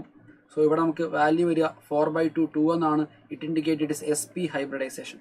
രണ്ടാമത്തെ hybridisation എടുക്കുമ്പോൾ 5 electron in the valence shell, ഒരു negative charge ഉണ്ട്. So we added divided by 2. ഇവിടെ നമുക്ക് വരിക 3 എന്നാണ്. So hybridisation is SP2. P1 P2 hybridisation formula മാത്രം യൂസ് ചെയ്താൽ മതി. മൂന്നാമത്തേൽ ഹൈബ്രിഡൈസേഷൻ നോക്കുമ്പോൾ നമുക്ക് വരിക number of electron in the valence shell 5, 4 മോണോവലൻ്റ് atom, പിന്നെ ഒരു -1, അതായത് ഒരു പ്ലസ് ചാർജ് മൈനസ് ചെയ്യുക, സബ്ട്രാക്ട് ചെയ്യുക, -1 വരും. So divided by 2. സോ ഇത് വരിക 4 എന്നാ വരിക, SP3. SP ആണെങ്കിൽ പെർസെൻറ്റേജ് എസ് ക്യാരക്ടർ എത്രയാ? 50% ആണ്. SP2 ആണെങ്കിലോ 33.33% ആണ്. SP3 ആണല്ലോ 25%. ഇവിടുത്തെ കറക്റ്റ് ആൻസർ എന്തായിരിക്കും? അപ്പം 33.3. Okay, NO2 plus NO3 minus and NH4 plus respectively എന്നാണ് ചോദ്യം. സോ ഇവിടുത്തെ കറക്റ്റ് ആൻസർ എന്തായിരിക്കും? അപ്പം 50, 33.33 ആൻഡ് 25%. ഇവിടുത്തെ correct answer without A doubt നമുക്ക് പറയാൻ പറ്റും. Answer will be option A. ആയിരിക്കും ഇവിടുത്തെ കറക്റ്റ് ആൻസർ എന്ന് പറയാം. ഓക്കെ, സോ നമ്മുടെ 17th ക്വസ്റ്റ്യൻ നമ്മളിവിടെ കംപ്ലീറ്റ് ചെയ്തു. 18th ക്വസ്റ്റ്യനിലേക്ക് പോവാം. 18th one here. Which of the following is a correct statement? ഇവിടുത്തെ കറക്റ്റ് സ്റ്റേറ്റ്മെന്റ് ഏതാണ് നമുക്ക് കണ്ടുപിടിക്കണം. ഓക്കെ, അപ്പോൾ നമുക്ക് നോക്കാം. സ്റ്റേറ്റ്മെന്റ് നമ്പർ 1, അതായത് എ സ്റ്റേറ്റ്മെന്റ് നിങ്ങൾ നോക്കുകയാണെങ്കിൽ മനസ്സിലാവും. O2 molecule has bond order 2, അതായത് ഡബിൾ ബോണ്ട് ആണ്, കറക്റ്റ് ആണ്. പക്ഷേ ഇറ്റ് ഈസ് ഡയാമാഗ്നറ്റിക്, അത് തെറ്റാണ്. Okay, oxygen is actually paramagnetic. So this is wrong. Oxygen എന്ന് പറയുന്നത് പാരാമാഗ്നറ്റിക് ആണ്. ശരിക്കും പറഞ്ഞാൽ π*2px1, π*2py1 ഇങ്ങനെയാണ് ഇലക്ട്രോൺ ഫില്ലിങ് സംഭവിക്കുക. ഇലക്ട്രോൺ ഫില്ലിങ് നടക്കുക π*2px1, π*2py1 എന്നാണ് നടക്കുക. സോ പാരാമാഗ്നറ്റിക് ആണ്, ഡയാമാഗ്നറ്റിക് അല്ല. അതുപോലെ നൈട്രജൻ മോളിക്യൂൾ നിങ്ങൾ നോക്കുകയാണെങ്കിൽ ബോണ്ട് ഓർഡർ 3 ആണ്, കറക്റ്റ് ആണ്. 14 electron system, bond order will B 3. പക്ഷെ ഇവിടെ നിങ്ങൾ ശ്രദ്ധിക്കേണ്ട ഒരു കാര്യം, പാരാമാഗ്നറ്റിക് എന്ന് പറഞ്ഞേക്കുന്നത് അത് തെറ്റാ. ഇത് ഡയാമാഗ്നറ്റിക്കാണ്. H2 മോളിക്യൂൾ എന്ന് പറഞ്ഞാൽ σ1s2 തന്നെയാണ്. ബോണ്ട് ഓർഡർ 0, അത് തെറ്റാ.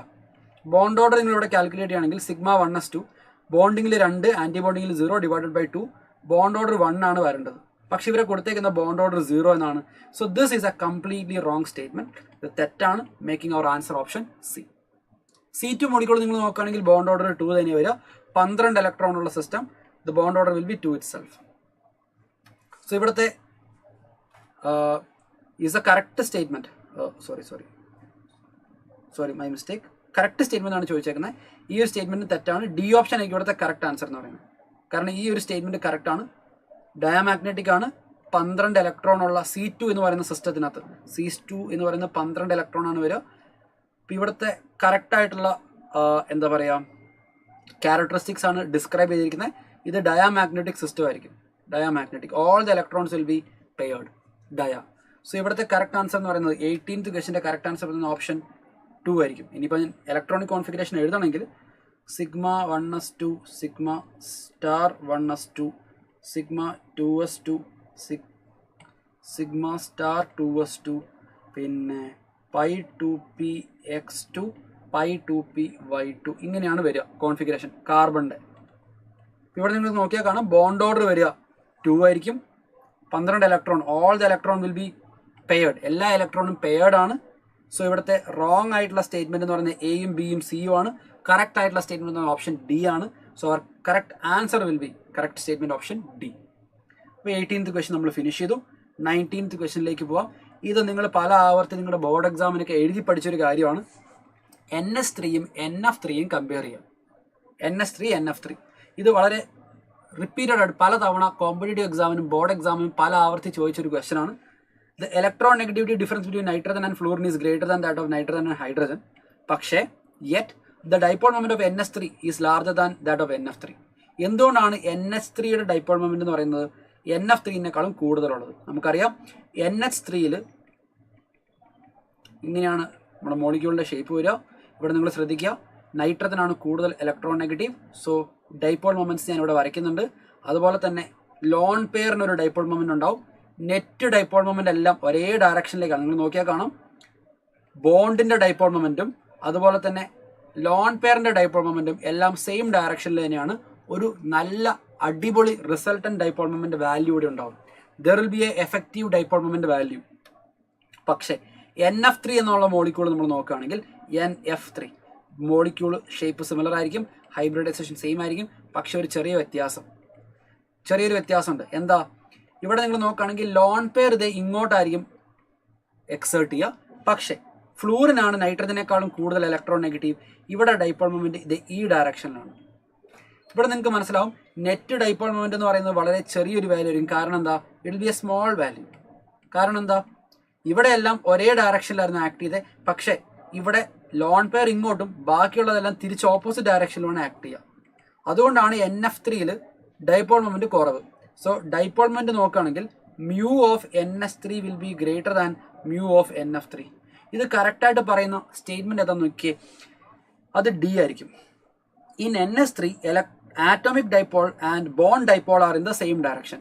ആറ്റത്തിന്റെ ഡൈപോളും ബോണ്ടിന്റെ ഡൈപോളും എല്ലാം ഒരേ ഡയറക്ഷനിലായതുകൊണ്ട് there is a net resultant dipole moment. പക്ഷേ NF3യിൽ these are in opposite direction. That is a correct statement.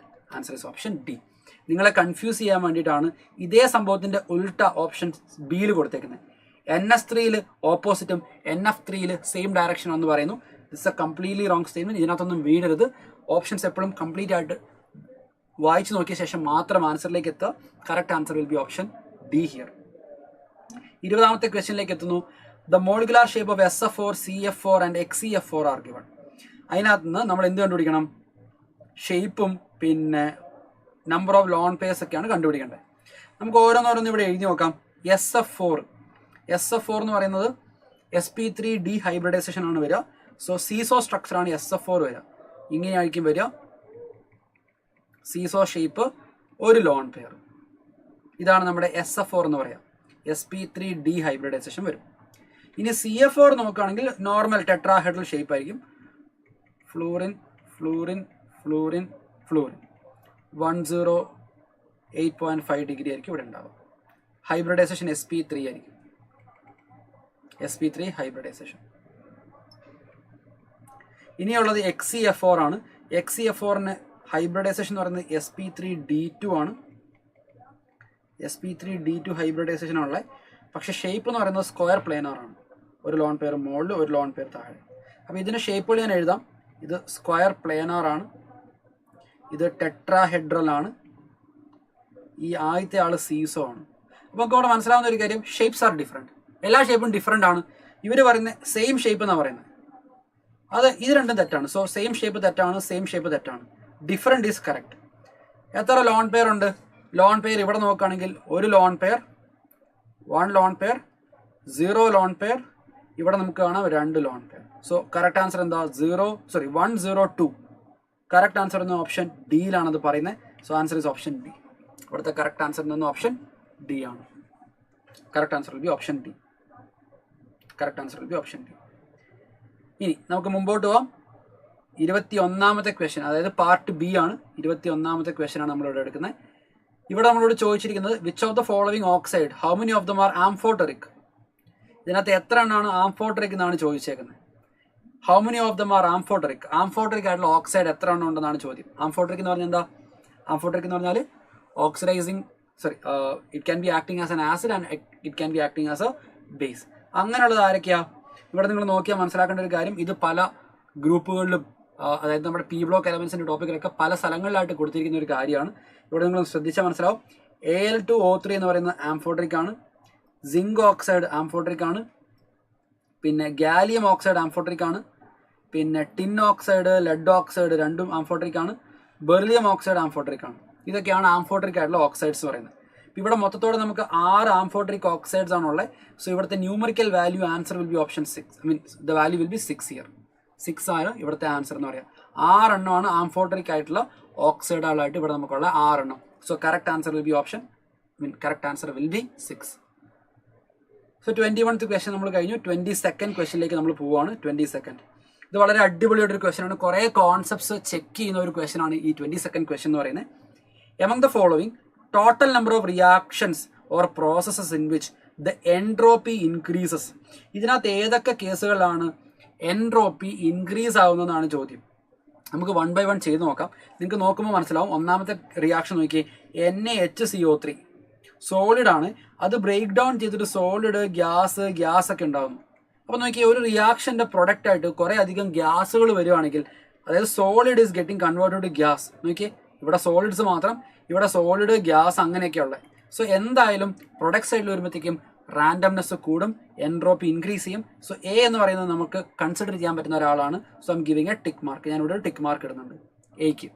അതുപോലെ ബി നോക്കിയേ, liquid crystallises into solid. Liquid ആയിട്ടുള്ള ഒരാൾ സോളിഡ് ആയിട്ട് കൺവേർട്ട് ചെയ്യുക, ലിക്വിഡ് കൺവേർട്ട് ടു സോളിഡ്. അപ്പോൾ എൻട്രോപ്പി കുറയുന്നത്. സോ എൻട്രോപ്പി കുറയുന്നു. ഞാൻ ഇവിടെ എൻട്രോപ്പി കൂടുന്നു എന്ന് എഴുതാം. സോ എൻട്രോപ്പി ഇൻക്രീസസ്, ഇവിടെ എൻട്രോപ്പി ഇൻക്രീസസ്, ഇവിടെ എൻട്രോപ്പി കുറയുക. സി ഓപ്ഷനിൽ temperature of the crystalline solid is raised to 100 Kelvin, 0 Kelvin to 100 Kelvin. ഒരു സോളിഡിൻ്റെ കേസിൽ നമ്മൾ മൂന്നാമത്തെ ഇത് ബി കേസാണ്. സോളിഡിൻ്റെ ടെമ്പറേച്ചർ 0 Kelvin നിന്ന് 100 Kelvin കൂടി. ശ്രദ്ധിക്കുക മക്കളെ, ടെമ്പറേച്ചർ കൂടിക്കഴിഞ്ഞാൽ എപ്പോഴൊക്കെ ടെമ്പറേച്ചർ കൂടുന്നു അവിടെയൊക്കെ എൻട്രോപ്പി കൂടും. കാരണം നിങ്ങൾ ആലോചിക്കുക, സോളിഡിന് ടെമ്പറേച്ചർ കൂട്ടി എന്താ പറ്റുക? പാർട്ടിക്കിളിനൊക്കെ എനർജി കിട്ടും, വൈബ്രേറ്റ് ചെയ്യാൻ തുടങ്ങും. So vibrational motion will be increased, randomness increases. So ഇവിടെയും എൻട്രോപ്പി കൂടും നമുക്ക് പറയാൻ പറ്റും. Entropy increases. ഇത് നമുക്ക് കൺസിഡർ ചെയ്യാൻ പറ്റുന്ന ഒരാളാണ്, നമ്മുടെ കൗണ്ട് ചെയ്യാൻ പറ്റുന്ന ഒരാളാണ്. D, hard boiling of an egg. ഒരു എഗ്ഗ് ബോയിൽ ചെയ്യുമ്പോൾ എന്താ പറ്റുക? ഇത് നിങ്ങൾ ബയോമോളിക്യൂളിൽ പഠിക്കുന്ന ഒരു കാര്യമാണ്. നമ്മൾ എഗ്ഗിനെ ബോയിൽ ചെയ്യുമ്പോഴത്തേക്കും അവിടെ നടക്കുന്ന കാര്യമാണ് ഡീനേച്ചുറേഷൻ. അതായത് എഗ്ഗിലുള്ള പ്രോട്ടീൻ മോളിക്യൂളുകളൊക്കെ സാധാരണ ഇങ്ങനെ കുഴഞ്ഞിങ്ങനെ ഭയങ്കര മിക്സ്ഡ് ആയിട്ടായിരിക്കും കിടക്കുക. പ്രോട്ടീൻ ചെയിനുകളൊക്കെ ഇങ്ങനെ മിക്സ്ഡ് ആയിട്ടായിരിക്കും കിടക്കുക. പക്ഷേ നമ്മൾ ടെമ്പറേച്ചർ കൊടുക്കുമ്പോഴത്തേക്കും ഈ മിക്സ് ആയിട്ടുള്ള സാധനങ്ങളൊക്കെ ഇല്ലേ, അതായത് മിക്സഡ് സാധനങ്ങളൊക്കെ കുറച്ചുകൂടെയൊക്കെ സ്ട്രെയിറ്റ് ചെയിൻ ആയിട്ട് ബ്രേക്ക് ഡൗൺ ചെയ്തിട്ട് ഒരു സ്ട്രെയിറ്റ് ചെയിൻ, ഒരു ഓർഡർനെസ് വരും. അപ്പോൾ ഇവിടെ നമുക്ക് മനസ്സിലാവുന്ന ഒരു കാര്യം, ഇവിടെയും എൻട്രോപ്പി കൂടുകയാണ് ചെയ്യുന്നത്. Entropy increases. Okay, entropy increases. So ഇത് നമുക്ക് കൺസിഡർ ചെയ്യാൻ പറ്റുന്ന ഒരാളാണ്. ഡീവിട്രിഫിക്കേഷൻ ഓഫ് ഗ്ലാസ്. ഡീവിട്രിഫിക്കേഷൻ എന്ന് പറഞ്ഞാൽ എന്താ അറിയോ? ഡീവിട്രിഫിക്കേഷൻ എന്ന് പറഞ്ഞാൽ ഗ്ലാസ് എന്ന് പറയുന്ന സബ്സ്റ്റൻസിനെ ഗ്ലാസ് എന്ന് പറയുന്ന സബ്സ്റ്റൻസ് നമുക്കറിയാം അമോർഫസ് ആണ്. ഈ അമോർഫസ് ആയിട്ടുള്ള ഗ്ലാസ്സിനെ നമ്മളിത് ക്രിസ്റ്റലൈൻ ആക്കുക.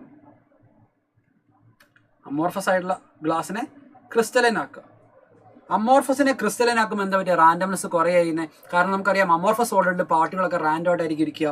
ഗ്ലാസ്സിൽ ക്രിസ്റ്റലൈൻ സ്റ്റേറ്റിൽ കുറച്ചുകൂടെ ഓർഡേർഡ് ആയിട്ടായിരിക്കും ഇരിക്കുക. സോ അമോർഫസിന് ക്രിസ്റ്റലൈൻ ആക്കുമ്പം എൻട്രോപ്പി കുറയുക ചെയ്യുന്നത്. സോ ഇത് നമുക്ക് കൺസിഡർ ചെയ്യാൻ പറ്റില്ല. Stretching of a rubber band. Rubber ബാൻഡിൽ നമുക്കറിയാം റബ്ബറിൻ്റെ മോളിക്യൂൾസ് ഉണ്ടാവും. ഈ മോളിക്യൂൾസ് എന്ന് പറയുന്നത് ഭയങ്കര ലോങ് ചെയിൻ പോളിമേഴ്സ് ആണ്. നോർമൽ റബ്ബറിനകത്ത് ഈ ചെയിനുകളൊക്കെ ഇങ്ങനെ മിക്സ്ഡ് ആയിട്ട് കുഴഞ്ഞായിരിക്കും കിടക്കുക. നമ്മൾ റബ്ബർ ബാൻഡ് സ്ട്രെച്ച് ചെയ്യുമ്പോൾ എന്താ പറ്റുമെന്ന് അറിയോ? ഈ പറഞ്ഞ പോളിമർ ചെയിനുകളൊക്കെ ഇതേ ഇങ്ങനെ സ്ട്രെച്ച് ആവും. ഒരേ റാൻഡംനെസ് പോയി സ്ട്രെയിറ്റ് ചെയിനിലേക്ക് അറേഞ്ച്ഡ് ആവും. സ്ട്രെച്ച് ചെയ്യുമ്പോൾ വിടുമ്പോൾ പഴയ പോലെ തിരിച്ചു വന്ന് പിന്നെയും കുഴഞ്ഞു പോകും, അല്ലെങ്കിൽ മിക്സ്ഡ് ആയി പോകും. അപ്പോൾ സ്ട്രെച്ചിങ് ഓഫ് റബ്ബർ ബാൻഡ് നമ്മൾ സ്ട്രെച്ച് ചെയ്യുമ്പോൾ എന്താ വരുന്നത്? സ്ട്രെച്ച് ചെയ്യുമ്പോഴത്തേക്കും ഈ പോളിമർ ചെയിനുകളൊക്കെ അറേഞ്ച്ഡ് ആവുക ചെയ്യുന്നത്. അപ്പോൾ എൻട്രോപ്പി കുറയുക ചെയ്യുന്നത്. ഇവിടെയും എൻട്രോപ്പി കുറയും. ഡീസലൈനേഷൻ ഓഫ് വാട്ടർ ഡീസലൈനേഷൻ ചെയ്യുമ്പോൾ നമ്മൾ മിക്സ്ഡ് ആയിട്ടുള്ള സബ്സ്റ്റൻസിനെ സെപ്പറേറ്റ് ചെയ്യുക. അപ്പോഴും റാൻഡംനെസ് കുറയുക ചെയ്യുക. ലാസ്റ്റത് അമോണിയ ഗ്യാസ് 10 atm. ഇവിടെ പ്രഷർ 10 atm ആണ്. നമ്മൾ നോക്കി 1 atm പ്രഷറിലേക്ക് കൊണ്ടുവന്നു. അതായത് പാർട്ടിക്കിൾ കുറച്ചുകൂടെ ഫ്രീ ആയി, പാർട്ടിക്കിളിൽ മൂവ് ചെയ്യാൻ പറ്റും. ഇവിടെ എൻട്രോപ്പി കൂടുന്നു പറയാൻ പറ്റും. So this is also entropy increases. അപ്പോൾ എൻട്രോപ്പി ഇൻക്രീസ് ചെയ്യുന്ന കേസുകൾ നമ്മൾ നോക്കുകയാണെങ്കിൽ ACDH 4 കേസുകളാണുള്ളത്. So the correct answer will be option അല്ല 4 ആയിരിക്കും ഇവിടുത്തെ കറക്റ്റ് ആൻസർ എന്ന് പറയുന്നത്. ഇവിടെയൊക്കെ കുറച്ചധികം കോൺസെപ്റ്റ് ചെക്ക് ചെയ്യുന്നുണ്ട്. ആ ഒരു ടൈപ്പ് ഓഫ് ക്വസ്റ്റ്യൻ ആണ്. Coming to the next one, 23rd question. ഇവിടെ നമുക്കൊരു റിഡോക്സ് റിയാക്ഷൻ്റെ ബാലൻസിങ് ആണ്. എന്നിട്ട് സ്റ്റോഷിയോമെട്രിക് കോഫിഷ്യൻസിൻ്റെ സമ്മാണ് ഇവിടെ നമുക്ക് ചോദിച്ചേക്കുന്നത്. അപ്പോൾ ഞാനിവിടെ ബാലൻസ്ഡ് റിഡോക്സ് റിയാക്ഷൻ ഞാനിവിടെ എഴുതാം. 4 സിങ്ക് പ്ലസ് വൈൻ്റെ വാല്യൂ 10HNO3 വരിക. 10HNO3 giving U 4 ZnNO3 twice, പിന്നെ H2O 3H2O and NH4NO3. ഇവിടെ നിങ്ങൾക്ക് നോക്കിയാൽ മനസ്സിലാവും. എ വാല്യൂ എന്ന് പറയുന്നത് സിങ്ക് നൈട്രേറ്റിൻ്റെ കോഫിഷ്യൻ്റ് ആണ്, അത് 4 ആണ്. A value will B 4. B value എന്ന് പറയുന്നത് വാട്ടറിൻ്റെ കോഫിഷ്യൻ്റ് ആണ്, that will be option 3 here. B will be 3. പിന്നെ സി എന്ന് പറയുന്നത് അമോണിയം നൈട്രേറ്റിൻ്റെ കോഫിഷ്യൻ്റ് ആണ്, which will be 1 here. So A plus B plus C എല്ലാം കൂടെ കൂട്ടി നമുക്ക് എത്ര വരിക? 8. So the answer here in this question will B 8 ആയിരിക്കും ഇവിടുത്തെ ഈ ക്വസ്റ്റ്യൻ്റെ answer. 23ാമത്തെ ക്വസ്റ്റ്യൻ്റെ answer. 24. The density of steam at 100 degree Celsius and 1 × 10⁵ Pascal is 0.6 kg/m³. Calculate the compressibility factor from this data. Compressibility factor എങ്ങനെയാണ് പിടിക്കുക? Compressibility ഫാക്ടറിൻ്റെ equation PV/nRT എന്നോ അല്ലെങ്കിൽ PM/dRT എന്നോ നമുക്ക് എഴുതാം. ഈ രണ്ട് രീതിയിൽ നമുക്ക് കംപ്രസിബിലിറ്റി ഫാക്ടർ എഴുതാം. നമുക്കിവിടെ വാല്യൂ സബ്സ്റ്റിറ്റ്യൂട്ട് ചെയ്താൽ മാത്രം മതി. ഇപ്പോൾ ഇവിടെ നിങ്ങൾ നോക്കുകയാണെങ്കിൽ എല്ലാ വാല്യൂ നമുക്കറിയാം. പ്രഷറിൻ്റെ വാല്യൂ തന്നിട്ടുണ്ട് 1 × 10⁵ പാസ്കൽ എന്നാണ് തന്നിരിക്കുന്നത്. സോ 1 × 10⁵ പാസ്കൽ നമുക്ക് പ്രഷർ കൊടുക്കാം. പിന്നെ സ്റ്റീം എന്ന് പറഞ്ഞേക്കുന്നത്, സ്റ്റീം എന്ന് പറഞ്ഞാൽ എന്താ? വാട്ടർ തന്നെയാണ്. So molecular mass 18.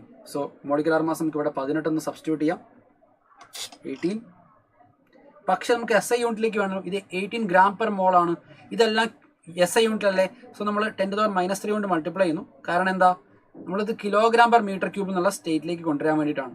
So 18 gram/mol നമ്മൾ kg/mol എന്നുള്ള സ്റ്റേറ്റിലേക്ക് കൊണ്ടുവരാൻ വേണ്ടിയിട്ട് ഇൻറ്റു 10⁻³ കൊണ്ട് മൾട്ടിപ്ലൈ ചെയ്തു. kg/mol. ഇപ്പോൾ kg/mol ആണ്. So divided by density value തന്നിട്ടുണ്ട്. SI യൂണിറ്റിൽ 0.6. പിന്നെ R വാല്യൂ 8.314 SI യൂണിറ്റിലുള്ള വാല്യൂ.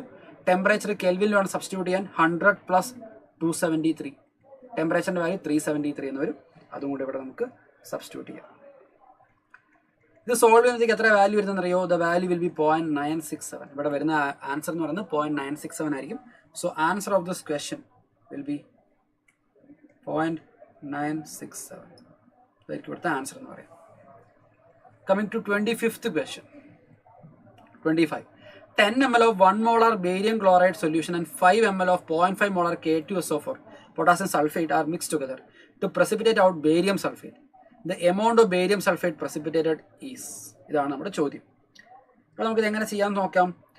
ഓക്കെ, നമുക്ക് ആദ്യം നമ്മുടെ ഇക്വേഷൻ ഒന്ന് എഴുതാം. ഇവിടെ BaCl2 plus K2SO4 is giving you BaSO4 and 2KCl. ഇതാണ് നമ്മുടെ സ്റ്റാൻഡേർഡ് ബാലൻസ്ഡ് ഇക്വേഷൻ എന്ന് പറയുന്നത്. ഇനി നമുക്ക് തന്നിരിക്കുന്ന കാര്യങ്ങൾ നമുക്ക് എഴുതി നോക്കാം. നോക്കിയേ, 10 ml 1 മോളാർ ബേരിയം ക്ലോറൈഡ് എന്നാണ് തന്നിരിക്കുന്നത്. ശ്രദ്ധിക്കാൻ മക്കളെ, ഈ ഒരു കാര്യം ഞാനിവിടെ എഴുതുന്നുണ്ട്. Molarity into volume in ml എന്ന് പറയുന്നത് നമ്പർ ഓഫ് മില്ലി മോൾസ് ആണ്. Molarity into volume in ml എന്ന് പറയുന്നത് നമ്പർ ഓഫ് മില്ലി മോൾസ് ആണ്. അപ്പോൾ ഇവിടെ 10 ml 1 മോളാർ ബേരിയം ക്ലോറൈഡ് എന്ന് പറഞ്ഞാൽ എന്തായിരിക്കും? 10 ml 1 മോളാർ ബേരിയം ക്ലോറൈഡ് എന്ന് പറഞ്ഞാൽ 10 × 1 10 മില്ലിമോൾ ആയിരിക്കും ആരുണ്ടാവുക? 10 മില്ലിമോൾ ബേരിയം ക്ലോറൈഡ് ഉണ്ടാവും. 5 മോളാർ 0.5 K2SO4 എന്ന് പറഞ്ഞാലോ 5 × 0.5 അതായത് 2.5 മില്ലിമോൾ ആണ് ഇവിടെ ആരുള്ളത്? K2SO4 ഉള്ളത്. നമുക്ക് ആ കാര്യങ്ങൾ ഇവിടെ എഴുതി നോക്കിയാലോ. ഇവിടെ 10 മില്ലിമോൾ ഉണ്ട്, ഇവിടെ 2.5 മില്ലിമോൾ ഉണ്ട്.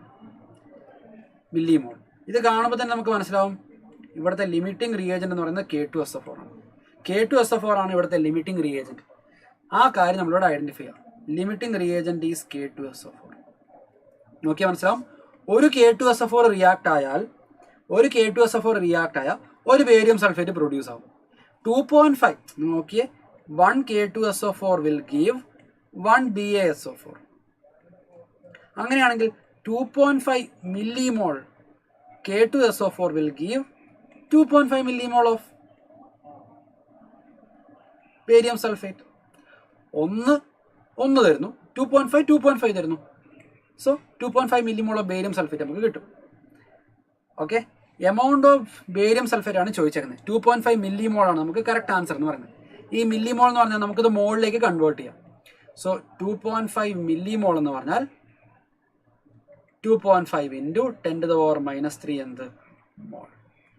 ഇവിടെ നമുക്ക് തന്നിരിക്കുന്നത് 10⁻⁴ ഫോർമാറ്റില്ല. അപ്പോൾ ഇതിനെ നമുക്ക് വേണമെങ്കിൽ 25 × 10⁻⁴ മോൾ എന്ന് എഴുതാം. സോ ഇവിടെ നമ്മൾ ഫില്ല് ചെയ്യേണ്ട വാല്യൂ എന്ന് പറയുക 25 ആയിരിക്കും. The value that you have to fill here will be 25 ആണ് ഈ ക്വസ്റ്റ്യൻ്റെ ആൻസർ എന്ന് പറയാം. 25. ഓക്കെ, സോ അതും കഴിഞ്ഞു. അപ്പോൾ നമ്മൾ 26ാമത്തെ ക്വസ്റ്റ്യനിലേക്ക് പോവുകയാണ്. Complete combustion of 3 gram of ethane give x × 10⁻22 molecules of water. Value of x. Okay, ഇപ്പോൾ ഈത്തൈൻ്റെ കമ്പഷൻ ആണ്. ഈത്തൈൻ എന്ന് പറഞ്ഞാൽ എന്താ? CH3 അല്ലെങ്കിൽ C2H6 ആണ് ഈത്തൈൻ. 26ാമത്തെ ക്വസ്റ്റ്യൻ, C2H6ൻ്റെ കമ്പഷൻ. നമുക്ക് ഈക്വേഷൻ എഴുതി നോക്കിയാലോ. C2H6 പ്ലസ് ഓക്സിജൻ, 2 കാർബൺ ഡൈ ഓക്സൈഡായി, പിന്നെ 6 ഹൈഡ്രജൻ 3 വാട്ടർ മോളിക്യൂളായിട്ടും കൺവേർട്ടായി. ഇവിടെ ഓക്സിജൻ ബാലൻസ് ചെയ്യണമെങ്കിൽ ഇവിടെ 3.5 എന്ന് വരും. 3.5 നിങ്ങൾ നോക്കിയാൽ മനസ്സിലാവും. 1 മോൾ ഈത്തൈൻ റിയാക്ട് ആയാൽ കറസ്പോണ്ടിങ് ആയിട്ട് 3 മോൾ വാട്ടർ കിട്ടും. 3 മോൾ. 3 ഗ്രാം എന്ന് പറഞ്ഞാൽ എത്ര മോളാ? നമുക്ക് നോക്കിയാലോ. C2H6ൻ്റെ മോളിക്കുലാർ മാസ് 12 × 2 + 6 അതായത് 30 എന്ന് വരും. നമ്പർ ഓഫ് മോൾസ് ഓഫ് മീത്തൈൻ്റെ നമ്പർ ഓഫ് മോൾസ് എത്രയാ? Mass 3 gram, molecular mass 30 gram. So this value will be 0.1 mole. 0.1 ആയിരിക്കും നമ്പർ ഓഫ് മോൾസ് എന്ന് പറയുന്നത്. Number of moles will be 0.1. So 1 mole react ചെയ്താൽ 3 മോൾ കിട്ടും. 0.1 മോൾ റിയാക്ട് ചെയ്താൽ എത്ര കിട്ടും? 0.3 മോൾ വാട്ടർ മോളിക്യൂൾ കിട്ടും. 1 mole react you will get 3 mole. 1 mole ethane react ചെയ്താൽ 3 മോൾ വാട്ടർ കിട്ടും. 0.1 മോൾ ഈത്തൈൻ റിയാക്ട് ചെയ്താലോ 0.3 മോൾ വാട്ടർ കിട്ടും. ചോദിച്ചേക്കുന്നത് എത്ര വാട്ടർ മോളിക്യൂൾ ക്രിയേറ്റ് ആവുന്ന. So number of moles of water, വാട്ടറിൻ്റെ നമ്പർ ഓഫ് മോൾസ് 0.3 ആണ്. നമ്പർ ഓഫ് മോളിക്യൂൾസോ എങ്ങനെയാണ് കണ്ടുപിടിക്കുക? നമ്പർ ഓഫ് മോളിക്യൂൾസ് കണ്ടുപിടിക്കാൻ ഈ വാല്യൂവിനെ അവഗാഡ്രോ നമ്പർ കൊണ്ട് മൾട്ടിപ്ലൈ ചെയ്താൽ പോലെ number of moles into Avogadro number.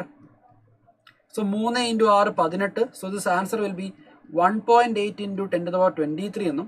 ഇവിടെ നമുക്ക് തന്നിരിക്കുന്നത് നോക്കിയാൽ മനസ്സിലാവും. The value is x × 10⁻22. നമുക്കത് 10⁻22ൻ്റെ ഫോമാറ്റിലേക്ക് ആക്കാം. സോ ദിസ് വിൽ ബി 18 × 10⁻22 എന്ന് എഴുതാം.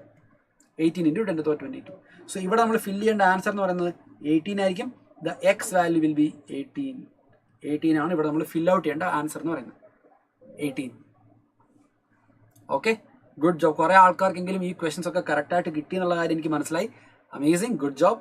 27ാമത്തെ question. pH of a solution obtained by mixing 50 ml 1 molar HCl and 30 ml 1 molar NaOH is x into 10 to the power minus 4. pHന്റെ value ആണ് ഇവിടെ നമ്മൾ കണ്ടുപിടിക്കേണ്ടത്. ഇത് നമുക്ക് ഒരു ഇച്ചിരി ചെയ്യാനുണ്ട്, പക്ഷെ നമുക്ക് പെട്ടെന്ന് സോൾവ് ചെയ്യാൻ പറ്റുന്ന ഒരു ക്വസ്റ്റ്യൻ തന്നെയാണ് ഇതും. നമുക്ക് ചെയ്ത് നോക്കാം. ഓക്കെ, നമ്മൾ നേരത്തെ ചെയ്ത പോലെ തന്നെ molarity into volume in M L. നമുക്കറിയാം molarity into volume in M L എന്ന് പറഞ്ഞാൽ എന്താ, നമ്പർ ഓഫ് മില്ലി മോൾസ് ആണെന്നുള്ള കാര്യം നിങ്ങൾക്ക് ഓർക്കാം. നമ്മുടെ റിയാക്ഷൻ എഴുതുകയാണെങ്കിൽ HCl പ്ലസ് NaOH എന്ന് പറയുന്നത് NaCl വാട്ടറുമാണ് പ്രൊഡ്യൂസ് ചെയ്യുക. നമുക്ക് ജസ്റ്റ് ഒന്ന് സബ്സ്റ്റിറ്റ്യൂട്ട് ചെയ്ത് നോക്കാം വാല്യൂസ് ഒക്കെ. 1 മോളാർ HCl 50 ml റിയാക്ട് ആയി. സോ HClന്റെ എമൗണ്ട് എന്ന് പറയുന്നത് 1 ഇൻറ്റു 50 മില്ലിമോൾ ആണ് HCl റിയാക്ട് ചെയ്യുക. 50 മില്ലിമോൾ, അതിനെയാണ് എം മോൾ എന്ന് എഴുതാം, മില്ലിമോൾ. അതുപോലെ NaOH ആണെങ്കിൽ 30 ഇൻറ്റു 1 മോളാർ ആണ്. സോ ഇത് വിൽ ബി 30 മില്ലിമോൾ. NaOH ആണെങ്കിൽ 30 മില്ലിമോൾ. ഇത് രണ്ടും കൂടെ റിയാക്ട് ചെയ്താൽ എന്തുണ്ടാവുക, നിങ്ങളൊന്ന് ആലോചിച്ച് നോക്കി. ഇത് രണ്ടും കൂടെ റിയാക്ട് ചെയ്താൽ എന്താണ്ടാവുക, 1 മോൾ HClഉം 1 മോൾ NaOH ആണ് റിയാക്ട് ചെയ്യുക. 50യും 30യും റിയാക്ട് ചെയ്ത് കഴിഞ്ഞാൽ HCl 30 റിയാക്ട് ആവും, ബാക്കി 20 ബാക്കി ഇവിടെ ഉണ്ടാവും. 20 മില്ലിമോൾ HCl ഇവിടെ ബാക്കി ഉണ്ടാവും റിമെയിൻ. അതായത് ഈ 50 മില്ലിമോളിൽ 30 മില്ലിമോൾ NaOH ആയിട്ട് റിയാക്ട് ചെയ്യും. 30 റിയാക്ട് ചെയ്ത് ന്യൂട്രലൈസ് ആവും. ബാക്കിയുള്ളത് 20 മില്ലിമോൾ വിൽ ബി റിമൈനിങ്. ബാക്കിയുള്ള 20 മില്ലിമോൾ എന്താവും, ബാക്കി ഉണ്ടാവും. അത് റിയാക്ട് ആയിട്ടുണ്ടാവില്ല. There will be 20 millimole remaining. ഈ 20 മില്ലിമോളിനെ നമുക്ക് എന്തായിട്ട് കൺവേർട്ട് ചെയ്യണം, കോൺസെൻട്രേഷനിലേക്ക് കൺവേർട്ട് ചെയ്യണം. നമുക്ക് നമ്പർ ഓഫ് മോൾസ് അറിയാം. മൊത്തം എത്ര നോക്കിയേ, 30 ml 50 ml മിക്സ് ചെയ്ത് കഴിഞ്ഞാൽ ടോട്ടൽ വോളിയം എന്ന് പറയുന്നത്, total volume is 80 ml.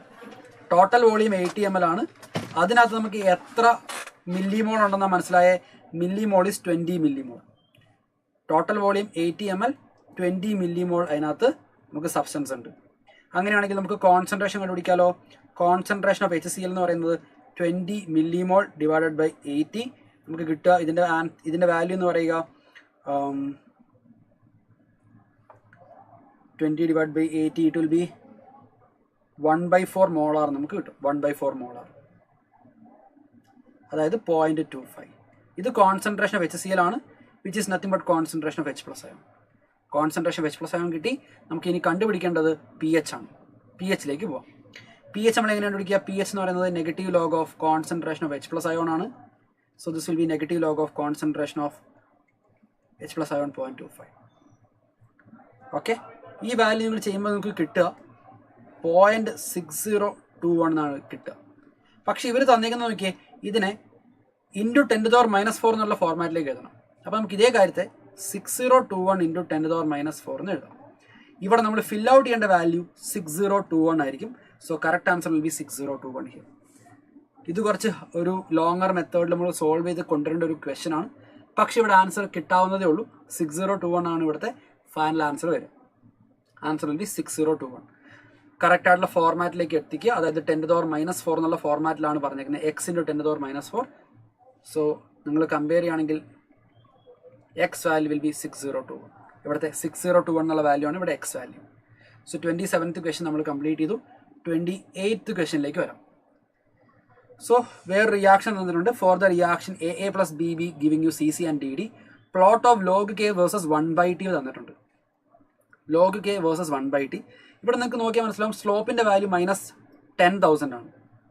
സ്ലോപ്പിൻ്റെ value -10,000 ആണ്. അതുപോലെ തന്നെ 500 കെൽവിനിലെ റേറ്റ് കോൺസ്റ്റന്റ് തന്നിട്ടുണ്ട് 10 to the power minus 5. അങ്ങനെയാണെങ്കിൽ the temperature at which rate constant become 10 to the power minus 4 ആണ് ചോദ്യം അല്ലേ. നമുക്കിവിടെ നമ്മുടെ അറീനിയസ് ഇക്വേഷൻ നമുക്ക് അറിയാവുന്നതല്ലേ, എല്ലാവർക്കും അറീനിയസ് ഇക്വേഷൻ സിമ്പിളായിട്ട് അറിയാവുന്ന ഒരു ഇക്വേഷൻ ആണ്. എന്താണ് 2 ടെമ്പറേച്ചർ മോഡൽ, അറീനിയസ് ഇക്വേഷൻ്റെ 2 ടെമ്പറേച്ചർ മോഡൽ എല്ലാവർക്കും അറിയാവുന്നതാണ്. നമുക്കതൊന്ന് എഴുതി നോക്കിയാലോ. അറീനിയസ് ഇക്വേഷൻ എങ്ങനെ വരിക, അറീനിയസ് ഇക്വേഷൻ വരിക log of K2 by K1 is equal to EA by 2.303 R 1/T1 minus 1/T2. ഇതാണ് നമ്മുടെ എന്ത് അറീനിയസ് ഇക്വേഷൻ എന്ന് പറയുന്നത്. ഇവിടെ K2 എന്ന് പറയുന്ന വാല്യൂ നമുക്ക് തന്നിട്ടുണ്ട് 10 to the power minus 4. നമുക്ക് വാല്യൂ സബ്സ്റ്റിറ്റ്യൂട്ട് ചെയ്യാം. Log of 10 to the power minus 4. K2 എന്ന് പറയുന്നത് T2 ടെമ്പറേച്ചറിലുള്ള റേറ്റ് കോൺസ്റ്റന്റ് ആണ്. 500 കെൽവിനിലുള്ള റേറ്റ് കോൺസ്റ്റന്റ് തന്നിട്ടുണ്ട്, അതാണ് 10 to the power minus 5 എന്ന് പറയുന്നത്. ഇത് 500 kelvin. So 10 to the power minus 4 by 10 to the power minus 5 is equal to EA by 2.303 R 1 by temperature 1 500 Kelvin നമുക്ക് തന്നിട്ടുണ്ട്. സോ T1 നമ്മൾ 1 by 500 എന്ന് സബ്സ്റ്റിറ്റ്യൂട്ട് ചെയ്യുന്നു. T2 നമുക്ക് അറിയില്ല, അതാണ് നമുക്ക് കണ്ടുപിടിക്കേണ്ടത്. ഇനി നിങ്ങൾ നോക്കിയേ, ഈ ഗ്രാഫിൻ്റെ സ്ലോപ്പ് നിങ്ങൾ നോക്കിയേ -10,000 എന്നാണ് തന്നേക്കുന്നത്. ഇതെന്താ ശരിക്കും? ലോഗ് കെ വേഴ്സസ് 1/t ഗ്രാഫിൻ്റെ സ്ലോപ്പ് എന്താ? സ്ലോപ്പ് എന്ന് പറയുന്നത് -EA by 2.303 R തന്നെയാണ്. -EA by 2.303 R തന്നെയാണ് സ്ലോപ്പ് എന്ന് പറയുന്നത്. ആ വാല്യൂ ആണ് ഈ കൊടുത്തേക്കുന്നത് -10,000. അപ്പോൾ നമുക്കിത് ഈ EA by 2.303 Rന് പകരം നമുക്ക് എന്ത് സബ്സ്റ്റിറ്റ്യൂട്ട് ചെയ്യാം? 10,000 എന്ന് സബ്സ്റ്റിറ്റ്യൂട്ട് ചെയ്യാം. So log of 10 to the power minus 4 by 10 to the power minus 5, ഈ വാല്യൂ log 10 എന്ന് വരും.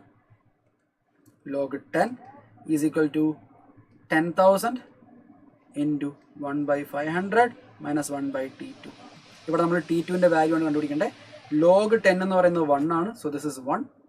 അപ്പോൾ നിങ്ങളിവിടെ T2ൻ്റെ വാല്യൂ കണ്ടുപിടിക്കുമ്പോൾ കിട്ടുക 526.31 എന്നാണ് വരിക. ക്ലോസസ്റ്റ് ഇൻറ്റീജറിലേക്ക് അപ്രോക്സിമേറ്റ് ചെയ്യുകയാണെങ്കിൽ ഇവിടെ വരിക 526. ഇതാണ് നമ്മളിവിടെ കണ്ടുപിടിക്കേണ്ട ഇൻറ്റീജർ വാല്യൂ എന്ന് പറയുക. So correct answer will B 526 here. So 29th second last ക്വസ്റ്റ്യനിലേക്ക് നമ്മൾ എത്തുകയാണ്. ഇത് കുറച്ചുകൂടെ ഈസി ആയിട്ടുള്ള ഒരു ക്വസ്റ്റ്യൻ കൂടിയാണ് 29th ക്വസ്റ്റ്യൻ എന്ന് പറയുന്നത്. നോക്കിയേ, പല മെറ്റലുകളുടെയും വർക്ക് ഫംഗ്ഷൻ വാല്യൂസ് ഇവിടെ കൊടുത്തിട്ടുണ്ട്. ലിഥിയത്തിൻ്റെ, സോഡിയത്തിൻ്റെ, potassium, magnesium, copper, silver, iron, platinum, tungsten, ഇതിൻ്റെയൊക്കെ വർക്ക് ഫംഗ്ഷൻ വാല്യൂസ് കൊടുത്തിട്ടുണ്ട്. എന്നിട്ട് പറയുകയാണ് നമ്മളിവിടെ 300 നാനോമീറ്റർ വേവ് ലെങ്ത് ഉള്ള ഒരു ലൈറ്റ് ഇതിൻ്റെ മുകളിലേക്ക് ഫാൾ ചെയ്യാൻ വേണ്ടിയിട്ട് അലോ ചെയ്യുന്നു. അങ്ങനെയാണെങ്കിൽ ഏതൊക്കെ മെറ്റലുകളാണ് ഇവിടെ ഫോട്ടോ ഇലക്ട്രിക് എഫക്റ്റ് കൊടുക്കുക എന്നുള്ളതാണ് ചോദ്യം. ഓക്കെ, നമുക്കറിയാം നമ്മൾ സപ്ലൈ ചെയ്യുന്ന എനർജി എന്ന് പറയുന്നത്, അതായത് Hnu എന്ന് പറയുന്ന വാല്യൂ വർക്ക് ഫംഗ്ഷനേക്കാളും കൂടുതലാണെങ്കിൽ മാത്രമാണ് then photo electric emission happen. Photo electric effect ഉണ്ടാവണമെങ്കിൽ എപ്പോഴാണ് ഉണ്ടാവുക? നമ്മൾ കൊടുക്കുന്ന എനർജി എന്ന് പറയുന്നത് ഇൻസിഡന്റ് റേഡിയേഷൻ്റെ എനർജി എന്ന് പറയുക വർക്ക് ഫംഗ്ഷനേക്കാളും കൂടുമ്പോഴാണ്. ഓരോന്നിൻ്റെയും വർക്ക് ഫംഗ്ഷൻ കൊടുത്തിട്ടുണ്ട്. അങ്ങനെയാണെങ്കിൽ നമുക്ക് ഇൻസിഡന്റ് റേഡിയേഷൻ്റെ എനർജി കണ്ടുപിടിച്ചൂടെ? Hnu അല്ലെങ്കിൽ hc/λ എന്ന് പറയുന്ന വാല്യൂ നമുക്ക് കണ്ടുപിടിക്കാം, ഇൻസിഡന്റ് റേഡിയേഷൻ്റെ എനർജി. സോ Hൻ്റെ value 6.626 into 10 to the power minus 34, Cൻ്റെ value 3 into 10 to the power 8, lambda value 300 nanometer എന്നാണ് നിൽക്കുന്നത്. So 300 into 10 to the power minus 9. ഇപ്പോൾ ഈ വാല്യൂ ജൂളിലാണ് വരിക. പക്ഷെ നമുക്ക് നോക്കി ഇതെല്ലാം ഇലക്ട്രോൺ വോൾട്ടിലല്ല നിൽക്കുന്നത്. ഇലക്ട്രോൺ വോൾട്ടിലേക്ക് കൺവേർട്ട് ചെയ്യണമെങ്കിൽ എന്താ ചെയ്യുക? You have to divide this entire value by 1.6 into 10 to the power minus 19. അത് ഇലക്ട്രോണിൻ്റെ ചാർജാണ്. അപ്പോൾ നമുക്ക് എന്തിലേക്ക് കൺവേർട്ട് ചെയ്യാം? ഇലക്ട്രോൺ വോൾട്ട് യൂണിറ്റിലേക്ക് കൺവേർട്ട് ചെയ്യാം. അപ്പോൾ ഇത് ഡിനോമിനേറ്ററിലേക്ക് വരും. കാൽക്കുലേറ്റ് ചെയ്താൽ കിട്ടുക 4.16 ഇലക്ട്രോൺ വോൾട്ട് എന്നാണ് ഇതിൻ്റെ ഫൈനൽ ആൻസർ വരിക. 4.16. നോക്കിയേ, നമ്മൾ ഇൻസിഡന്റ് റേഡിയേഷൻ എനർജി 4.16 ആണ്. അത് വർക്ക് ഫംഗ്ഷനേക്കാളും വലുതാണ്. അപ്പോൾ ഇവിടെ നിങ്ങൾക്ക് നോക്കിയാൽ കാണാം 4.16 എന്ന് പറയുന്ന വാല്യൂ 2.4നേക്കാൾ വലുതാണ്, 2.3നേക്കാൾ വലുതാണ്, 2.2നേക്കാളും വലുതാണ്, 3.7നേക്കാളും വലുതാണ്. പക്ഷേ ഇതൊക്കെ വലിയ വാല്യൂസ് ആണ് 4.16നേക്കാളും. അപ്പോൾ ഈ 4 മെറ്റലിൽ നിന്ന് നമുക്ക് എന്ത് എക്സ്പെക്ട് ചെയ്യാം? ഫോട്ടോ ഇലക്ട്രിക് എഫക്റ്റ് എക്സ്പെക്ട് ചെയ്യാം. ബാക്കിയുള്ളതിൽ നിന്ന് പറ്റില്ല. സോ ഫോട്ടോ ഇലക്ട്രിക് എഫക്റ്റ് തരിക ലിഥിയം, സോഡിയം, പൊട്ടാസ്യം, മഗ്നീഷ്യം ആണ്. 4 എണ്ണമാണ് ഇവിടുത്തെ തരിക. Correct answer will be option അല്ല 4 will be the correct answer. ഇവിടെ 4 എണ്ണമാണ് ഫോട്ടോ ഇലക്ട്രിക് എഫക്റ്റ് തരിക. ബാക്കിയുള്ള ആൾക്കാരൊന്നും ഫോട്ടോ ഇലക്ട്രിക് എഫക്റ്റ് തരില്ല. സോ 29th ക്വസ്റ്റ്യൻ നമ്മൾ കംപ്ലീറ്റ് ചെയ്തു. And coming to the last and final question. Total number of species which used all 3 p orbitals in hybridization of central atom and should be non-polar also. അങ്ങനെയുള്ളത് ആരൊക്കെയാണെന്നാണ് ചോദ്യം. So നമുക്ക് ഈ മോളിക്യൂൾസിൻ്റെ shape ഒന്ന് വരയ്ക്കേണ്ടി വരും. ഈ മോളിക്യൂൾസൊക്കെ പല ചാപ്റ്റേഴ്സിലായിട്ട് ഡിസ്ട്രിബ്യൂട്ടഡ് ആയിട്ട് കിടക്കുന്ന സ്പീഷീസുകളാണ്. സോ നമുക്ക് 1 by 1 നമുക്ക് നോക്കി നോക്കാം. XeO2F2ൻ്റെ ഷേപ്പ് വരിക ഇങ്ങനെയാണ്. It will be C double ബോണ്ടോ ഡബിൾ ബോണ്ടോ. ഒരു സീസോ ഷേപ്പാണ് ഇവിടെ ഉണ്ടാവുക. ഒരു ലോൺ പെയറും ഉണ്ടാവും, ഒരു ലോൺ പെയർ. SnCl2ൻ്റെ ഷേപ്പ് ഇങ്ങനെയാണ് വരിക. Chlorine chlorine 1 lone pair. IF5ൻ്റെ ഷേപ്പ് എന്ന് പറയുന്നത് സ്ക്വയർ പിരമിഡിലാണ് വരിക. So iodine, fluorine fluorine fluorine fluorine, ഇതൊരു സ്ക്വയർ റീജിയനാണ്. അതിന് മുകളിലേക്ക് ഒരു ഫ്ലോറിനോടെ വരും, അടിയിലേക്ക് ഒരു ലോൺ പെയർ ഉണ്ടാവും. IF5. I3+ എന്ന് പറയുന്നത് ഒരു ബെൻഡ് ഷേപ്പ് അല്ലെങ്കിൽ ഒരു ആംഗുലാർ ഷേപ്പിൽ ഒരു മോളിക്യൂളാണ് I3+ എന്ന് പറയുക. 2 ലോൺ പെയർ ഉണ്ടാവും, ഇങ്ങനെയായിരിക്കും ഉണ്ടാവുക. XeO4 polar മോളിക്യൂളാണ്, ടെട്രാഹെഡ്രലായിരിക്കും shape.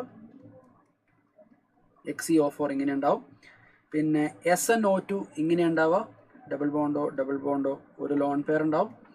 പിന്നെ XeF7+, അത് കുറച്ച് മെനക്കെട്ടൊരു ഷേപ്പാണ്. XeF7+ എന്ന് പറയുന്നത്.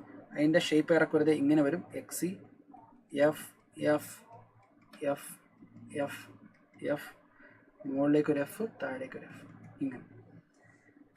ഓക്കെ, ഇത് sp3d3 ഹൈബ്രിഡൈസേഷൻ വരിക, സ്പെഷ്യൽ കേസാണ്.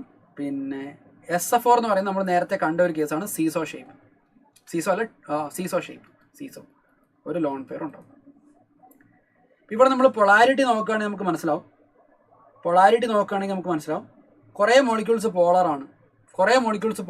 ഇവിടെ ടോട്ടലി നോൺ പോളർ ആയിട്ടൊരു സ്പീഷീസ് പറയാൻ പറ്റുകയാണെങ്കിൽ, ഇത് നോൺ പോളറാണ്, ദിസ് ഇസ് നോൺ പോളർ. കാരണം നിങ്ങൾക്ക് നോക്കിയാൽ കാണാം, നെറ്റ് ഡൈപോൾ മൊമെന്റ് എന്ന് പറയുന്നത് എല്ലാ സൈഡിലേക്കും ക്യാൻസൽ ആയി പോകും. So this is A non polar species, mu is 0. അതുപോലെ തന്നെ ഇത് പെൻറ്റഗണൽ ബൈപിരമിഡൽ ഷേപ്പാണ്, sp3d3 ഷേപ്പുള്ള ആളാണിത്. ഇയാളുടെ കേസിൽ എനിക്ക് എന്ത് പറയാൻ പറ്റും? Net dipole moment will be 0. അപ്പോൾ 2 കേസിൽ നമുക്ക് നെറ്റ് ഡൈപോൾ മൊമെന്റ് 0 ആയിട്ട് വരുന്നുണ്ട്. ബാക്കിയുള്ള കേസുകളൊക്കെ എന്താ പറയുക, കുറച്ചെങ്കിലും പൊളാരിറ്റി ഉള്ള ആൾക്കാരാണ് ബാക്കിയുള്ളവർക്കൊക്കെ പൊളാരിറ്റി ഉണ്ട്. ഇപ്പോൾ ഇവിടെ നിങ്ങൾ നോക്കുകയാണെങ്കിൽ ഇവിടെ നെറ്റ് പൊളാരിറ്റി ഉണ്ട്, mu is not equal to 0. ഇവിടെ നമുക്ക് നെറ്റ് പൊളാരിറ്റി ഉണ്ട്, mu not equal to 0. വേറെ ഏതെങ്കിലും ഒരു മോളിക്യൂൾ എടുത്തു കഴിഞ്ഞാൽ അതൊക്കെ പൊളാരിറ്റി ഉള്ളവരാണ്. നോൺ പോളർ ആയിട്ടുള്ള സ്പീഷീസുകൾ ആകെ 2 എണ്ണം മാത്രമേ ഉള്ളൂ. സോ ഇവിടുത്തെ കറക്റ്റ് ആൻസർ എന്ന് പറയുന്ന ഓപ്ഷൻ 2 ആയിരിക്കും. 2 will be the correct answer. Okay. Hi മിൻ സാർ. സോ മക്കളെ, നമ്മുടെ ഒരു ക്വസ്റ്റ്യനിൽ ഒരു കീയിൽ ചെറിയൊരു കറക്ഷൻ ഉണ്ട്. ഓക്കെ, നമ്മുടെ ഫസ്റ്റ് ക്വസ്റ്റ്യനിൽ നിങ്ങൾ കമന്റ് ചെയ്തിരുന്നു, പിന്നെയാണ് ഞാൻ ആ കമന്റ് കണ്ടത്. നമ്മുടെ ഫസ്റ്റ് ക്വസ്റ്റ്യനിൽ എയുടെ ഡയമെൻഷൻ കറക്റ്റായിട്ട്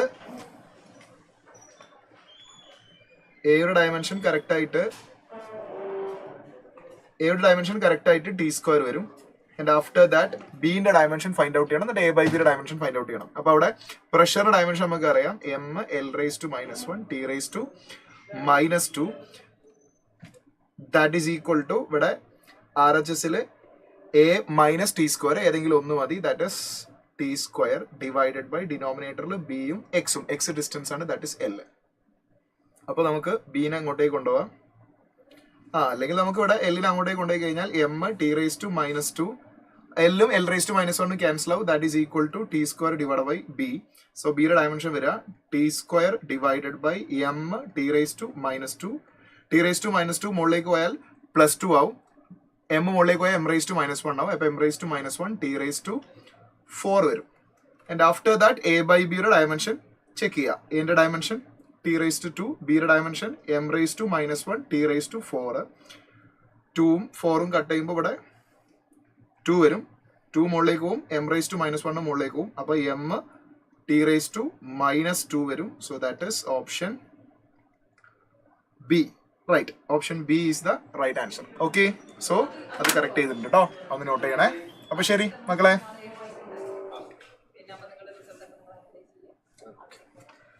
സോ നമ്മൾ എന്തായാലും കെമിസ്ട്രിയുടെ 30 ക്വസ്റ്റ്യൻസ് നമ്മൾ കംപ്ലീറ്റ് ചെയ്തു, ഫിസിക്സിന്റെ ക്വസ്റ്റ്യൻസ് നമ്മളെല്ലാം കംപ്ലീറ്റ് ചെയ്തിട്ടുണ്ട്. ഓക്കെ, അങ്ങനെയാണെങ്കിൽ ബാക്കി നമ്മുടെ ജീനിയസ് ചാനലിലുള്ള എല്ലാ ടീച്ചേഴ്സും നിങ്ങളൊന്ന് ചെറുതായിട്ടൊന്ന് അഡ്രസ് ചെയ്യുന്നതാണ്. ഓക്കെ, അതിന് മുന്നേ നിങ്ങൾക്ക് ഒരു ചെറിയ സർപ്രൈസ് ഉണ്ട്.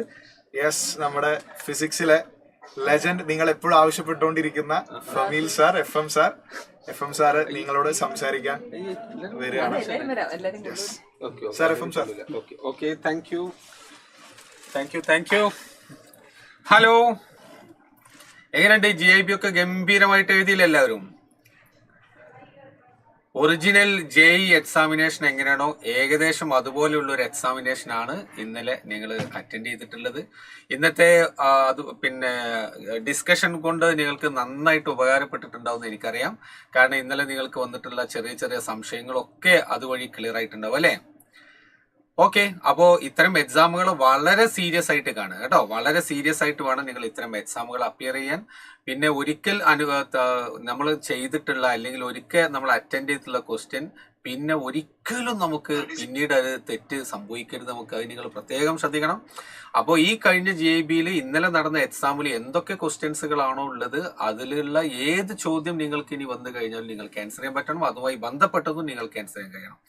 ഏതായാലും മറ്റൊരു കാര്യം കൂടെ പറഞ്ഞുകൊണ്ട് ഞാൻ അവസാനിപ്പിക്കുകയാണ്. ഇവിടെ NS മാം ഉണ്ട്, അതുപോലെ നിങ്ങളുടെ പ്രിയങ്കരനായ അനന്തു സാർ ഇവിടെ ഉണ്ട്. അപ്പോ എനിക്ക് പറയാനുള്ളത് നാളെ കൃത്യം 7 മണിക്ക് ഇതിന്റെ റിസൾട്ട് അനൗൺസ്മെന്റ് ആണ്. അപ്പൊ എല്ലാവരും ആ സമയത്ത് കൃത്യം സമയത്ത് തന്നെ അതിൽ ജോയിൻ ചെയ്യുക. റിസൾട്ട് വന്നതിന് ശേഷം നിങ്ങൾ ഒരു ഡീറ്റെയിൽ അനാലിസിസിന് വേണ്ടി നിങ്ങൾ അത് പോവുകയും വേണം. വെറുതെ റിസൾട്ട് കേട്ട് എനിക്ക് ഇത്ര റാങ്കാണ് അല്ലെങ്കിൽ ഇത്ര മാർക്കാണെന്ന് വെച്ചിട്ട് പോലല്ല, പകരം അത് ഡീറ്റെയിൽ ആയിട്ടുള്ള ഒരു അനാലിസിസ് നിങ്ങൾ നടത്തണം. എന്നിട്ട് കമ്മിങ് എക്സാമിനേഷനിൽ അത് എങ്ങനെ ഇമ്പ്രൂവ് ചെയ്യാൻ പറ്റും എന്നുള്ളതിനെ കുറിച്ച് നിങ്ങൾ ഒരു പഠനം നടത്തിയിട്ട് വേണം മുന്നോട്ട് പോകാൻ. ഓക്കെ, അപ്പൊ NS ma'am, Ananthu sir, yes, thank you. നിങ്ങളുടെ GIBയുടെ നടത്തിപ്പുമായി ബന്ധപ്പെട്ട് ഒരുപാട് എഫേർട്ട് എടുത്ത് ഒരുപാട് നിങ്ങളുടെ ഹോൾ ടിക്കറ്റിനും നിങ്ങളുടെ രജിസ്ട്രേഷനും ഒക്കെ ഒരുപാട് എഫേർട്ട് എടുത്ത ആളാണ് NS മാം. നിങ്ങൾ അറിയുന്നുണ്ടാവില്ല, നിങ്ങളുടെ എക്സാം കണ്ടക്ട് ചെയ്തതിന്റെ പിന്നിൽ വലിയൊരു എഫേർട്ട് NS മാമിനെ അവകാശപ്പെടാനുണ്ട് ആക്ച്വലി. Thank you sir. അപ്പൊ നമ്മുടെ ഗ്രേറ്റ് ഇന്ത്യൻ ബാറ്റിന് രജിസ്ട്രേഷൻ കുറെ മുന്നേ നമ്മൾ സ്റ്റാർട്ട് ചെയ്തായിരുന്നു. എന്നിട്ട് ലാസ്റ്റ് മൊമെന്റിൽ നമുക്ക് കഴിഞ്ഞ മാസം സെപ്റ്റംബർ 24 നമ്മൾ ഡിസൈഡ് ചെയ്തിരുന്ന എക്സാം ആണ്. But due to certain scenario Nipah cases ഒക്കെ വന്നപ്പോൾ നമ്മൾ അതൊന്ന് എക്സ്റ്റെൻഡ് ചെയ്യാനുണ്ടായത്. എന്നിട്ട് രണ്ടാമത് രജിസ്ട്രേഷൻ പോർട്ടൽ ഓപ്പൺ ചെയ്തപ്പോൾ എക്സെപ്ഷനലി ഹൈ ആയിട്ടുള്ള അത്രയും നമ്പർ ഓഫ് രജിസ്ട്രേഷൻ ആണ് വന്നിരിക്കുന്നത്. അങ്ങനെ കുറെ ആൾക്കാർ അറ്റ് എ ടൈം തന്നെ, എനിക്കൊന്ന് കേരളം കണ്ടിരിക്കുന്നതിൽ ചരിത്രത്തിൽ ആദ്യമായിട്ടാണ് ശരിക്കും ഇങ്ങനെ ഒരു എക്സാം നടന്നിരിക്കുന്നത്. അപ്പൊ എല്ലാ ആൾക്കാരും രജിസ്റ്റർ ചെയ്തു. മാത്രമല്ല അതിന്റെ അറ്റൻഡൻസ് മെജോറിറ്റി ആൾക്കാരും അറ്റൻഡ് ചെയ്യുകയും ചെയ്തിട്ടുണ്ട്. കൂടുതൽ കാര്യങ്ങൾ GIB ആയിട്ടുള്ള ഇൻസൈറ്റുകളൊക്കെ നാളത്തെ ലൈവിൽ 7 മണിക്ക് അനന്തു സാർ, LK സാർ ഒക്കെ വന്ന് നിങ്ങൾ അഡ്രസ് ചെയ്യും. ഇതാണ് പറയേണ്ടത്. അനന്തു സാർ എല്ലാവർക്കും ഒന്ന് വിഷ് ചെയ്ത് നമുക്കത് വൈൻഡപ്പ് ചെയ്യാം. അതെ, ഇന്നലെ തന്നെ നമ്മൾ എക്സാം എഴുതുന്ന സെന്ററിലേക്ക് ചെന്നപ്പോൾ ഒരുപാട് കുട്ടികളോട് സംസാരിക്കുകയുണ്ടായി. അപ്പോൾ അവരെല്ലാവരും ഫസ്റ്റ് ഒരു എക്സ്പീരിയൻസ് എന്ന് പറയുന്നത് വളരെ വലുതായിരുന്നു. കാരണം അവർക്ക് ടൈം മാനേജ് ചെയ്യുന്ന കാര്യത്തിൽ അല്ലെങ്കിൽ സിസ്റ്റം യൂസ് ചെയ്ത് എങ്ങനെയാണ് ഒരു എക്സാം എഴുതുന്നത്, പലരും ഫസ്റ്റ് ടൈം തന്നെയായിരുന്നു. അപ്പോൾ എന്തായാലും ഇങ്ങനെയൊക്കെയുള്ള അവസരങ്ങൾ മാക്സിമം നിങ്ങൾ യൂട്ടിലൈസ് ചെയ്യണം. ഇനിയും വരുന്ന GIBs ഇതുപോലെ തന്നെ അറ്റൻഡ് ചെയ്യണം, ഒന്നുപോലെ മിസ്സാക്കരുത്. അപ്പോൾ അത് നമ്മുടെ ഫ്യൂച്ചറിൽ എപ്പോഴും നമുക്കത് ബെനിഫിറ്റ് ഉണ്ടാകുകയും ചെയ്യുള്ളൂ കേട്ടോ. അപ്പോൾ ഓൾ ദ ബെസ്റ്റ് എല്ലാവർക്കും. ഇല്ല, പിള്ളേർക്ക് കെമിസ്ട്രി ഒക്കെ ഭയങ്കര എളുപ്പമായിരുന്നു പറഞ്ഞു. അതുകൊണ്ട് വലിയ കുഴപ്പമില്ല.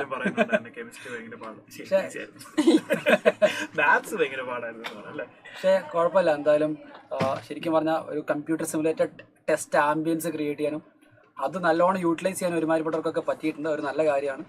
So overall great success.